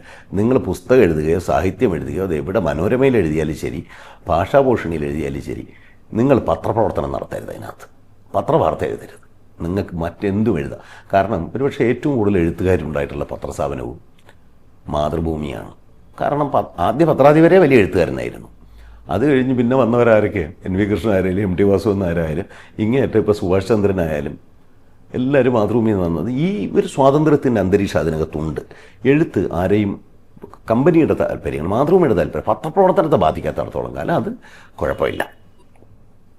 ഞാനത് സത്യത്തിൽ സാഹിത്യ സ്കൂൾ ക്ലാസ് പഠിച്ചപ്പോഴേ കഥ എഴുതി തുടങ്ങിയ ഒരാളാണ് ഞാൻ. രാവിലെ മുതൽ കഥ എഴുത്ത്. അപ്പോൾ ഞാൻ അങ്ങനെ കഥ എഴുതാൻ കാര്യം എൻ്റെ അച്ഛൻ കുട്ടിക്കാലം മുതൽ എന്നെ വായനശാലയിൽ ചേർന്ന് പുസ്തകം വായിക്കണം എന്നാണ് പറഞ്ഞുകൊണ്ടിരുന്നത്. എന്തെങ്കിലും ഒരു അക്ഷരം പഠിക്കണം എന്ന് എൻ്റെ അച്ഛൻ പറഞ്ഞത് എനിക്ക് യാതൊരു ഓർമ്മയില്ല. എൻ്റെ വീട്ടിൽ എൻ്റെ അമ്മയും അച്ഛനും പുസ്തകം വായിക്കുന്ന ആളുകളായിരുന്നു. അതുകൊണ്ട് ഞാനാണെങ്കിൽ ലോകത്തുള്ള എല്ലാ തല്ലിപ്പൊളി പുസ്തകവും വായനയായിരുന്നു എൻ്റെ പ്രധാന ജോലി. വായനശാലയിൽ പോവുക, ഡിറ്റക്റ്റീവ് നോവൽ വായിക്കുക, എനിക്ക് മനസ്സിലായതൊക്കെ ഞാൻ വായിക്കുക. അങ്ങനെ ഞാൻ കഥ എഴുതി 10ാം ക്ലാസ്സിലൊക്കെ പഠിച്ച് സ്കൂൾ യൂത്ത് ഫെസ്റ്റിവലിന് കഥ എഴുത്ത്. പിന്നീട് ഞാൻ പലർക്കും അറിഞ്ഞുകൂടാത്ത കാര്യമാണ്, ഞാൻ മാതൃഭൂമിയിലും കലാകൗമുദിയിലൊക്കെ ചെറുകഥ എഴുതിയിട്ടുണ്ട്. കേരള സർവകലാശാല യുവജനോത്സവത്തിൽ 5 തവണ ചെറുകഥയ്ക്ക് 1ാം സമ്മാനം വാങ്ങിച്ച ചെറുകഥാകൃത്താണ് ഞാൻ. അന്ന് എൻ്റെ കൂടെ കവിതയ്ക്ക് സമ്മാനം വാങ്ങിച്ചുകൊണ്ടിരുന്നവരാണ് അനിത തമ്പി, അൻവർ അലി, ഇങ്ങനെയുള്ള ആളുകളല്ല. KR മീര അടുത്ത സമയത്ത് പറഞ്ഞത്, പണ്ട് ഞാൻ ഒരു മത്സരത്തിൽ പങ്കെടുക്കാൻ വന്നു, രാജൻ ചേട്ടൻ അവിടെ ഉണ്ടായിരുന്നു, കഥ എഴുതി, എനിക്കൊന്നും സമ്മാനം കിട്ടിയില്ല. അങ്ങനെ ഒരു മീര അന്ന് ചെറിയതായിട്ട് കഥ എഴുതാമെന്നാണ് മീര പറയുന്നത്. പിന്നീട് പക്ഷേ ഞാൻ എൻ്റെ പോസ്റ്റ് ഗ്രാജുവേഷൻ ക്ലാസ്സുകൾ തന്നെ എനിക്കന്ന് ഒരു അനലറ്റിക്കൽ മൈൻഡ് ഉണ്ടെന്നാണ് ഞാൻ വിചാരിക്കുന്നത്. എപ്പോഴും കാര്യങ്ങളെ അപഗ്രഥിച്ചു പോവുക എന്നുള്ളത്. അപ്പോൾ അതുകൊണ്ട് ഭയങ്കരമായ സംശയങ്ങൾ വന്നു കൂടുന്നു. അപ്പോൾ എഴുത്തുകാരനെ പറ്റിയല്ല, ക്രിയേറ്റീവ് റൈറ്റർക്ക് ഇത്തരം സന്ദേഹങ്ങളുടെ പ്രശ്നം ഉണ്ടാകരുത്. അവിടെ ഇമാജിനേഷനാണ് കൂടുതൽ പ്രവർത്തിക്കേണ്ടത്. ഞാൻ ഈ അനലിറ്റിക്കൽ ബുദ്ധി, അതുകൊണ്ട് ഞാൻ MA പഠിക്കുമ്പോൾ ഞാൻ തിരുവനന്തപുരം യൂണിവേഴ്സിറ്റി കോളേജിലാണ് ഞാൻ എൻ്റെ BAയും MAയും പഠിച്ചത്. ആ കാലം മുതൽ തന്നെ ഇത്തരം സാഹിത്യ നിരൂപണം, സാഹിത്യ പഠന ഗ്രന്ഥങ്ങൾ ഇത് വായിക്കുന്നു. പിന്നെ എൻ്റെ PhD, ഞാൻ UGCയുടെ ഫെലോഷിപ്പോട് കൂടിയാണ് ഞാൻ എൻ്റെ PhD ചെയ്തത്. ഇത് ഞാൻ അറിയാതെ തന്നെ എൻ്റെ അകത്ത് ഒരു റീസർച്ചറേയും ഒരു ലിറ്റററി ക്രിട്ടിക്കിനെ രൂപപ്പെടുത്തി. അപ്പം ഞാൻ 90കളോടുകൂടി ഞാൻ പൂർണ്ണമായും സാഹിത്യ നിരൂപണത്തിലേക്ക് തിരിഞ്ഞു. അപ്പോൾ സാഹിത്യ നിരൂപണത്തിൽ ഞാൻ പ്രധാനപ്പെട്ട ലേഖനങ്ങൾ എഴുതുന്നു. അന്ന് മാതൃഭൂമിയിൽ MT എൻ്റെ ഒരു ലേഖനം പ്രസിദ്ധീകരിക്കണം ആദ്യം. അത് 91 92 ഞാനന്ന് എഴുതുന്നത്, അന്ന് സിമിയോട്ടിക്സ് എന്ന് പറഞ്ഞ ചിഹ്നവിജ്ഞാനീയം എന്ന് പറഞ്ഞ ആ പഠനശാഖയുടെ സിദ്ധാന്തങ്ങൾ ഉപയോഗിച്ചുകൊണ്ട് പരസ്യങ്ങളെ വ്യാഖ്യാനിച്ചുള്ള ലേഖനം. MTയുടെ കത്ത് ഞാൻ സൂക്ഷിച്ചു വെച്ചിട്ടുണ്ട്. MT അയക്കുന്ന മലയാളത്തിലെ എഴുത്തുകാർക്ക് എല്ലാവർക്കും ഒരു വലിയ MT എനിക്ക് എഴുതി എൻ്റെ ലേഖനം പ്രസിദ്ധീകരിക്കുക എന്ന് പറഞ്ഞത് ഇവിടെ ഒരു സുഖകരമായ സ്മരണയായിട്ട് പറയാറുണ്ട്. ഞാനും ഒരെണ്ണം സൂക്ഷിച്ചു വെച്ചിട്ടുണ്ട്. പിന്നെ എന്നെ സഹായിച്ച സാഹിത്യ നിരൂപകൻ എന്നുള്ള നിലയിൽ എന്നെ സഹായിച്ച പത്രാധിപർ S ജയചന്ദ്രൻ നായരാണ്. കലാകൗമുദിയിലും അതിൽ അദ്ദേഹം എൻ്റെ ലേഖനങ്ങൾ അച്ചടിച്ചു.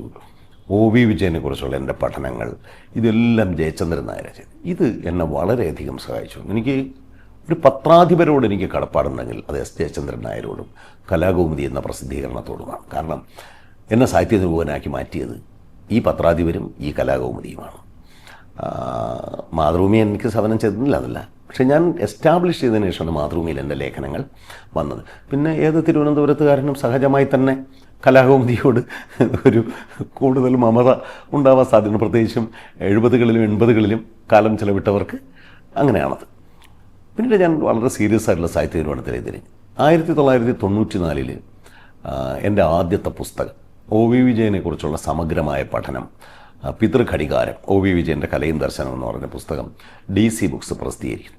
ഈ പുസ്തകം പ്രസിദ്ധീകരിക്കുന്നത് ഞാൻ മാതൃഭൂമി ജോയിൻ ചെയ്തപ്പോഴാണ്. ഞാൻ മാതൃഭൂമിയിൽ ഈ പുസ്തകം ഞാൻ എഴുതി തീർത്തത് മാതൃഭൂമിയിലെ തൃശ്ശൂർ ജോലി ചെയ്യുമ്പോഴാണ്. ആ പുസ്തകം എഴുതി തീർത്തതിൽ എനിക്ക് നന്ദിയും കടപ്പാടുമുള്ളത് ഒരാളിനോടാണ്. അതായത് K. പ്രഭാകരൻ ആണ് അന്ന് മാതൃഭൂമിയുടെ ബ്യൂറോ ചീഫ്. ഈ കെ പ്രഭാകരനെ ഞങ്ങളെല്ലാവരും അണ്ണ എന്നാണ് വിളിക്കുന്നത്. ഈ കെ പ്രഭാകരൻ്റെ അച്ഛൻ പി നാരായണൻ നായർ മാതൃഭൂമിയുടെ പത്രാധിപരായിരുന്നു. പിന്നെ അദ്ദേഹം സ്വാതന്ത്ര്യസമരത്തിൽ പിന്നീട് കമ്മ്യൂണിസ്റ്റ് പാർട്ടിയിലേക്ക് നീങ്ങിയപ്പോൾ മാതൃഭൂമിയുടെ പത്രാധിപത്യം രാജിവെച്ച് ദേശാഭിമാനിയുടെ പത്രാധിപരായ ആളാണ്. അദ്ദേഹത്തിൻ്റെ മകനാണ്.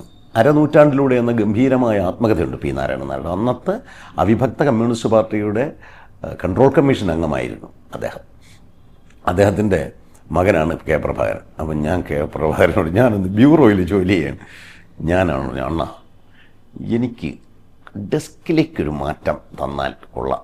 അപ്പം ഒരു ബ്യൂറോ ചീഫും തൻ്റെ കീഴിലുള്ള ആരും ഡെസ്കിലേക്ക് മാറാൻ സമ്മതിക്കില്ല.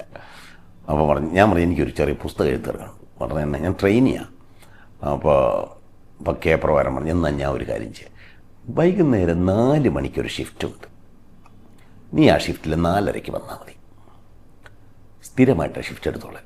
അപ്പോൾ ഉടനെ തന്നെ എൻ്റെ ബ്യൂറോയിലുള്ളവരെല്ലാം വളരെ സന്തുഷ്ടരായി.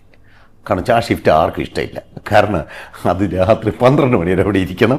നാട്ടിൽ കണ്ട സമസ്ത പോലീസ് സ്റ്റേഷനിലും വിളിച്ച് വാർത്ത വല്ലതും ഉണ്ടോ, കൊലപാതകം നടന്നോ, മോഷണം നടന്നോ എന്നെല്ലാം അന്വേഷിക്കണം. പിന്നെ എല്ലാ പത്രപ്രവർത്തകരും ചെയ്യുമ്പോൾ മറ്റ് പത്രങ്ങളിലെ സുഹൃത്തുക്കളെ വിളിച്ച് നമുക്ക് വാർത്തയൊന്നും നഷ്ടപ്പെട്ടില്ലല്ലോ എന്ന് ഉറപ്പാക്കുകയും ചെയ്യും. അതൊക്കെ പത്രപ്രവർത്തനം അറിയുന്നവർക്കെല്ലാം ഈ വേലകളെല്ലാം അറിയാം. അങ്ങനെ ഞാൻ ഈ വൈകുന്നേരം പകൽ മുഴുവൻ ഞാൻ എൻ്റെ തൃശ്ശൂരിലെ സിലോൺ എന്ന് പറഞ്ഞ CPM-ൻ്റെ ജില്ലാ കമ്മിറ്റി ഓഫീസിൻ്റെ അടുത്ത് അവിടെയുള്ള ലോഡ്ജ് മുറിയിലിരുന്നാണ് എഴുതിയത്. കാരണം ഞാൻ മാതൃഭൂമി തൃശ്ശൂർ ജോയിൻ ചെയ്യാൻ ഡിസംബർ 16 ആണ് ജോയിൻ ചെയ്തത്. 15 രാത്രി ഞാൻ അവിടെ ചെന്ന്, ഞാനും 5 ഉച്ചയായപ്പോൾ എത്തി. ഞാൻ എൻ്റെ കൂടെ PK ജയചന്ദ്രൻ എന്ന് പറഞ്ഞ എൻ്റെ സുഹൃത്ത്, ഞാനും ജയചന്ദ്രൻ വന്ന് ഇവിടെ PhD ചെയ്യുകയാണ്. ജയചന്ദ്രൻ എന്നെപ്പോൾ ട്രെയിനിങ് ചെയ്തത്. ഞങ്ങൾക്ക് അന്ന് പരിചയമുള്ള തൃശ്ശൂർ ഒരു ജേർണലിസ്റ്റുള്ള, അത് കേരള കൗമുദിയുടെ തൃശ്ശൂർ ലേഖകൻ PV മുരുകനാണ്. മുരുകൻ എൻ്റെ സീനിയറായി യൂണിവേഴ്സിറ്റി കോളേജിൽ പഠിച്ച് പിന്നീട് കേരള കൗമുദിയിൽ ഉയർന്ന പദവികളിൽ വരുന്നു. കേരള കൗമുദി ഉപേക്ഷിച്ച് പോകുന്ന ആളാണ് മുരുകൻ. ഈ മുരുകനെയാണ് ഞാൻ ആദ്യം ചെന്ന് കാണാൻ പോകുന്നത്. മുരുകനെ കാണും. പിന്നെ മാധ്യമത്തിൻ്റെ രാജ്മോഹനും.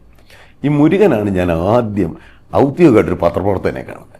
എന്നിട്ടാണ് ഞാൻ ആ പത്രപ്രവർത്തനം അവിടെ തുടങ്ങുന്നത്. അപ്പോൾ ആ പകൽ സമയത്തിരുന്നുകൊണ്ട് ഞാൻ ഈ പുസ്തകം എഴുതി. ഞാൻ ഈ DC ബുക്സിന് ഇതായിരിക്കും. എനിക്ക് നേരത്തെ DC കിഴക്കേമുറി അറിയാം. രവി DC അന്ന് ചെറുപ്പമാണ്. ഞാൻ രവി DCയും അന്ന് മുതൽ പരിചയമുണ്ട്.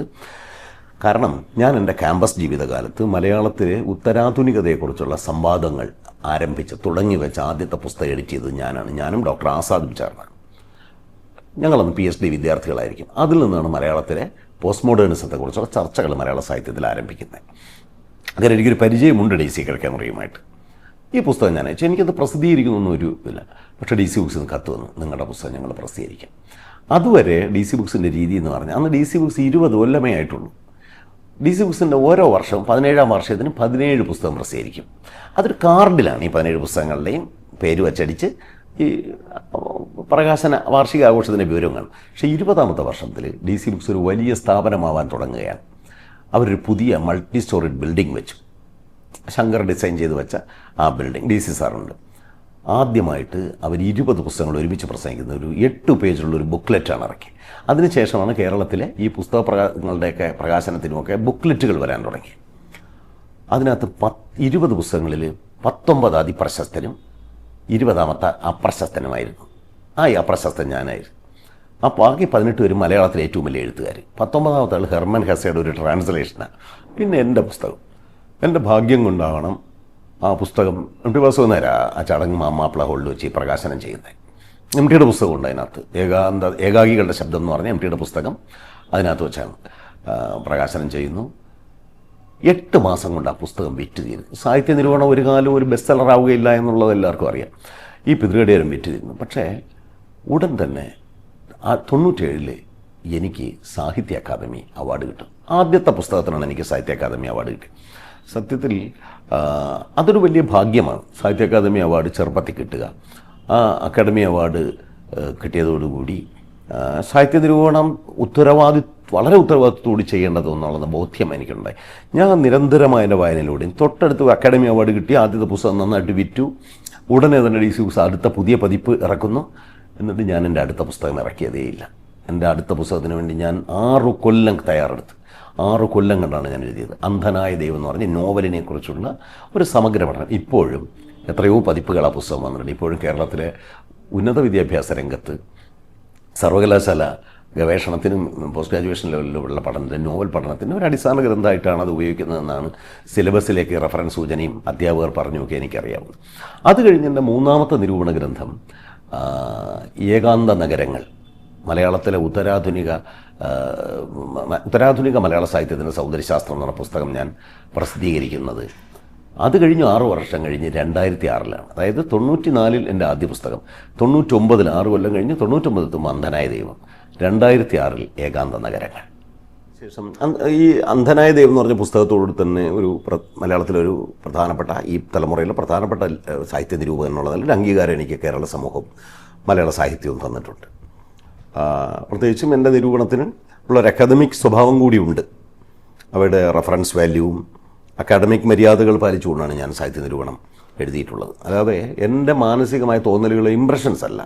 സാഹിത്യ നിരൂപണം ശാസ്ത്രീയമായൊരു അപഗ്രഥന പദ്ധതിയാണ്. ആ രീതിയിലാണ് ഞാനത് എഴുതിയിട്ടുള്ളത്. അതിനുശേഷം എൻ്റെ പ്രധാനപ്പെട്ട പുസ്തകങ്ങൾ ഒരുപാടെണ്ണം വന്നിട്ടുണ്ട്. കഥാന്തരങ്ങൾ എന്ന് പറഞ്ഞ് മലയാള ചെറുകഥയെ കുറിച്ച് പഠിക്കുന്ന ഒരു പുസ്തകമുണ്ട്.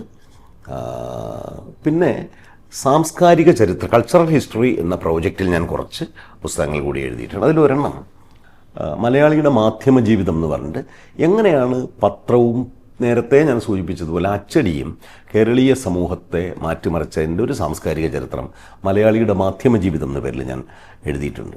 മറ്റൊരു പുസ്തകം എങ്ങനെയാണ്, പ്രത്യേകിച്ചും പുസ്തകങ്ങൾക്ക് വേണ്ടി ജീവിച്ച മനുഷ്യരും ഒരിടവും പേര് കിട്ടാതെ പോയ ആളുകളും എങ്ങനെയാണ് നമ്മുടെ ജീവിതത്തെ മാറ്റിയത്. എല്ലാവരും ലൈബ്രറികളിൽ സൂക്ഷിച്ച മഹത്തായ പുസ്തകങ്ങൾ മാത്രമല്ല, ആരും ലൈബ്രറികളിൽ സൂക്ഷിക്കാത്ത, മഹത്തായതായി അംഗീകരിക്കാത്ത ലഘുലേഖകളും പാട്ടുപുസ്തകങ്ങളും ക്രൈം നോവലുകളും മന്ത്രവാദ പുസ്തകങ്ങൾക്കും ഒരു ചരിത്രമുണ്ട്. ഇതെല്ലാം വിശദീകരിച്ചുകൊണ്ടുള്ള ബുക്സ്റ്റാൾജിയ എന്നൊരു പുസ്തകം ഞാൻ എഴുതിയിട്ടുണ്ട്. ഒരു പുസ്തക വായനക്കാരൻ്റെ ഗൃഹാതുരത്വങ്ങൾ എന്നൊരു സബ് ടൈറ്റിലും അതിനുണ്ട്. മറ്റൊന്നാണ് മലയാളി സിനിമ കണ്ടതിൻ്റെ ചരിത്രം. അത് സിനിമയുടെ ചരിത്രമല്ല, സിനിമാ തിയേറ്റർ എന്ന പൊതുമണ്ഡലത്തിൻ്റെ ചരിത്രം, മലയാളിയുടെ കാഴ്ചയുടെയും തിയേറ്ററുകളുടെയും ഒരു സാംസ്കാരിക ചരിത്രം, സിനിമാ സന്ദർഭങ്ങളുടെ പേരിൽ ഞാൻ എഴുതിയിട്ടുണ്ട്. മറ്റൊന്ന് മീഡിയ അക്കാദമി തന്നെ പ്രസിദ്ധീകരിച്ച കേരളത്തിലെ ലിറ്റിൽ മാഗസിനുകളുടെ ഒരു ചരിത്രം. ലിറ്റിൽ മാഗസിന് മലയാളത്തിലെ ആധുനികതാ പ്രസ്ഥാനം എന്നുള്ള ബന്ധമുള്ള പക്ഷിക്കൂട്ടങ്ങൾ, ലിറ്റിൽ മാഗസിനും മലയാളത്തിലെ ആധുനികതയും എന്നൊരു പുസ്തകവും ഞാൻ എഴുതിയിട്ടുണ്ട്. ഇത് ഒരു സാംസ്കാരിക ചരിത്ര പദ്ധതി എന്നുള്ള നിലയിൽ ആണ് ഞാൻ എഴുതുന്നത്. ഇത്തരത്തിൽ 1-2 പുസ്തകങ്ങൾ കൂടി ഞാൻ പ്ലാൻ ചെയ്ത് വെച്ചിട്ടുണ്ടെങ്കിൽ ചെയ്യേണ്ടതായിട്ട് ഉള്ളത്. അപ്പോൾ സാഹിത്യ നിരൂപണത്തിന് പിന്നെ കവിതയെക്കുറിച്ചുള്ള പഠനങ്ങൾ മാത്രമുള്ള ആത്മാവിൻ്റെ പാവകളിക്കാർ എന്ന ഒരു പഠന ഗ്രന്ഥം, ഒരു നിരൂപണ ഗ്രന്ഥം കൂടി ഞാൻ പ്രസിദ്ധീകരിച്ചിട്ടുണ്ട്. മലയാളത്തിലെ വളരെ പ്രധാനപ്പെട്ട എല്ലാ എഴുത്തുകാർക്കും അവതാരികകൾ ഞാൻ എഴുതിയിട്ടുണ്ട്.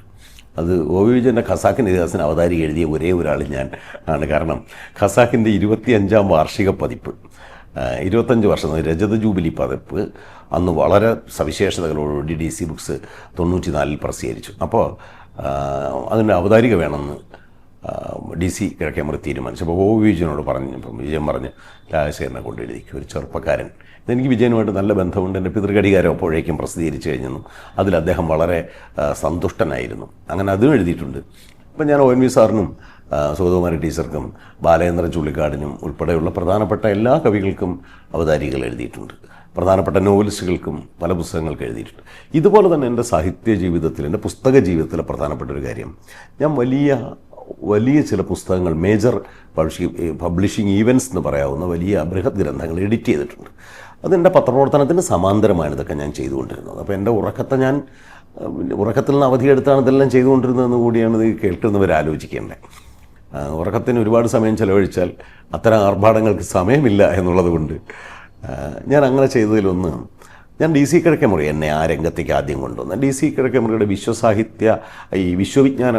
സർവ്വവിജ്ഞാനകോശ പദ്ധതികളിൽ പങ്കുചേർന്നുകൊണ്ടാണ് ഞാനിത് പഠിച്ചത്. പിന്നീട് മഹച്ചരിതമാല, ചെറിയ പുസ്തകങ്ങളായിട്ട് DC ബുക്സ് പണ്ടിറക്കിയിരുന്ന ഒരു മഹച്ചരിതമാല പിന്നീട് 3 വോള്യമായി പുതുക്കി പ്രസിദ്ധീകരിച്ചു, 1000 ജീവചരിത്രങ്ങൾ. അത് ഞാനാണ് എഡിറ്റ് ചെയ്തത്. പിന്നെ ഇതുപോലെ വിശ്വസാഹിത്യ താരാവലി എന്ന് പറഞ്ഞ് അബ്രിജ്ഡ് ആയിട്ടുള്ള ക്ലാസിക്സിൻ്റെ ഒരു വലിയ പരമ്പര ഞാൻ എഡിറ്റ് ചെയ്തു. ഒരുപക്ഷെ മലയാളത്തിൽ ഇറങ്ങിയിട്ടുള്ള ഏറ്റവും വലിയ പുസ്തകം എന്ന് പറയുന്നത്, ഇത്രയും മൾട്ടിപ്പിൾ 26,000 പേജുണ്ട് അത്ര 11 വോള്യമായിട്ട് ഇറക്കിയിട്ടുള്ള ആ പുസ്തകത്തിന്. അപ്പോൾ അതിൻ്റെ എഡിറ്ററായിരുന്നു ഞാൻ. അതിന് ഞാൻ ആ 100 പുസ്തകങ്ങൾക്കും എഴുതിയ ആമുഖങ്ങൾ തന്നെ വിശ്വസാഹിത്യ പര്യടനങ്ങളുടെ പേരിൽ 1,800 പേജുള്ള ഒരു പുസ്തകമായിട്ട് പ്രസിദ്ധീകരിച്ചിട്ടുണ്ട്. പിന്നെ വളരെ ദീർഘവർഷം ഞാൻ മാതൃഭൂമി ആഴ്ചപ്പതിപ്പിലെ വാക്കിൻ്റെ മൂന്നാംകര എന്ന് പറഞ്ഞ് ലോക നോവലിനെക്കുറിച്ചൊരു പരമ്പര എഴുതിയിരുന്നു. ഒരുപാട് ആളുകളുടെ ശ്രദ്ധ ആകർഷിച്ചത്. അത് വാക്കിൻ്റെ മൂന്നാംകര എന്ന പേരിൽ തന്നെ പുസ്തകമായി പ്രസിദ്ധീകരിച്ചു. അതൊരു വലിയ ഓംനിബസ് എഡിഷനായിട്ട് അത് പ്രസിദ്ധീകരിച്ചിട്ടുണ്ട്. ഇങ്ങനെ എഡിറ്റ് ചെയ്ത പുസ്തകങ്ങളുടെ കൂട്ടത്തിൽ ഈ അടുത്ത കാലത്ത് ഞാൻ എഡിറ്റ് ചെയ്തൊരു പുസ്തകമാണ് എം കൃഷ്ണൻ നായരുടെ സാഹിത്യപാരമ്പര. മാതൃഭൂമിയാണത് പ്രസിദ്ധീകരിച്ചത്. 7000 പേജുണ്ട് 6 വോള്യമായിട്ട്. എം കൃഷ്ണൻ നായരുടെ സാഹിത്യപാരമ്പരം അത് പിന്നീട് ഒരിക്കലും പ്രസിദ്ധീകരിക്കുമെന്ന് ആരും വിചാരിച്ചില്ല. പക്ഷെ അത് മുഴുവൻ കമനീയമായി അച്ചടിച്ചത് വലിയ ഒരു വിജയമായിരുന്നു മാതൃഭൂമിക്ക്. അത് പ്രീ പബ്ലിക്കേഷനിൽ തന്നെ വിജയകരമായി തീർന്ന ഒരു പദ്ധതിയാണ്. അതുകൊണ്ട് എനിക്ക് വലിയ സന്തോഷമുണ്ട്. ഇത്രയും അത്യപൂർവം അനന്യം എന്ന് പറയാം, ലോകത്തൊരിടവും ഇങ്ങനൊരു പത്രപംക്തി ഉണ്ടായിട്ടില്ല. ആ അനന്യത മുഴുവൻ അതേപടി ഇത്രയും ഗംഭീരമായിട്ട് തിരിച്ചു കൊണ്ടുവരാൻ കഴിഞ്ഞു എന്നുള്ളത് എനിക്ക് സന്തോഷമുണ്ട്. ഇങ്ങനെ അതല്ലാതെ തന്നെ ഞാൻ എഡിറ്റ് ചെയ്ത പല എഴുത്തുകാരുടെ, ഇപ്പോൾ ഒ വി വിജയൻ്റെ കഥകളുടെ ഒരു സെലക്ഷൻ, പി പി ശിവകുമാറിൻ്റെ കഥകളുടെ സെലക്ഷൻ, ഇങ്ങനത്തെ കുറേ പുസ്തകങ്ങൾ ഞാൻ എഡിറ്റ് ചെയ്തിട്ടുണ്ട്. അവയ്ക്കെല്ലാം എഴുതിയ ആമുഖങ്ങൾ എഴുതിയിട്ടുണ്ട്. 100 വർഷം 100 കവിത എന്ന പേരിൽ 2000 എത്തിയപ്പോൾ ഒരു പുസ്തകം, 100 കവിതകളുടെ സമാഹാരം, 100 കൊല്ലത്തെ മലയാള കവിതയിൽ നിന്നുള്ള സെലക്ഷൻസ്, 100 കവിതകൾ. അത് ഞാൻ എഡിറ്റ് ചെയ്തുള്ള നല്ല പുസ്തകങ്ങളിൽ ഒന്നാണ്. പക്ഷേ ഇതിൻ്റെ ഒന്നും കൂട്ടത്തിൽ സാഹിത്യമൊന്നുമില്ലാത്തൊരു പുസ്തകം ഞാൻ എഡിറ്റ് ചെയ്തത്. ഇതിന് പക്ഷേ എനിക്ക് ഏറ്റവും പ്രിയപ്പെട്ട പുസ്തകം 1999 ഒരു മില്ലേനിയം തീരുകയാണ്. ഒരു നൂറ്റാണ്ട് മാത്രമല്ല, 2000 എത്തുമ്പോഴത്തേക്ക് 21 നൂറ്റാണ്ട് പറക്കുന്നത് മാത്രമല്ല, അടുത്ത മില്ലേനിയം കൂടെയാണ്. ഇത് കാണാൻ ഭാഗ്യം കിട്ടുക വലിയ ഭാഗ്യം. നല്ല പ്രായത്തിൽ കാണുക. കുറച്ച് കഴിഞ്ഞാൽ നമ്മൾ ഈ നൂറ്റാണ്ട് അവസാനിക്കുകയും പുതിയത് വരികയും ചെയ്യും. നമ്മളുണ്ടാവില്ല അത് കാണാൻ. ഞാൻ എന്തായാലും ഉണ്ടാവില്ല. അപ്പോൾ ഈ ഒരു നൂറ്റാണ്ടിനെ വിലയിരുത്തേണ്ട സമയം, ഒരു നൂറ്റാണ്ട് കാലത്ത് എന്ത് നടന്നു എന്നുള്ളത് ഒരു പുസ്തകമായിട്ട് അവതരിപ്പിക്കണം. അപ്പം ഞാൻ ഈ പ്രപ്പോസൽ D6ൻ്റെ മുന്നിൽ അവതരിപ്പിച്ചു. മുഴുവൻ പേജ് കളറിലടിക്കാൻ കഴിയുമോ എന്നാണ് എൻ്റെ വെല്ലുവിളി. അന്ന് അവിടുത്തെ എഡിറ്റോറിയൽ ബോർഡിലുള്ളവരെല്ലാവരും അതൊന്നും നടക്കാത്ത കാര്യമാണെന്ന് പറഞ്ഞാൽ ആർക്കും ഇതിൽ താല്പര്യമില്ല. അപ്പം ഞാൻ അന്ന് കമ്പ്യൂട്ടറൊന്നും ഇല്ല, ഇൻ്റർനെറ്റ് ഇല്ല. ഇതൊരു ഡിസൈൻ വരച്ചാണ് അവതരിപ്പിക്കുന്നത്. ഇതെല്ലാം കൊണ്ട് ഹാജരാക്കിയിട്ട് അത് മനസ്സിലാക്കിയത് വളരെ യങ്ങായിരുന്ന രവി DC-ക്കാണ്. രവി പബ്ലിഷിങ്ങിലേക്ക് വരുന്നതേ ഉള്ളൂ, അമേരിക്കയിലെ വിദ്യാഭ്യാസമൊക്കെ കഴിഞ്ഞു. രവി മാത്രം പറഞ്ഞു, ഇത് നമുക്ക് പബ്ലിഷ് ചെയ്യണം, ഇതെന്തായാലും പബ്ലിഷ് ചെയ്യണം. രവിക്ക് മാത്രമേ ഉത്സാഹമുള്ളൂ. ഈ പുസ്തകം 20ാം നൂറ്റാണ്ട് വർഷാനുചരിതം എന്ന പേരിൽ 20ാം നൂറ്റാണ്ടിൽ ഇന്ത്യയിലും കേരളത്തിലും ലോകത്തും നടന്ന പ്രധാനപ്പെട്ട ഈവൻറ്റുകളെക്കുറിച്ച് വളരെ മനോഹരമായി, വളരെ ഹ്രസ്വമായി വിവരിക്കുന്ന ഒരു പുസ്തകം. ഈ പുസ്തകം ഇനിഷ്യലി പരാജയപ്പെട്ടു. അത് ഒരു 10,000 കോപ്പി വിൽക്കേണ്ടതായിരുന്നു. പക്ഷെ 3000-ൽ താഴെ കോപ്പി മാത്രമേ വിൽക്കാൻ കഴിഞ്ഞുള്ളൂ. അപ്പം D6 അന്നത്തെ എഡിറ്റോറിയലൊക്കെ ഉണ്ടായിരുന്നവരൊക്കെ ഞങ്ങൾ അന്നേ പറഞ്ഞില്ല എന്നുള്ള മട്ട. പക്ഷെ അതിൽ പ്രതീക്ഷ കൈവടിയാത്ത ഒരാളുണ്ട്, രവി DC. ഈ പുസ്തകം ഇനിയും വിൽക്കുന്ന രവി പറഞ്ഞു. പിന്നീട് ആ പുസ്തകം പല എഡിഷനുകൾ വിറ്റു. 2006 വരെ ഓരോ വർഷവും കൂടെ കൂട്ടിച്ചേർത്ത് ഞാനത് അപ്ഡേറ്റ് ചെയ്തു. പിന്നെ എനിക്കും സമയമില്ലാതായി. അപ്പോൾ അങ്ങനെ എനിക്ക് ഏറ്റവും ഇഷ്ടപ്പെട്ട ഞാൻ ചെയ്ത ഒരു ജേർണൽ, എല്ലാ പത്രാഫീസുകളിലും അതുണ്ട് ഇന്ന്.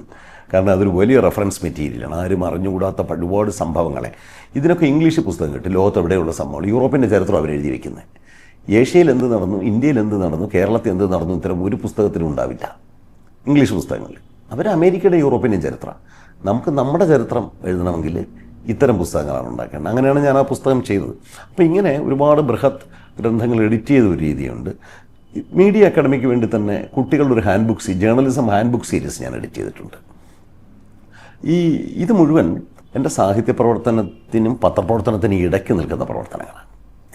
ഒരേ സമയം ഞാൻ സാഹിത്യ നിരൂപകനാണ്, മറുവശത്ത് ഞാൻ പത്രപ്രവർത്തനം. ഇതിൻ്റെ ഇടയിലാണ് ഈ വൈജ്ഞാനിക സാഹിത്യം എന്ന് വിളിക്കാവുന്ന പത്രപ്രവർത്തനവുമായിട്ടും സാഹിത്യവുമായിട്ട് പകുതി ബന്ധം ചെയ്ത് മാത്രമല്ല ഇത്തരം പുസ്തകങ്ങൾ ഞാൻ ചെയ്തത്. ഒരർത്ഥത്തിൽ ഞാൻ ഇതൊക്കെ ചെയ്ത് പിന്നീട് ആലോചിക്കുന്നത്, അയ്യോ ഇതൊക്കെ എങ്ങനെ ചെയ്തു എന്ന് ആലോചിക്കുന്നത്. അന്നത് ചെയ്യുമ്പോൾ അതിനകത്ത് ആ ഹരം കൊണ്ട് അതിൽ തന്നെ മുഴുവൻ സമയം മുഴുകിയാണ് ഞാൻ ചെയ്തുകൊണ്ടിരുന്നത്. അത് ഒരർത്ഥത്തിൽ വർക്കഹോളിക് എന്ന് വേണമെങ്കിൽ വിശേഷിക്കുക. പോളിമാത്ത് എന്നുള്ളതായിരിക്കും ഞാൻ എന്നെ തന്നെ വിശേഷിപ്പിക്കാൻ നല്ലത്. ഇതെൻ്റെ ഒരു പത്രപ്രവർത്തക സുഹൃത്ത് പറഞ്ഞതാണ്. നിങ്ങളൊരു പോളിമാത്ത് ആയതുകൊണ്ടാണ് ഒരേ സമയം പല വിഷയങ്ങൾ വായിക്കുന്നതിനകത്ത് ബോറടിക്കാത്തത്. ഞാൻ സ്പോർട്സും വായിക്കും. ഇപ്പോൾ ബിസിനസ്സിൻ്റെ കാര്യമാണെങ്കിൽ ഞാൻ ഇരുന്ന് വായിക്കും, എന്താണ് ഈ നടക്കുന്നതെന്ന് അറിയാം. അപ്പോൾ അത് എൻ്റെ വിഷയമല്ല, എനിക്ക് ബിസിനസ്സും ചെയ്യാൻ പറ്റില്ലാത്തതുകൊണ്ട് ഞാൻ അറിയേണ്ട കാര്യമില്ല എന്ന് എനിക്ക് തോന്നാറില്ല. ഫുട്ബോളിൻ്റെ കാര്യമാണെങ്കിൽ ഞാൻ വായിക്കും. എനിക്ക് പ്രത്യേകിച്ച് കാര്യമൊന്നുമില്ലെങ്കിൽ ക്രിസ്ത്യാനോ റൊണാൾഡോയുടെ ആത്മകഥ ഞാനങ്ങ് വായിച്ച്. എന്താണെന്ന് അറിയണമല്ലോ, ഇത്രയും വലിയൊരു സെലിബ്രിറ്റി സ്റ്റാർ ഈ ലോകത്ത് എങ്ങനെ ഇയാളിങ്ങനെ ആയിത്തീർന്നതെന്നറിയാം. അപ്പോൾ അങ്ങനെ ഒരു മനോഭാവം ഉണ്ടെങ്കിൽ ഇത്തരം കാര്യങ്ങൾ ചെയ്യാൻ കഴിയും. ഞാൻ സാഹിത്യം മാത്രമേ വായിക്കൂ എന്ന് പറഞ്ഞിരുന്നാൽ സാഹിത്യ നിരൂപണം നടത്താൻ പറ്റുമായിരിക്കും, പക്ഷേ ലോകാവ്യവഹാരങ്ങൾക്ക് ബുദ്ധിമുട്ടാണ്. സാഹിത്യ നിരൂപണത്തിനും അത് ബുദ്ധിമുട്ടായിരിക്കും എന്നാണ് ഞാൻ വിചാരിക്കുന്നത്. ഞാൻ സത്യത്തിൽ പത്രപ്രവർത്തകനാകാൻ എൻ്റെ രണ്ടാമത്തെ ആഗ്രഹമായിരുന്നു. ഞാൻ അധ്യാപകനാകാനാണ് ആഗ്രഹിച്ചത്. എൻ്റെ വിദ്യാഭ്യാസം അങ്ങനെയാണ് വന്നത്. ഞാൻ പഠിച്ച ക്ലാസ്സുകളിലൊക്കെ റാങ്ക് വാങ്ങുന്നു, പോസ്റ്റ് ഗ്രാജുവേഷൻ റാങ്ക് വാങ്ങുന്നു, UGC ഫെലോഷിപ്പ് കിട്ടുന്നു, PhD കിട്ടുന്നു. പക്ഷേ സാഹിത്യ അക്കാദമി അവാർഡുമായിട്ട് പോയിട്ടും ഞാൻ കേരളത്തിലെ കോളേജ് സർവകലാശാല നിയമനങ്ങളിൽ പരാജയപ്പെട്ടു പോയ ഒരാളാണ്. അതിൻ്റെ കാരണം കേരളത്തിലെ സർവകലാശാല നിയമനങ്ങളിൽ ശുപാർശയും കൈക്കൂലിയുമാണ് വേണ്ടതെന്ന് കേരളത്തിൽ എല്ലാവർക്കും അറിയാം. ഔദ്യോഗികമായിട്ട് ഇതൊന്നും ഒരിടവും രേഖപ്പെടുത്തിയിട്ടില്ല. പക്ഷേ ഇതിനൊന്നും കൈക്കൂലി കൊടുക്കാനോ സമുദായം വക കോളേജിൽ പൈസ കൊടുക്കാനോ ഒന്നും ഞാൻ സന്നദ്ധനായിരുന്നില്ല. അത് എൻ്റെ ധാർമ്മികമായ നിലപാടിൻ്റെ പ്രശ്നം. പിന്നെ കൈക്കൂലി കൊടുക്കാതെ നിയമിക്കുന്നുള്ള ഉറപ്പുള്ള ഒരു സ്ഥാപനം പത്രങ്ങളാണ്. അങ്ങനെയാണ് ഞാൻ പത്രപ്രവർത്തനം പക്ഷേ എൻ്റെ അകത്തുണ്ടായിരുന്നു. കോളേജിൽ പഠിക്കുന്ന കാലം മുതലേ ഉള്ള ലിറ്റിൽ മാഗസിൻ നടത്തലും അങ്ങനെയുള്ള ഒരുപാട് പ്രവർത്തനങ്ങളുള്ളതുകൊണ്ട് പത്രപ്രവർത്തനത്തിൽ വന്നതിന് ശേഷം ഞാൻ പത്രപ്രവർത്തനത്തിൻ്റെ അധ്യാപകനായി. സത്യത്തിൽ പത്രപ്രവർത്തനത്തിനകത്ത് എനിക്ക് പോസ്റ്റ് ഗ്രാജുവേഷനോ PhD ഒന്നുമുള്ള ആളല്ല. പത്രപ്രവർത്തനത്തിന് എനിക്ക് ഫോമൽ ട്രെയിനിങ് മാത്രമാണ് കിട്ടിയിട്ടുള്ളത്, അല്ലാതെ ഞാൻ വിദ്യാഭ്യാസ യോഗ്യതയല്ല. ഞാൻ കഴിഞ്ഞ 30 കൊല്ലമായിട്ട് തിരുവനന്തപുരം പ്രസ് ക്ലബിൻ്റെ കേരളത്തിലെ ആദ്യത്തെ journalism institute Thiruvananthapuram press club നടത്തുന്ന ഇൻസ്റ്റിറ്റ്യൂട്ട് ഓഫ് ജേർണലിസമാണ്. അവിടെ പഠിപ്പിക്കുന്നുണ്ട്. ഞാൻ പഠിപ്പിക്കുന്നത് സത്യത്തിൽ ഹാർഡ് കോർ ജേർണലിസം എന്ന് പറയാൻ പറ്റില്ല, കേരളത്തിൻ്റെ പൊളിറ്റിക്കൽ ആൻഡ് കൾച്ചറൽ ഹിസ്റ്ററിയാണ് ഞാൻ പഠിപ്പിച്ചുകൊണ്ടിരിക്കുന്നത്. അപ്പോൾ ഞാൻ സന്തോഷിക്കുന്നു. ഒരുപാട് ഇന്ന് വളരെ പ്രസിദ്ധരായിരിക്കുന്ന, പ്രത്യേകിച്ച് ദൃശ്യമാധ്യമ രംഗത്തും മറ്റേ അച്ചടി മാധ്യമ രംഗത്തും പ്രശസ്തരായ ഇന്നത്തെ പല പത്രപ്രവർത്തകരും എൻ്റെ ക്ലാസ്സുകളിൽ ഇരുന്ന് വിദ്യാർത്ഥികളാണ്. ഞാൻ അതിനകത്ത് വളരെ സന്തോഷത്തോടുകൂടി ഞാൻ ഇപ്പോഴും ഇത് പഠിപ്പിക്കുന്നത്. ഞാൻ ആ കുട്ടികളോടൊപ്പം ജീവിക്കുമ്പോൾ പുതിയ ആശയങ്ങൾ പറയുമ്പോൾ ഞാൻ എന്നെ തന്നെ സ്വയം നവീകരിക്കുകയാണ്. അങ്ങനെയാണ് ഒരുപക്ഷെ ഇപ്പോൾ ഇൻസ്റ്റിറ്റ്യൂട്ടിൽ പഠിപ്പിക്കുന്ന ഏറ്റവും സീനിയറായ അധ്യാപകൻ ഞാനാണ്. അപ്പോൾ അത് ഒരുപക്ഷെ ഈ ഉള്ളിൽ തന്നെ കിടക്കുന്ന അധ്യാപകനായിത്തീരാൻ കഴിയാത്തതിലുള്ള ഒരു ഇച്ഛാഭംഗം ഉണ്ടാവില്ല എല്ലാവർക്കും. അത് ഇച്ഛാഭംഗം അല്ലെങ്കിൽ അതിനുള്ള ആ തൃഷ്ണ ഞാൻ ഈ പഠിപ്പിക്കലിലൂടെ അല്ലെങ്കിൽ പ്രഭാഷണങ്ങളിലൂടെ ഒക്കെ ആയിരിക്കാം നിറവേറ്റുന്നത്. അങ്ങനെ നമ്മുടെ അകത്തുള്ള ഒരു സാധനം പുറത്ത് ഒരു സേഫ്റ്റി വാൽവ് ഉണ്ടായി തീർന്നേ പറ്റൂ. അല്ലാതെ ഈ സമൂഹത്തിലെ എല്ലാത്തിനോടും യുദ്ധം ചെയ്യാനുള്ള ഒരു സ്വദേശാഭിമാനി ധൈര്യമൊന്നുമുള്ള ഒരാളല്ല ഞാനൊരു കൊള്ളാവുന്ന പ്രഭാഷകനാണ് എന്ന് മറ്റുള്ളവർ പറയുന്നതായിട്ടാണ് എനിക്കറിയാവുന്നത്. കാരണം എൻ്റെ ഒരുപാട് വീഡിയോകളുണ്ട്. എൻ്റെ വളരെ പ്രസിദ്ധമായ കേരള ചരിത്രത്തെക്കുറിച്ചുമൊക്കെയുള്ള വീഡിയോകൾ വളരെയധികം ധാരാളം. എല്ലാവരും യൂട്യൂബിൻ്റെ സാധ്യതകൾ മനസ്സിലാക്കുന്നതിന് വളരെ മുമ്പ് തന്നെ ഞാൻ അത് ചെയ്തതാണ്. തിരുവനന്തപുരത്ത് ഇൻവിസ് മൾട്ടിമീഡിയ എന്ന് പറഞ്ഞ കമ്പനിയാണ് എൻ്റെ ആ വീഡിയോകളും കൂടെ പ്രൊഡ്യൂസ് ചെയ്തത്. ഇപ്പോൾ ടൂൺസ് ആനിമേഷൻ എൻ്റെ വീഡിയോസ്, സാഹിത്യത്തെക്കുറിച്ചുള്ള വീഡിയോസ് പ്രൊഡ്യൂസ് ചെയ്യുന്നുണ്ട്. അവരുടെ എൻ്റെ പേരിൽ ഒരു യൂട്യൂബ് ചാനലുണ്ട്. ഈ ടൂൺസ് ആനിമേഷൻ എന്ന് പറഞ്ഞ ടെക്നോ പാർക്കിലെ കമ്പനി അത് ചെയ്യുന്നത്. ഈ പ്രഭാഷണം എന്നുള്ളതിൽ ഞാൻ ഒരു റെട്ടറിക്കൽ പ്രഭാഷകനല്ല, ഡയലോജിക് മോഡിലാണ് ഞാൻ പ്രസംഗിക്കാറുള്ളത്. അതായത് വളരെ ഏകദാനമായി സ്വന്തം ആശയങ്ങൾ മാത്രം പറഞ്ഞുകൊണ്ടിരിക്കുന്ന ഒരു പ്രഭാഷണം. എനിക്ക് പ്രഭാഷണം ഇഷ്ടമാണ്, പക്ഷേ പ്രഭാഷണം ഡയലോജിക് മോഡിലുള്ള പ്രഭാഷണത്തോടാണ് എനിക്ക് താല്പര്യം. കാരണം ഞാൻ എൻ്റെ മുമ്പിലിരിക്കുന്ന ആളുകളോട് സംസാരിക്കുകയാണ് ചെയ്യുന്നത്. ഞാൻ സംസാരിക്കുന്നു, അവരോട് ചോദ്യങ്ങൾ ചോദിക്കുന്നു, തമാശ പറയുന്നു, ചിലപ്പോൾ ജനപ്രിയ സിനിമയുടെ തമാശ പറയും. അങ്ങനെയാണ് ഞാൻ എൻ്റെ ഒരു പ്രഭാഷണ രീതി. പക്ഷെ അതിനകത്ത് അറിവിൻ്റെയും ചിന്തയുടെയും എല്ലാ കാര്യങ്ങളും വളരെ കൃത്യതയോടുകൂടി അച്ചടക്കത്തോടുകൂടി പറയുക എന്നുള്ളതാണ് പ്രഭാഷണത്തിൻ്റെ ഒരു ആർട്ട് എന്ന് ഞാൻ വിചാരിക്കുന്നു. അത് എല്ലാവർക്കും വഴങ്ങി കിട്ടുന്ന ഒരു കാര്യമല്ല. എന്തോ ഭാഗ്യം കൊണ്ട് എനിക്കത് വഴങ്ങി കിട്ടിയെന്നാണ് ഞാൻ വിചാരിക്കുന്നത്. ഞാനൊരു തനി തിരുവനന്തപുരത്തുകാരനാണ്. കാരണം ഞാൻ തിരുവനന്തപുരം നഗരത്തിൽ നിന്ന് ഒരു 10 കിലോമീറ്റർ തെക്ക് മാറിയിട്ടുള്ള മലയൻകീഴ് എന്ന് പറഞ്ഞ സ്ഥലത്താണ് ഞാൻ ജനിച്ചത്. കൃത്യം പറഞ്ഞാൽ മലയൻകീഴിനടുത്ത് കരിപ്പൂർ എന്ന് പറഞ്ഞ സ്ഥലത്താണ് ഞാൻ ജനിച്ചത്. ഈ കരിപ്പൂർ എന്ന് പറഞ്ഞാലുള്ള പ്രശ്നം, നെടുമങ്ങാട് കരിപ്പൂരുണ്ട്, കോഴിക്കോട് വിമാനത്താവളം ഇരിക്കുന്ന മലപ്പുറം ജില്ലയിലെ സ്ഥലത്തിൻ്റെ പേര് കരിപ്പൂരാണ്. മലയൻകീഴ് എന്ന് പറഞ്ഞാൽ ആ സ്ഥലം മാത്രമേ ഉള്ളൂ എന്ന് ഞാൻ വിചാരിക്കുന്നത്. അപ്പോൾ മലയൻകീഴാണ് ഞാൻ ജനിച്ചു വളർന്നത്. എൻ്റെ അച്ഛൻ്റെ പേര് പുരുഷോത്തമൻ നായർ എന്നാണ്, അമ്മയുടെ പേര് കമലം. അച്ഛനും അമ്മയും കൂടെ ഏക മകനാണ് ഞാൻ. എൻ്റെ അച്ഛൻ കുലത്തൊഴിലുള്ള വൈദ്യനാണ്. എൻ്റെ കുലത്തൊഴിൽ വൈദ്യമാണ് ശരിക്കും. എൻ്റെ അച്ഛൻ്റെ അച്ഛനും പിന്നെ മറ്റേ പഴയ മരുമകത്തനുസരിച്ചുള്ള അമ്മാവുമാരും എല്ലാവരും വൈദ്യവൃത്തി ആണ് സ്വീകരിച്ചിരുന്നത്. എല്ലാവരും പാരമ്പര്യ പ്രകാരമുള്ള ആയുർവേദ വൈദ്യന്മാരായിരുന്നു. അപ്പോൾ കുട്ടിക്കാലത്ത് എൻ്റെ അച്ഛൻ എന്നെ അത് പഠിപ്പിക്കാനായിട്ട് ആവോളം ശ്രമിച്ചു. അപ്പോൾ എനിക്ക് സത്യത്തിൽ പഠിക്കണമൊക്കെ വലിയ ഇഷ്ടമായിരുന്നു. പക്ഷേ ഈ സാഹിത്യത്തിൻ്റെ അസുഖം പിടികൂടി ഞാൻ വൈദ്യത്തിൽ നിന്ന് ഓടി രക്ഷപ്പെട്ടു. പിൽക്കാലത്ത് എൻ്റെ അച്ഛൻ, ഞാൻ കല്യാണം കഴിച്ച ഭാര്യയാണ് അച്ഛൻ അത് പഠിപ്പിച്ചു കൊടുത്തത്. ഞാൻ ഒരൊറ്റ സന്താനമാണ്. എനിക്ക് സഹോദരങ്ങളോ സഹോദരിമാരോ ആരും തന്നെ ഇല്ല. എൻ്റെ അച്ഛൻ ഒരു സന്യാസിയായിരുന്നു പണ്ട്. അതായത് സ്വാമി ശിവാനന്ദ പരമഹംസർ എന്ന പേരിൽ വടകരയ്ക്കടുത്ത് മറ്റേ സിദ്ധാശ്രമം എന്നൊരു ആശ്രമം സ്ഥാപിച്ചിട്ടുണ്ട്. അവരെക്കുറിച്ച് ഒരുപാട് നഗ്ന സന്യാസിമാരാണെന്നൊക്കെ പറയും. ഒരുതരം പ്രിമിറ്റീവ് കമ്മ്യൂണിസം എന്ന് പറയുന്ന ഒരു വ്യവസ്ഥ. ഹിന്ദു മതത്തിൻ്റെ ഒരുതരം ആചാരമര്യാദകളുമില്ല. ഈ ഭക്തി, പൂജ ഒന്നുമില്ല. പ്രാണായാമം മാത്രം ചെയ്യുന്ന ആ ആശ്രമത്തിന് 4 ബ്രാഞ്ചുകളുണ്ട്. വളരെ വളരെ ഡേഞ്ചറസ് നമുക്ക് തോന്നാവുന്ന ആശയങ്ങളുള്ള ഈ സ്വാമിയുടെ ഡയറക്റ്റ് ശിഷ്യനായിരുന്നു എൻ്റെ അച്ഛൻ. അത് കഴിഞ്ഞ് ആശ്രമ ജീവിതത്തിൽ നിൽക്കാതെ പുറത്തു വന്ന് കല്യാണം കഴിച്ചിട്ടുള്ള ഒരു മകനാണ് ഞാൻ. അപ്പോൾ അതിന് വേറെ സഹോദരങ്ങളില്ലാത്തതുകൊണ്ടും കളിക്കാനുള്ള ആരോഗ്യമില്ലായിരുന്നതുകൊണ്ടും കുട്ടിക്കാലം മുതൽ ഞാൻ ഇത്തരം കായിക വ്യാപാരങ്ങളിൽ ഒന്നും തന്നെ മുഴുകിയിട്ടില്ല. അപ്പോഴെൻ്റെ വീട്ടിൽ ഈ പുസ്തകത്തിൻ്റെ ഒരു അന്തരീക്ഷം ഉണ്ടായിരുന്നു എന്ന് ഞാൻ ആദ്യം പറഞ്ഞു. അപ്പോൾ എൻ്റെ അച്ഛൻ വായിക്കുന്നു. അപ്പോൾ അന്ന് എൻ്റെ അച്ഛൻ കുട്ടിക്കാലത്ത് എന്നോട് പറഞ്ഞു വിശ്വസാഹിത്യം വായിക്കണം എന്ന് പറഞ്ഞിട്ട് അതൊക്കെ എന്നെ വായിപ്പിക്കാനുള്ള ശ്രമമാണ്. അന്ന് എനിക്ക് അറിഞ്ഞുകൂടായിരുന്നു അത് ഗൈറ്റയുടെ വേൾഡ് ലിറ്ററേച്ചർ എന്ന സങ്കല്പം ഈ അച്ഛൻ പറയുന്നത്. അപ്പോൾ അങ്ങനത്തെ പുസ്തകങ്ങൾ വായിച്ചാലേ നമ്മൾ നന്നാകൂ എന്ന് പറഞ്ഞു. അപ്പോൾ അതുകൊണ്ട് എനിക്ക് സ്കൂൾ ക്ലാസ്സിൽ പഠിച്ചപ്പോഴേ ഒരിക്കലും പുസ്തകം വായിച്ചതിൻ്റെ പേരിൽ ഒരു പ്രശ്നമില്ല. പിന്നെ സാമാന്യമാണ് പഠിക്കുന്ന ഒരു വിദ്യാർത്ഥിയായിരുന്നു ഞാൻ. അപ്പോൾ എനിക്ക് അപ്പോഴേ തന്നെ കുറേ മാർക്ക് വാങ്ങിച്ച എല്ലാം നന്നാവണമെന്നില്ല. എന്നെ പഠിപ്പിച്ച ബാലേന്ദ്ര സാർ എന്നെ ഒരു സയൻറ്റിസ്റ്റാക്കി ആവോളം ശ്രമിച്ചതാണ്. ഞാൻ പരാജയപ്പെടുത്തി കളഞ്ഞു സാറിന്. സയൻസൊക്കെ ഞാൻ പഠിച്ചെങ്കിലും ഞാൻ സയൻസ് പഠിച്ച് ആ വഴിക്ക് വല്ല എൻട്രൻസൊക്കെ എഴുതി. അന്ന് എൻട്രൻസ് വന്നില്ല. ഞാൻ ഡിഗ്രി എൻ്റെ ഒപ്പം പഠിച്ച ഒരാളാണ് എൻട്രൻസിന് മാർക്ക് തിരുത്തി ആണ് എൻട്രൻസ് പിന്നീട് കേരളത്തിൽ വലിയ കേസായി പോയതുകൊണ്ടാണ് വന്നത്. എന്തായാലും ഞാനത് കഴിഞ്ഞ് ഞാൻ മലയൻകീഴ് പ്രൈമറി സ്കൂളിലും ഹൈസ്കൂളിലുമായിട്ടാണ് പഠിച്ചത്. ഞാൻ പഠിച്ചത് മലയൻകീഴ് ബോയ്സ് ഹൈസ്കൂളിനാണ് അതിൻ്റെ പേര്. വലിയ ഒരു കുന്നിൻ്റെ പുറത്ത് ഇരിക്കുന്ന വിശാലമായ സ്കൂളാണ്. നല്ല മനോഹരമായ സ്കൂളാണ്. ഞാൻ പഠിച്ചപ്പോൾ 18% SSLCയുടെ വിജയശതമാനം. അപ്പോൾ അതിന് കാര്യങ്ങളുടെ ഗൗരവമൊക്കെ മനസ്സിലാക്കാമല്ലോ. എല്ലാവർക്കും ദാരിദ്ര്യമുണ്ടായിരുന്ന ഒരു കാലമാണ്. ക്ലാസ്സിൽ ഉച്ചഭക്ഷണം കൊണ്ടുവരുന്നവരുടെ എണ്ണം വളരെ കുറവായിരുന്നു. അങ്ങനെയുള്ള വളരെ ദരിദ്രമായൊരു കാലമാണത്. വലിയ വിഷമം, അടിപിടി, ബഹളം എല്ലാം ഉള്ളവർക്ക്. എന്നിട്ട് നല്ല അധ്യാപകരുണ്ടായിരുന്നു. അവർ ആത്മാർത്ഥമായിട്ട് ഞങ്ങളെയൊക്കെ പഠിപ്പിച്ചു. അതിന് വളരെ കുറച്ച് ആളുകൾ മാത്രമേ വലിയ പദവികളിലേക്ക് എത്തിച്ചേർന്നത്. അത് ആ കാലത്തിൻ്റെ ഒരു പൊതു സ്വഭാവമാണ്. എൻ്റെ കൂടെ 10ാം ക്ലാസ് പഠിച്ചത് ഒരാൾ മാത്രമേ ഡോക്ടറായി തീർന്നുള്ളൂ. വേറെ ആർക്കും. നാട്ടുമ്പുറത്തങ്ങളുടെ വിദ്യാലയങ്ങൾക്ക് അങ്ങനെയാണ്. നാട്ടുമ്പുറങ്ങളിലെ വിദ്യാലയങ്ങളിൽ വളരെ കഠിനാത്തുണ്ട്. ഒരാളിനൊക്കെ ഉയർന്ന സ്ഥാനത്തെത്താൻ പറ്റും. ഞാൻ പത്രപ്രവർത്തകനായി, പിന്നീട് പലരും പോലീസുകാരായി, പട്ടാളക്കാരായി. അങ്ങനെ എല്ലാവരെയും ഞാൻ ഇടയ്ക്കിടയ്ക്ക് കാണാറുണ്ട്. എൻ്റെ അന്നത്തെ സ്കൂൾ മേറ്റ്സാണ് എൻ്റെ ഏറ്റവും അടുത്ത സുഹൃത്തുക്കൾ ഇപ്പോഴും. മലയൻകീഴ് ഞങ്ങൾ ഇടയ്ക്കിടയ്ക്ക് കാണുന്നു.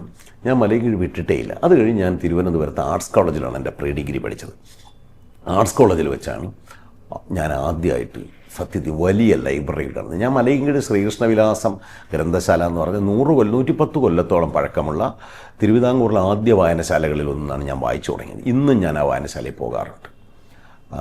എനിക്ക് അത് എൻ്റെ വീട് പോലെ ഒന്നായിട്ടാണ് ഞാൻ വായനശാലകളെ കാണുന്നത്. ഞാൻ ആർട്സ് കോളേജിലെ ലൈബ്രറി, അവിടെ അലിയാർ സാറിനെ പോലുള്ള അധ്യാപകർ, പന്മന രാമചന്ദ്രൻ നായർ എന്ന് പറഞ്ഞ മലയാളം പ്രൊഫസർ. ഞാൻ പ്രീ ഡിഗ്രിക്ക് പന്മന സാറിൻ്റെ സ്റ്റുഡൻ്റായിരുന്നു. ഞാൻ പിന്നീട് MA ക്ലാസ്സിൽ പഠിക്കുന്നവരെ എൻ്റെ പ്രൊഫസർ പന്മന സാറായിരുന്നു. ഞാൻ ആർട്സ് കോളേജിൻ്റെ പ്രത്യേകത, ഞാൻ 3rd ഗ്രൂപ്പ് എന്ന് പറഞ്ഞാൽ ഇന്ത്യൻ ഹിസ്റ്ററി, വേൾഡ് ഹിസ്റ്ററി, പിന്നെ ഇക്കണോമിക്സോ പൊളിറ്റിക്സോ ആണ് സാധാരണ പഠിക്കുക. പക്ഷേ ഈ ആർട്സ് കോളേജിൽ മാത്രം ലാംഗ്വേജ് ഓപ്ഷണലാണ്. ഞാൻ മലയാളം ഓപ്ഷണൽ എടുത്തു. അപ്പോൾ മലയാളം ഓപ്ഷണൽ എന്ന് വെച്ചാൽ BAയുടെ സിലബസാണ്. കുറേ പുസ്തകം പഠിക്കാനുണ്ട്. അങ്ങനെ അവിടെ നിന്ന് ഞാൻ ആർട്സ് കോളേജിൽ യൂണിവേഴ്സിറ്റി കോളേജിൽ BA മലയാളത്തിന് ചേർന്നു. അപ്പോൾ Panmana sir professor. University college എന്ന് പറഞ്ഞാൽ മലയാള സാഹിത്യം മുഴുവൻ നിറഞ്ഞ ഒരു കോളേജ്. ഇംഗ്ലീഷിൽ വിഷ്ണുനാരായണ നമ്പൂരി, നരേന്ദ്രപ്രസാദ്, അങ്ങനെയുള്ള അധ്യാപകർ. മലയാളത്തിൽ D വിനയചന്ദ്രൻ, VP ശിവകുമാർ, പന്മന രാമേന്ദ്രൻ നായർ, ദേശമംഗലൻ രാമകൃഷ്ണൻ, അങ്ങനെ എഴുത്തുകാരുടെ ഒരു നിര, ഒന്നാംകിട അധ്യാപകർ, ഭാഷാ പണ്ഡിതനായ നടുവട്ടം ഗോപാലകൃഷ്ണൻ, അങ്ങനെയുള്ള ഒന്നാന്തരം അധ്യാപകർ. പിന്നെ നരേന്ദ്രപ്രസാദിൻ്റെ ആരാധകരാണ്. നരേന്ദ്രപ്രസാദിന് ഏറ്റവും പ്രിയപ്പെട്ട ശിഷ്യനായിരുന്നു ഞാൻ കോളേജിൽ പഠിച്ചപ്പോൾ. ഞാൻ ആ കോളേജ് വിദ്യാർത്ഥിയായിരുന്ന സമയത്ത് നരേന്ദ്രപ്രസാദിൻ്റെ ആധുനികതയുടെ മധ്യാഹ്നം എന്ന് പറഞ്ഞ പുസ്തകം തയ്യാറാക്കാൻ ഞാൻ സാറിനെ സഹായിച്ചു. അപ്പോൾ ആ പുസ്തകത്തിന് ആമുഖത്തിൽ സാറ് ഈ പുസ്തകം തയ്യാറാക്കാൻ സഹായിച്ച എൻ്റെ പ്രിയ ശിഷ്യൻ PK രാജശേഖരന് എൻ്റെ നന്ദി എന്നെഴുതി. ഞാനാണെങ്കിൽ ഒരു ഒളിമ്പിക്സ് മെഡൽ കിട്ടിയതുപോലെ കൊണ്ട് നടന്നത് ആ സമയത്ത്. അത് പിന്നെ ഒരു ക്രിട്ടിക് എന്നുള്ളതിൽ എന്നെ രൂപപ്പെടുത്തുന്നതിൽ ഏറ്റവും വലിയ പങ്ക് വഹിച്ചത് ഈ നരേന്ദ്രപ്രസാദും പിന്നെ വി പി ശിവകുമാർ. നരേന്ദ്രപ്രസാദ് ഈ വി ശിവകുമാറാണ് വായിക്കാനുള്ള പുസ്തകങ്ങളെ സംബന്ധിച്ച വളരെ സീരിയസ് ആയ അഡ്വൈസസ് എനിക്ക് തന്നുകൊണ്ടിരുന്നത്. അതെന്നെ അങ്ങേയറ്റം എൻ്റെ ജീവിതത്തെ പ്രയോജനപ്പെടും. എന്നെ അത് എൻ്റെ സഹപാഠികൾ പ്രസിദ്ധരായ ആളുകളാണെന്ന് പലരും. ഒരു സഹപാഠിയാണ് അൻവർ അലി. ഞങ്ങൾ പ്രീ ഡിഗ്രി മുതൽ MA വരെയും ഒരുമിച്ചാണ്. അൻവറിൻ്റെ വീട്ടിലായിരുന്നു ഞാൻ പലപ്പോഴും ചിലവിട്ടിരുന്നത്. അൻവർ ഇന്ന് കേരളത്തിലെ ഏറ്റവും പ്രശസ്തനായ കവികളിൽ ഒരാളാണ്. Anwar Ali, Vinay Kumar, Walter D'Cruz, Rubin D'Cruz പിന്നീട് ബാലസാഹിത്യ ഇൻസ്റ്റിറ്റ്യൂട്ട് ഡയറക്ടറും NBTയിൽ നാഷണൽ ബുക്ക് ട്രസ്റ്റ് ഓഫ് ഇന്ത്യയിൽ ഡൽഹിയിൽ ജോലി ചെയ്യുന്ന വളരെ സീനിയറായ എഡിറ്ററാണ്. ഇങ്ങനെ ഒട്ടേറെ സുഹൃത്തുക്കൾ എൻ്റെ പിടിച്ച അന്നത്തെ SFIക്കാർ. അന്ന് KSU ഒക്കെ കോളേജുകളിലുള്ള സമയമാണ്. KSU, ASF എല്ലാം അടിപിടി ലഹളയൊക്കെ യൂണിവേഴ്സിറ്റി കോളേജിൽ അത് കണ്ടുപിടിച്ച കാലം മുതലേ ഉള്ളതായതുകൊണ്ട് ഇപ്പോഴും അത് അനുസ്യൂതം നടന്നുകൊണ്ടിരിക്കുന്നു. അപ്പോൾ യൂണിവേഴ്സിറ്റി കോളേജ് എന്നെ അടിമുടി മാറ്റിമറിച്ച ഒരു കോളേജ്. ഇത്രയും ആവേശത്തോടെ ഞാൻ ലൈബ്രറികളിൽ പുസ്തകങ്ങൾ വായിക്കുന്നു. Public library, university library, college ലൈബ്രറികളിൽ, എല്ലാ ഡിപ്പാർട്ട്മെൻറ്റുകളിലും വമ്പൻ ലൈബ്രറികളുള്ള കോളേജാണ് യൂണിവേഴ്സിറ്റി കോളേജ്. അത്ര ആവേശത്തോടുകൂടി ഞാൻ ആ കോളേജ് 5 കൊല്ലത്തെ MA വരെയുള്ള പഠനം അത് കഴിഞ്ഞിട്ട് ഞാൻ കാര്യപ്പെട്ടത്. അപ്പോഴത്തേക്കും UGCയുടെ ഒരു പരീക്ഷ എഴുതി UGC കിട്ടി. അന്ന് സർക്കാർ ഉദ്യോഗസ്ഥന് 1200 രൂപ ശമ്പളമുള്ളപ്പോൾ 1800 രൂപ സ്കോളർഷിപ്പ് കിട്ടി. അങ്ങനെ വളരെ രാജകീയമായിട്ട് ഞാൻ കാര്യമെടുത്ത് പോയി PhD ചെയ്തു. ആ സമയത്ത് ഞാൻ കല്യാണം കഴിച്ചു. അത് വിമൻസ് കോളേജിലാണ് പഠിച്ചത്. എൻ്റെ ഭാര്യയുടെ പേര് രാധിക സി നായർ എന്നാണ്. അവർ എന്നെ പോലെ തന്നെ PhD ഉള്ള ഡോക്ടർ രാധിക സി നായർ. അവർ കുട്ടികൾക്ക് വേണ്ടി പുസ്തകങ്ങൾ എഴുതുന്ന ആളും ഒരു പ്രൊഫഷണൽ ട്രാൻസ്ലേറ്ററുമാണ്. ഒരുപാട് പ്രധാനപ്പെട്ട പുസ്തകങ്ങൾ അവർ മലയാളത്തിൽ വിവർത്തനം ചെയ്തു. ഉദാഹരണത്തിന് ഹാരി പോട്ടർ മലയാളത്തിൽ വിവർത്തനം ചെയ്തത് രാധികയാണ്. ഉംബർട്ടോ എക്കോയുടെ നെയിം ഓഫ് ദ റോസ് എന്ന് പറഞ്ഞ ലോകപ്രശസ്തമായ നോവൽ റോസാപ്പൂവിൻ്റെ പേര് എന്ന പേരിൽ മലയാളത്തിൽ വിവർത്തനം ചെയ്തതും രാധികയാണ്. അപ്പോൾ ഞങ്ങൾ വിവാഹിതരായി. ഞാൻ 23-ാമത്തെ വയസ്സിലാണ് കല്യാണം കഴിച്ചത്. എൻ്റെ ഭാര്യ എന്നെക്കാൾ ഇളയത് ആയിരുന്നു. ഒരു വിമൻസ് കോളേജിലാണ് പഠിച്ചത് തിരുവനന്തപുരത്തെ. എന്നിട്ട് ഞങ്ങൾ ഗവേഷണം കല്യാണം കഴിഞ്ഞ് ഞങ്ങൾക്കൊരു കുഞ്ഞുള്ളപ്പോഴാണ് ഞാൻ എൻ്റെ ഗവേഷണം നടത്തുന്നത്. അപ്പോൾ അന്ന് ഞങ്ങൾ രണ്ടുപേരും കൂടി കുടയും പിടിച്ച് ക്യാമ്പസിലൂടെ നടക്കും. ആ കാലത്തൊക്കെ ഒരു കുടയും പിടിച്ച് ആണും പെണ്ണും ഒരുമിച്ച് നടക്കുന്നത് പോലൊരു സർവകലാശാല ക്യാമ്പസിൽ പോലും അത്ഭുത ദൃശ്യമാണ് ഈ ഓഫീസ് സ്റ്റാഫിനൊക്കെ. അവരെന്തോ ഒരു ഗോസിപ്പൊക്കെ പറയുമല്ലോ ആളുകൾ, എന്തോ കാമുകി കമിതാക്കളാണെന്ന് വിചാരിച്ച്. പക്ഷെ ഒരു ദിവസം ഞങ്ങൾ കുഞ്ഞിനെയും കൂടി കൊണ്ടുവന്നതോടുകൂടി ആളുകൾ നടുങ്ങിപ്പോയി. അന്ന് ഞാൻ വളരെ ഇന്നത്തെ പോലെ തന്നെ ഇരിക്കുന്ന വളരെ സുമുഖനായ ഒരു ചെറുപ്പക്കാരനായിരുന്നു. ധാരാളം ഇതുപോലെ അല്ല ധാരാളം മുടിയൊക്കെ ഉണ്ടായിരുന്ന ഇത് ബഷീർ പറഞ്ഞ മലയാള സാഹിത്യത്തിന് മുഴുവൻ ബഷീർ സ്വന്തം കക്ഷൻ്റെ പറഞ്ഞത് മലയാള സാഹിത്യത്തിന് വേണ്ടി അർച്ചിച്ചെന്നാണ് ഈ മൊത്തം മുടിയും. അതുപോലെ ഞാനും ചെറുതായിട്ടൊന്ന് അർച്ചിച്ചതാണ്. അപ്പോൾ അങ്ങനെ എനിക്ക് 2 പെൺകുട്ടികളാണ്. എനിക്ക് 2 മക്കൾ. മൂത്തയാൾ തേജസ്വിനി, രണ്ടാമത്തെ ആൾ ജാഹ്നവി. തേജസ്വിനി യൂണിവേഴ്സിറ്റി കോളേജിലാണ് ഇംഗ്ലീഷിൽ പോസ്റ്റ് ഗ്രാജുവേറ്റ് ചെയ്തത്. പിന്നീട് ലണ്ടൻ സ്കൂൾ ഓഫ് എക്കണോമിക്സിലാണ് അവൾ തുടർ വിദ്യാഭ്യാസം നടത്തിയത്. ആകാശവാണിയിലാണ് ജോലി ചെയ്യുന്നത്. തേജസ്വിനിയുടെ ഭർത്താവ് മൃദുൽ ജേക്കബ് തിരുവനന്തപുരത്തുകാരൻ തന്നെയാണ്. മൃദുലും ആകാശവാണിയിലാണ് ജോലി ചെയ്യുന്നത്. രണ്ടാമത്തെ അവൾ ജാഹ്നവി സോഷ്യോളജിയാണ്. ഇപ്പോൾ അവൾ സോഷ്യോളജിയിൽ PhD ചെയ്തുകൊണ്ടിരിക്കുകയാണ്. അവൾ ഫിലിം സ്റ്റഡീസാണ് അവളുടെ വിഷയം. ഫിലിം സോഷ്യോളജി എന്ന് പറഞ്ഞ മേഖലയിലാണ് ജാഹ്നവി പഠിക്കുന്നത്. അപ്പോൾ അവൾ ഇവർ രണ്ടുപേരും കാർമൽ എന്ന് പറഞ്ഞ തിരുവനന്തപുരത്തെ പ്രസിദ്ധമായ സ്കൂളിലാണ് പഠിച്ചത്. ഞാൻ മലയാളി സ്കൂളിൽ പഠിച്ചത്. എൻ്റെ ഭാര്യ ഈ കാർമൽ സ്കൂളിൽ പഠിച്ച ഒരാളാണ്. കാർമലിലും കോട്ടൺ ഹില്ലും ഒക്കെ പഠിച്ചത്. അതുകൊണ്ട് അമ്മയുടെ നിർബന്ധമായിരുന്നു അവർ കാർമൽ സ്കൂളിൽ പഠിച്ചത്. എൻ്റെ കുട്ടികളുടെ കാര്യത്തിൽ ഞാനെടുത്ത ഏറ്റവും ശരിയായ ഏക തീരുമാനം അവരെ കാർമൽ സ്കൂളിൽ പഠിപ്പിച്ചാണെന്നാണ് ഞാൻ വിചാരിക്കുന്നത്. കാരണം അവരെ വിദ്യാഭ്യാസത്തെക്കുറിച്ച് എനിക്ക് നോക്കേണ്ടി വന്നിട്ടില്ല. കാരണം നമ്മൾ പഠിപ്പിച്ചാൽ നമ്മുടെ മക്കൾ അല്ല മറ്റു കുട്ടികളെയൊക്കെ നമുക്ക് പഠിപ്പിക്കാൻ പറ്റും. എന്തായാലും എൻ്റെ രണ്ടാമത്തെ മകൾ ജാഹ്നവിയുടെ ഭർത്താവ് നിതിൻ ശ്യാം എന്നാണ് പേര്. തിരുവനന്തപുരത്തുകാരൻ തന്നെയാണ്. അവർ രണ്ടുപേരും 2 കുട്ടികൾ അവരുടെ കാര്യങ്ങളുമായിട്ട് കഴിയുന്നു. ഞാനും ഭാര്യയും വളരെ സന്തോഷത്തോടു കൂടി കഴിയുന്നു. എൻ്റെ അച്ഛൻ മരിച്ചുപോയി, അമ്മയും മരിച്ചുപോയി. ഇപ്പം ഫലത്തിൽ സത്യത്തിൽ നമ്മുടെ അമ്മയും അച്ഛനും മരിക്കുമ്പോഴാണ് നമ്മുടെ കുട്ടിക്കാലം അവസാനിക്കേണ്ടത്. അതുവരെ നമ്മളെ കുട്ടിയായിട്ട് പരിഗണിക്കുന്ന ആരെങ്കിലും ലോകത്തുണ്ടാവും. അമ്മയും അച്ഛനും കൂടെ പോകുമ്പോൾ നമ്മൾ കുട്ടിയല്ലാതായി മുതിർന്ന മനുഷ്യനായി തീരുന്നു. അങ്ങനെ അപ്പം നമ്മൾ യഥാർത്ഥത്തിൽ ലോകത്ത് നമ്മൾ അനാഥരായി തീരുന്നത് നമ്മുടെ അച്ഛനും അമ്മയും ഇല്ലാതാവുമ്പോഴാണ്. ഇപ്പം അങ്ങനെ അർത്ഥത്തിൽ പറഞ്ഞാൽ ഞാനൊരു അനാഥൻ ആണ്. ഞാനും എൻ്റെ ഭാര്യയും മാത്രമായിട്ട് വളരെ സ്വസ്ഥതയോടുകൂടി ഈ സാംസ്കാരിക ജീവിതം, എഴുത്ത്, വായന വളരെ സജീവമായിട്ട് വായന കൂടുതൽ വായിക്കുക, കുറച്ച് എഴുതുക എന്നുള്ള പോളിസിയിൽ വളരെ സക്രിയവും സജീവമായിട്ടൊരു ജീവിതം, വളരെ സന്തുഷ്ടകരമായൊരു ജീവിതമാണ് ഞാനിപ്പോഴും ചെലവിട്ടുകൊണ്ട് എൻ്റെ സ്വന്തം നഗരമായ തിരുവനന്തപുരത്ത് തന്നെ ഞാനിങ്ങനെ കഴിയുന്നത്. ആ ഒരു കാര്യത്തിലാണ് എൻ്റെ മറ്റൊരു സന്തോഷം. ഞാൻ തിരുവനന്തപുരത്ത് ജീവിക്കുന്നു എന്നുള്ളതിനകത്ത് വളരെയധികം ഹരം കൊണ്ട് ജീവിക്കുന്ന ഒരാളാണ് ഞാൻ.